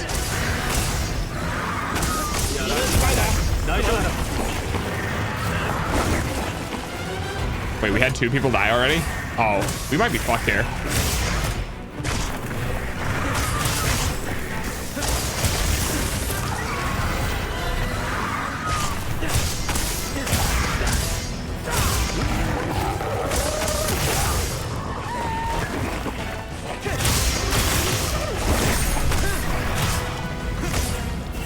Oh, where is it?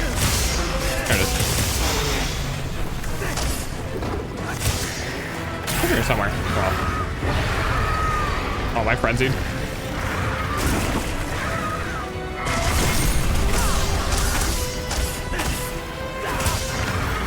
Do you not have it?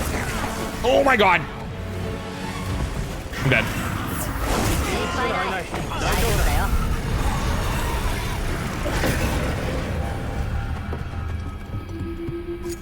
That's awkward. You don't have it? Oh, okay. It's kind of a bitch to run. Do you have, what's your GPU? Like, what's your setup? Because they did not optimize this game whatsoever. That's super awkward. I feel so bad for getting that. Yeah, I feel bad. Oh well. I have no clue. All right, fair enough.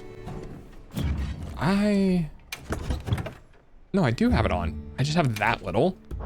Do I have anything with handicraft?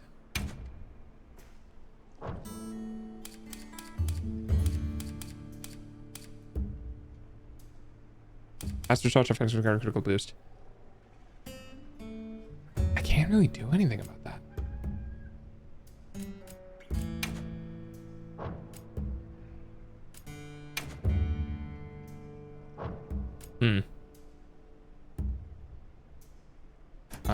I guess that's it. It is what it is. My friends helped me build my computer. So you don't know what it is at all? There is a way to find out. I think I'm gonna change this to a handicraft.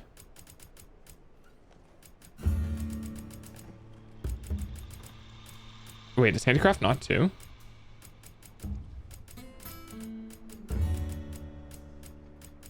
Wait, is handicraft 3? Oh, that sucks. You can find out. There's a way to find out. You can do a DX Diag, which stands for DirectX Diagnostics, and it can tell you what your graphics card is.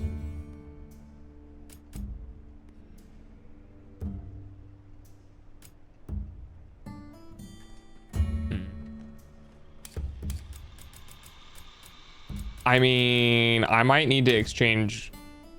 Like, the Guardian Jewel is really good, but the problem with the Guardian Jewel is that I have no handicraft to utilize it for. But it's an 80% reduction.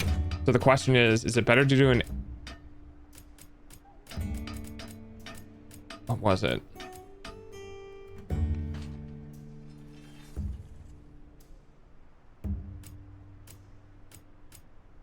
I think I have one that's razor sharp handicraft, yeah. Oh, it's 50% on anything, not just on critical hits.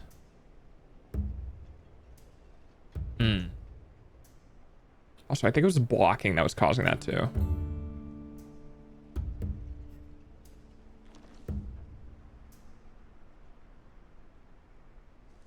I'll keep an eye on it. We could go into the range and test it. Sure, why not? Let's do that. I don't really like we're doing anything else.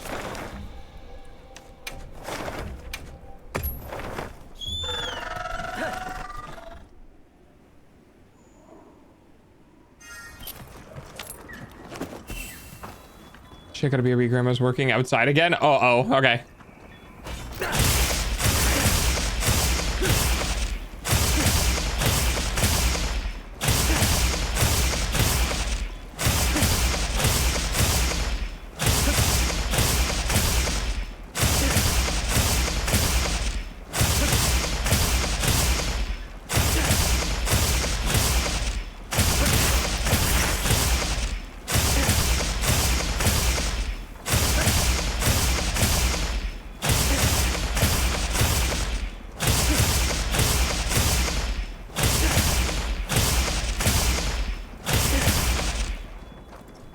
So 58 hits.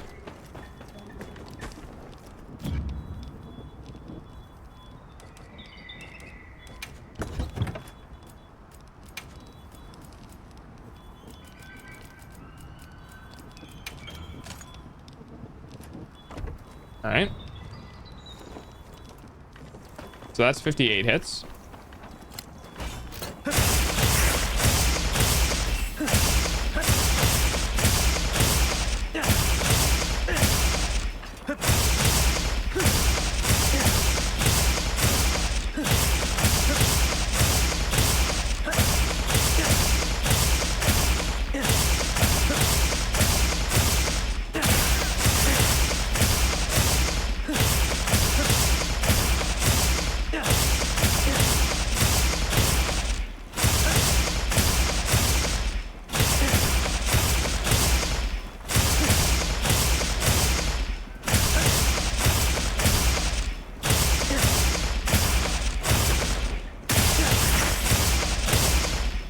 $72 hits.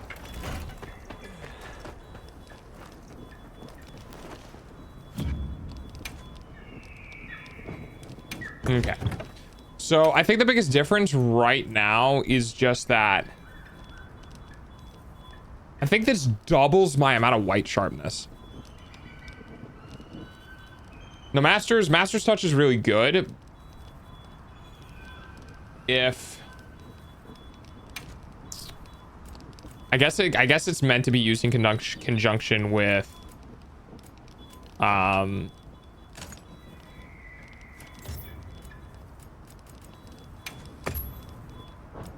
it's meant to be used in conjunction with my cloak, my mantle, my thingy, the thingamajigger, the fucking thing I put on that does the damage thing. Corruption mantle. Oh yeah, it was mantle. Okay. Because that'll raise my affinity up significantly. I get English. I can't grill a meal here? You suck.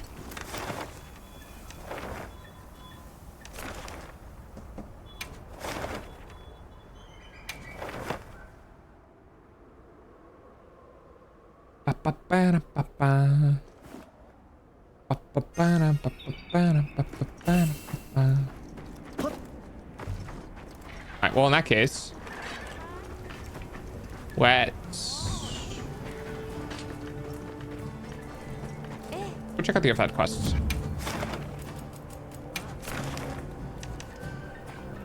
Like a fire hidden by sand.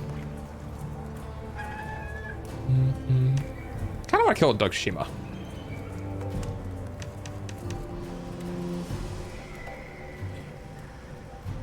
What do we got for rewards though? Dun, dun, dun, dun, dun, dun, dun, dun, dun, dun, dun, dun, dun, dun. Ba, ba, da, ba, ba, ba, ba, ba, da, ba.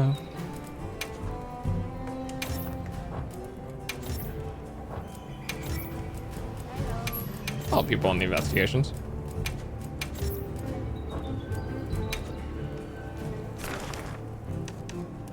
Let's see, who should I help? I can also check by names. Let's go help D's. Mind Goblin.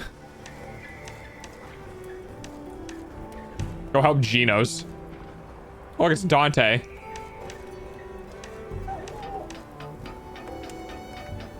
Miss Butter Pecan. Oh, Butter Pecan. I get it.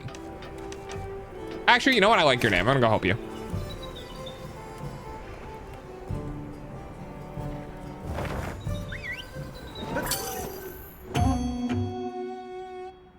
Murder, murder, death, die. I believe my meal already ran out. I'm pretty sure I added the 20-minute addition to that. I haven't been playing this game for that long. How the fuck did my meal run out? Is it because we failed the thing? Well, that doesn't make any sense.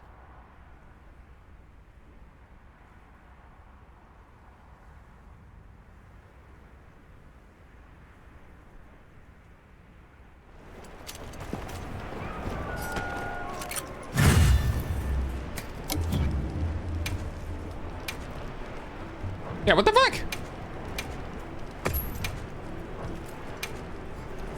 4, 4, 9, 3, 4, 4, 11.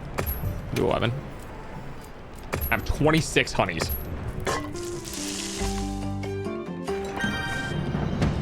There, 50 minutes.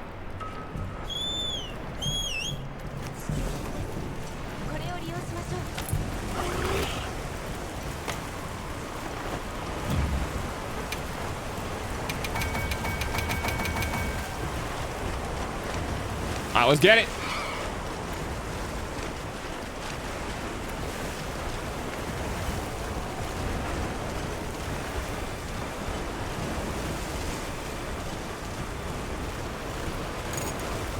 Oh, spider.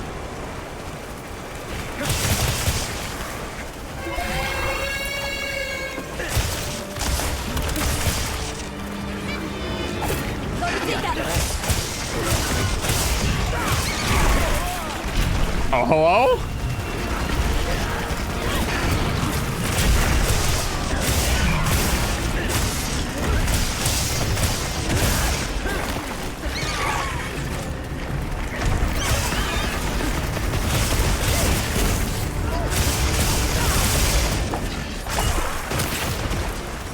I'm having a fucking time here, apparently.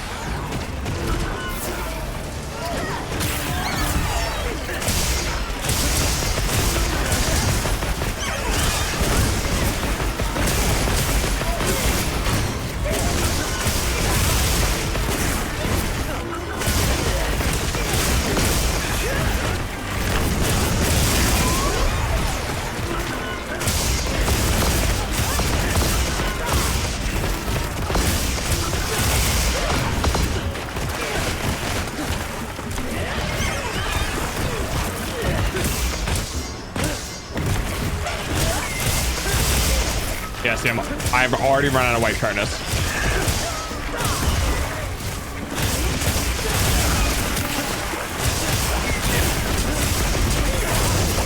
I don't know why my affinity is so low.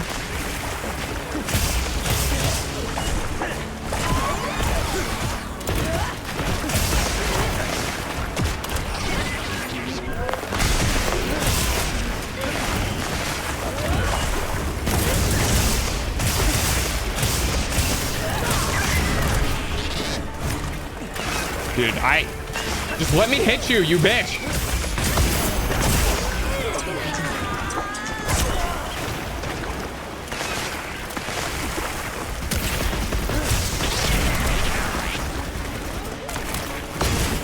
I've never had this much trouble with this boss.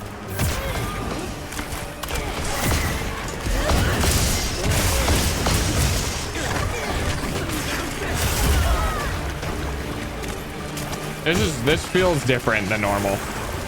I know it's tempered, but it's not like that.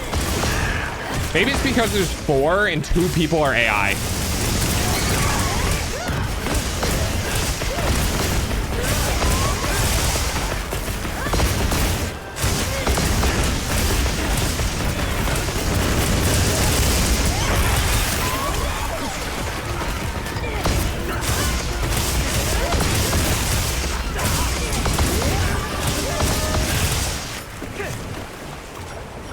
Yeah, I'm not exactly sure if I should be using Master's Touch or if I should be using my handicraft or razor sharp handicraft, because I think my affinity with frenzy I don't know. I don't know the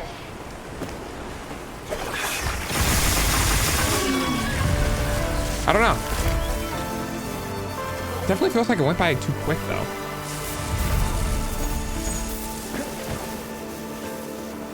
I need a consistent creature I can fight, and then I can make the call that way. Because I have to fight a large creature in order for the frenzy effect from the set to happen. Weakness exploit gives me 30. Maximum might gives me 30. My weapon has 15, and the cleanse has 20. So that's over 100%. I should be critting on every hit. If I'm hitting on a weak point.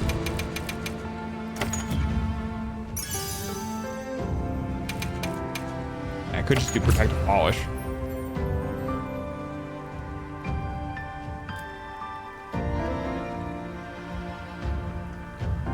I don't know.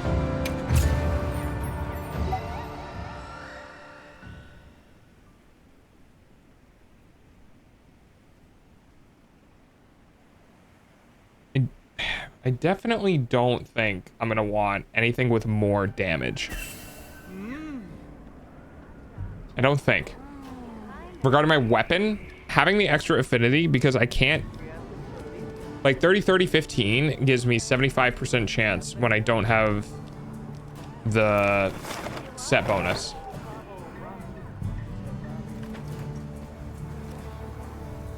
And I can't get the set bonus in the training range though, because I can't trigger the set bonus effect, which is really annoying. Maybe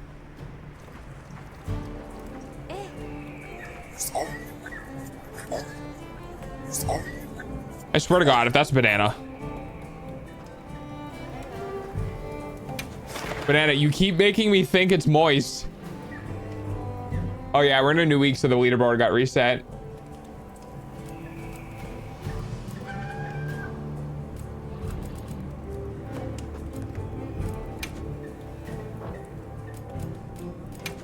You know what? I wonder how fast I can do this solo.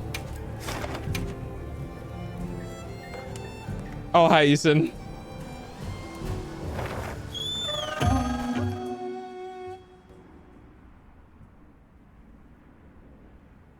See, I knew one day you'd find me playing.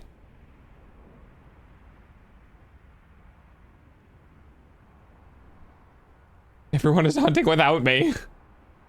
Well, it's because we were close to the end of the stream. I'm technically over my stream time. I'm just chilling, hunting monsters. I'm gonna do this one. I'm gonna do this set solo because they're 2 5-star tempered.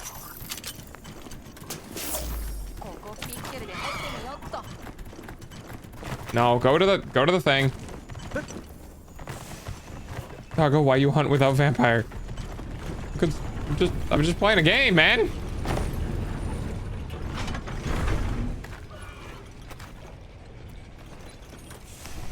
Outdoors. I still wish there was a way to proc this passive. Weird ass. Those are weird ass deer. That's not at all how that works, but all right.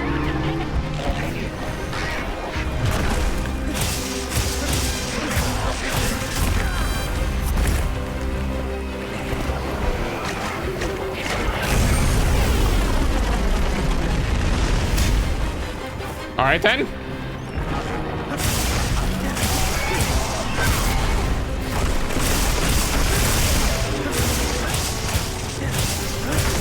All right, I cleansed it.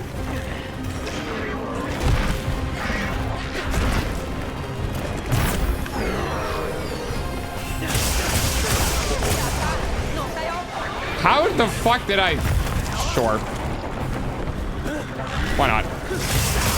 Cephalopod situation. Real cephalopod hours. It's a wall, my guy. You good? I kind of find it funny hunting squids on land. You don't need this, right? Can we stop looking at the center of the monster? Thanks.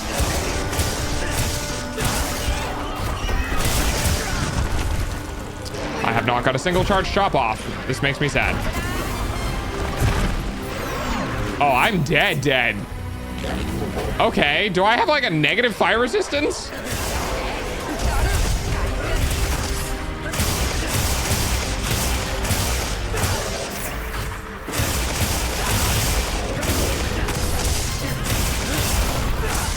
There's a way to turn the camera pole off? That's probably, yeah.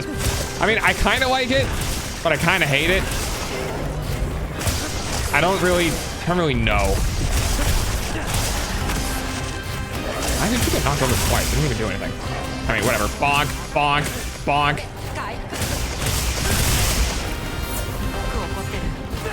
it's gonna do the thing and I'm gonna get knocked out of the jump. Yup, love when that happens.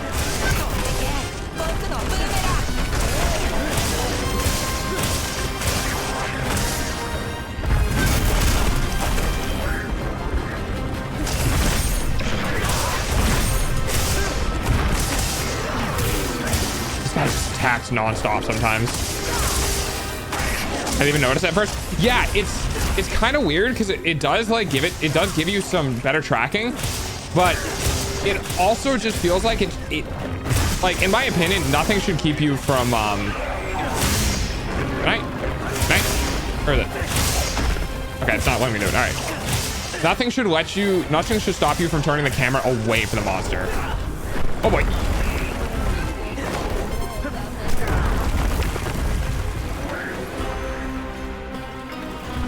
I'm gonna do this. Don't you dare. Okay, he's still attacking the cat.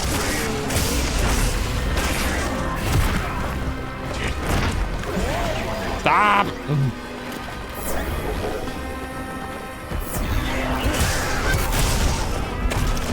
Sir!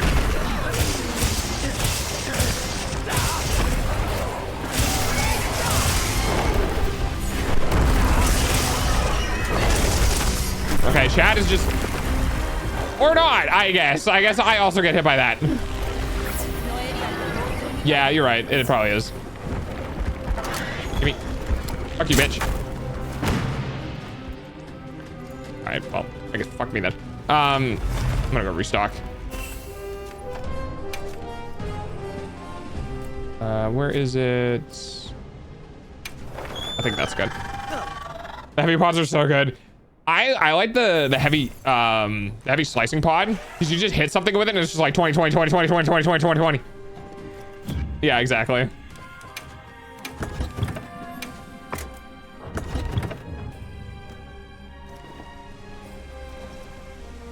All right, come on, horse.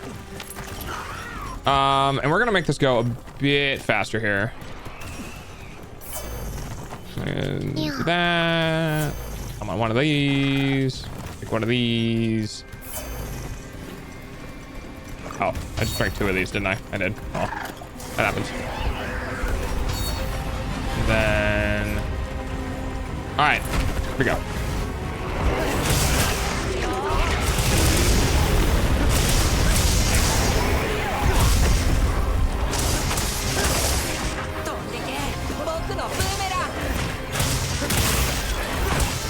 Come on, get it off. Nice.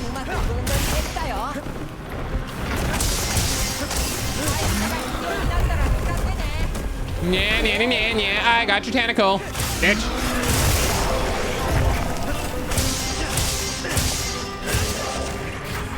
Yeah, I'm gonna mess this guy's shit up.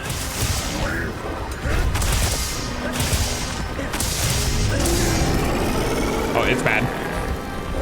Yeah. Thanks, Anonymous.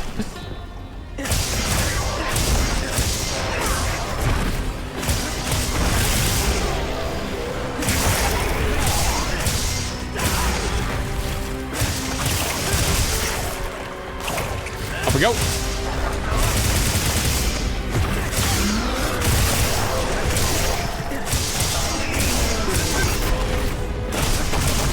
Give that time. Oh boy. Where's the... There it is. Hot. Very hot. Bitch. I'm on fire. I'm in lava. I'm in pain. Thanks, chat. I appreciate it.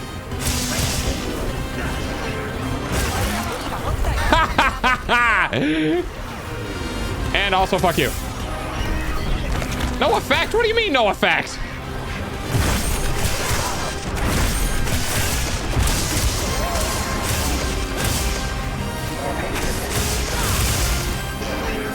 I'm not gonna get above him in time, am I? No, I'm not.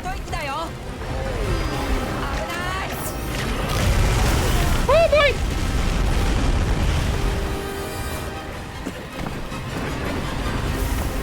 It's fine, everything is fine!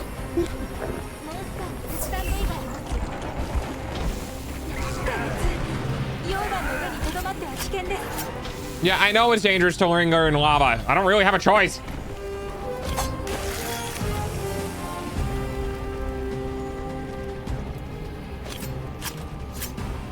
I gotta smack a cephalopod. I'm actually kind of glad it didn't cleanse it. Can I cleanse it with nullberries? Or even get it reduced? Only a little. What about 2? A little more. What about 3? Okay, I think it's this will help it though. There we go. That's what I wanted. That made me focus strikes.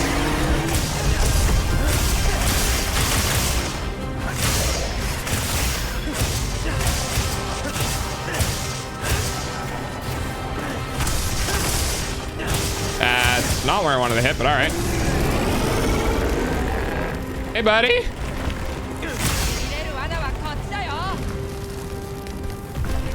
Actually, you know what, Chad? You're right. You are right. Why don't we do that?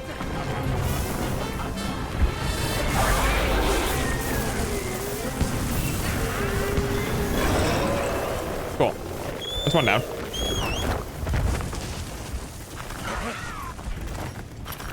How could I ever second guess your genius?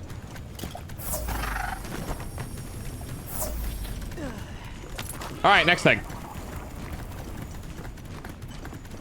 Wait, there's another one? How many of these did I cut off? Oh no, it's just still wiggling. Okay.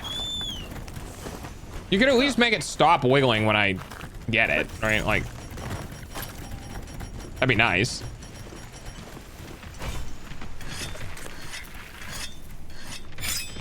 Huh, never noticed that before. All right. Yeet.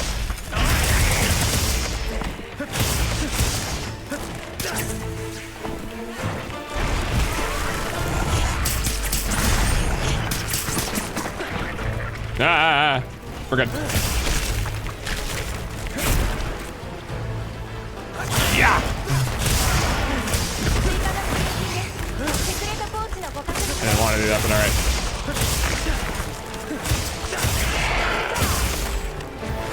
Come on, come on, come on. Not quite, but all right.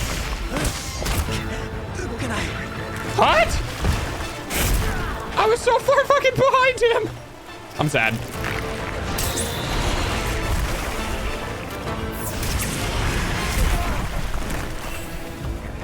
You know what? Oh, all right, sure.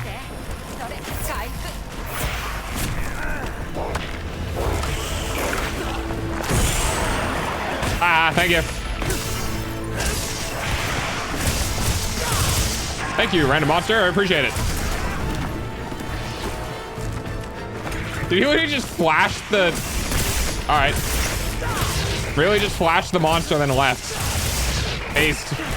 Based ass random encounter. I know there's another one behind me, game. I don't know why you're spawning 2, but sure.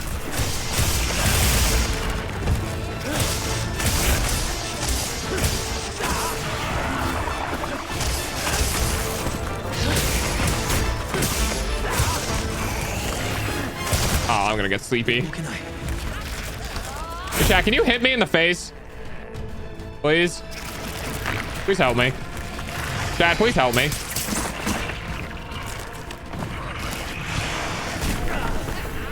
Oh, okay. That was probably the least amount of damage I could have received for that.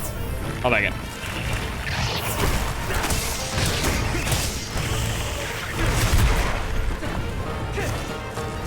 I'm trying to poke your butt. Come here. There we go.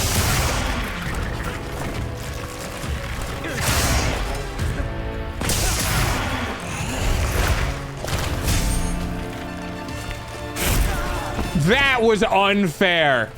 No, dude. There's no way you instantly do that. You didn't even do the animation. That's dumb. Yeah, like what a way. And you don't have the weak spot either? Dude, what is wrong with you?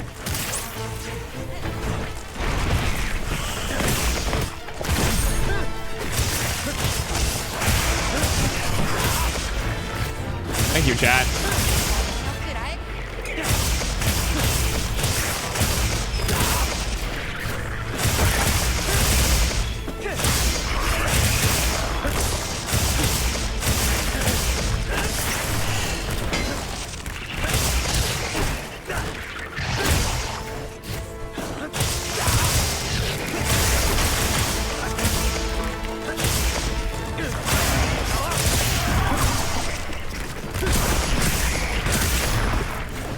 Okay, the fact that this other spider has been here the entire fucking time is really annoying.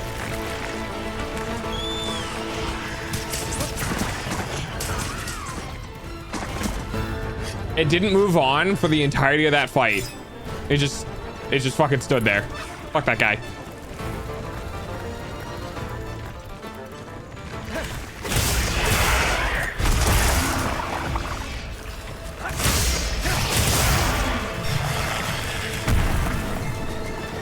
Like it.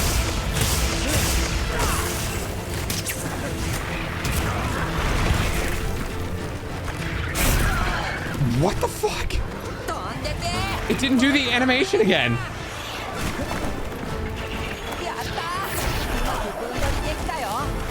Jump him. Yeah, jump its ass.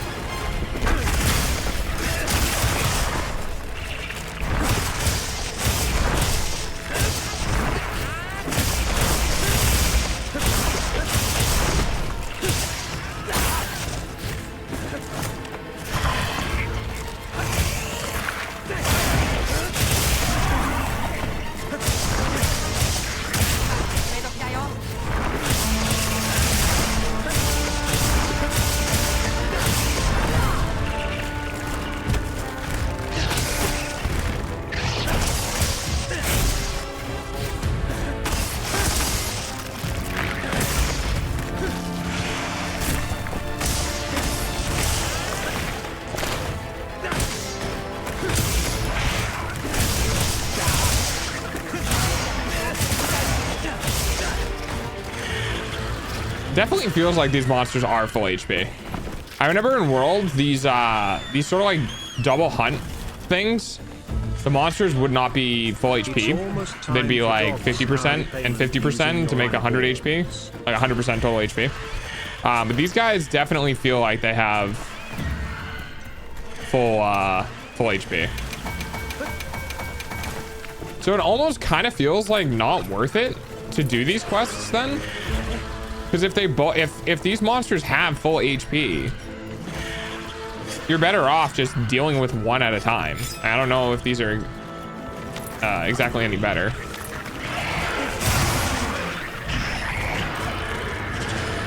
Oh, is that the one I'm supposed to be fighting?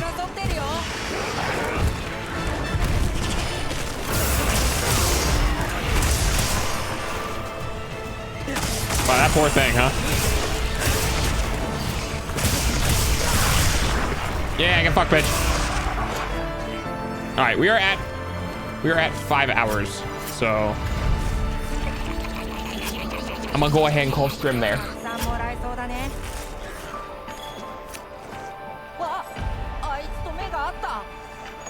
That'll be our end of stream.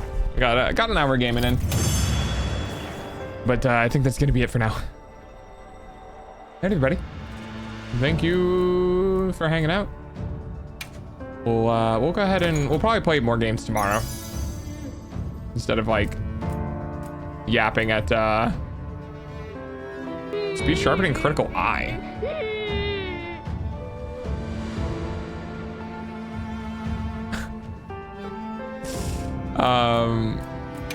We'll play some more games tomorrow. So yeah, thank you guys for hanging out. I appreciate it. I'm gonna go eat some food. Bye.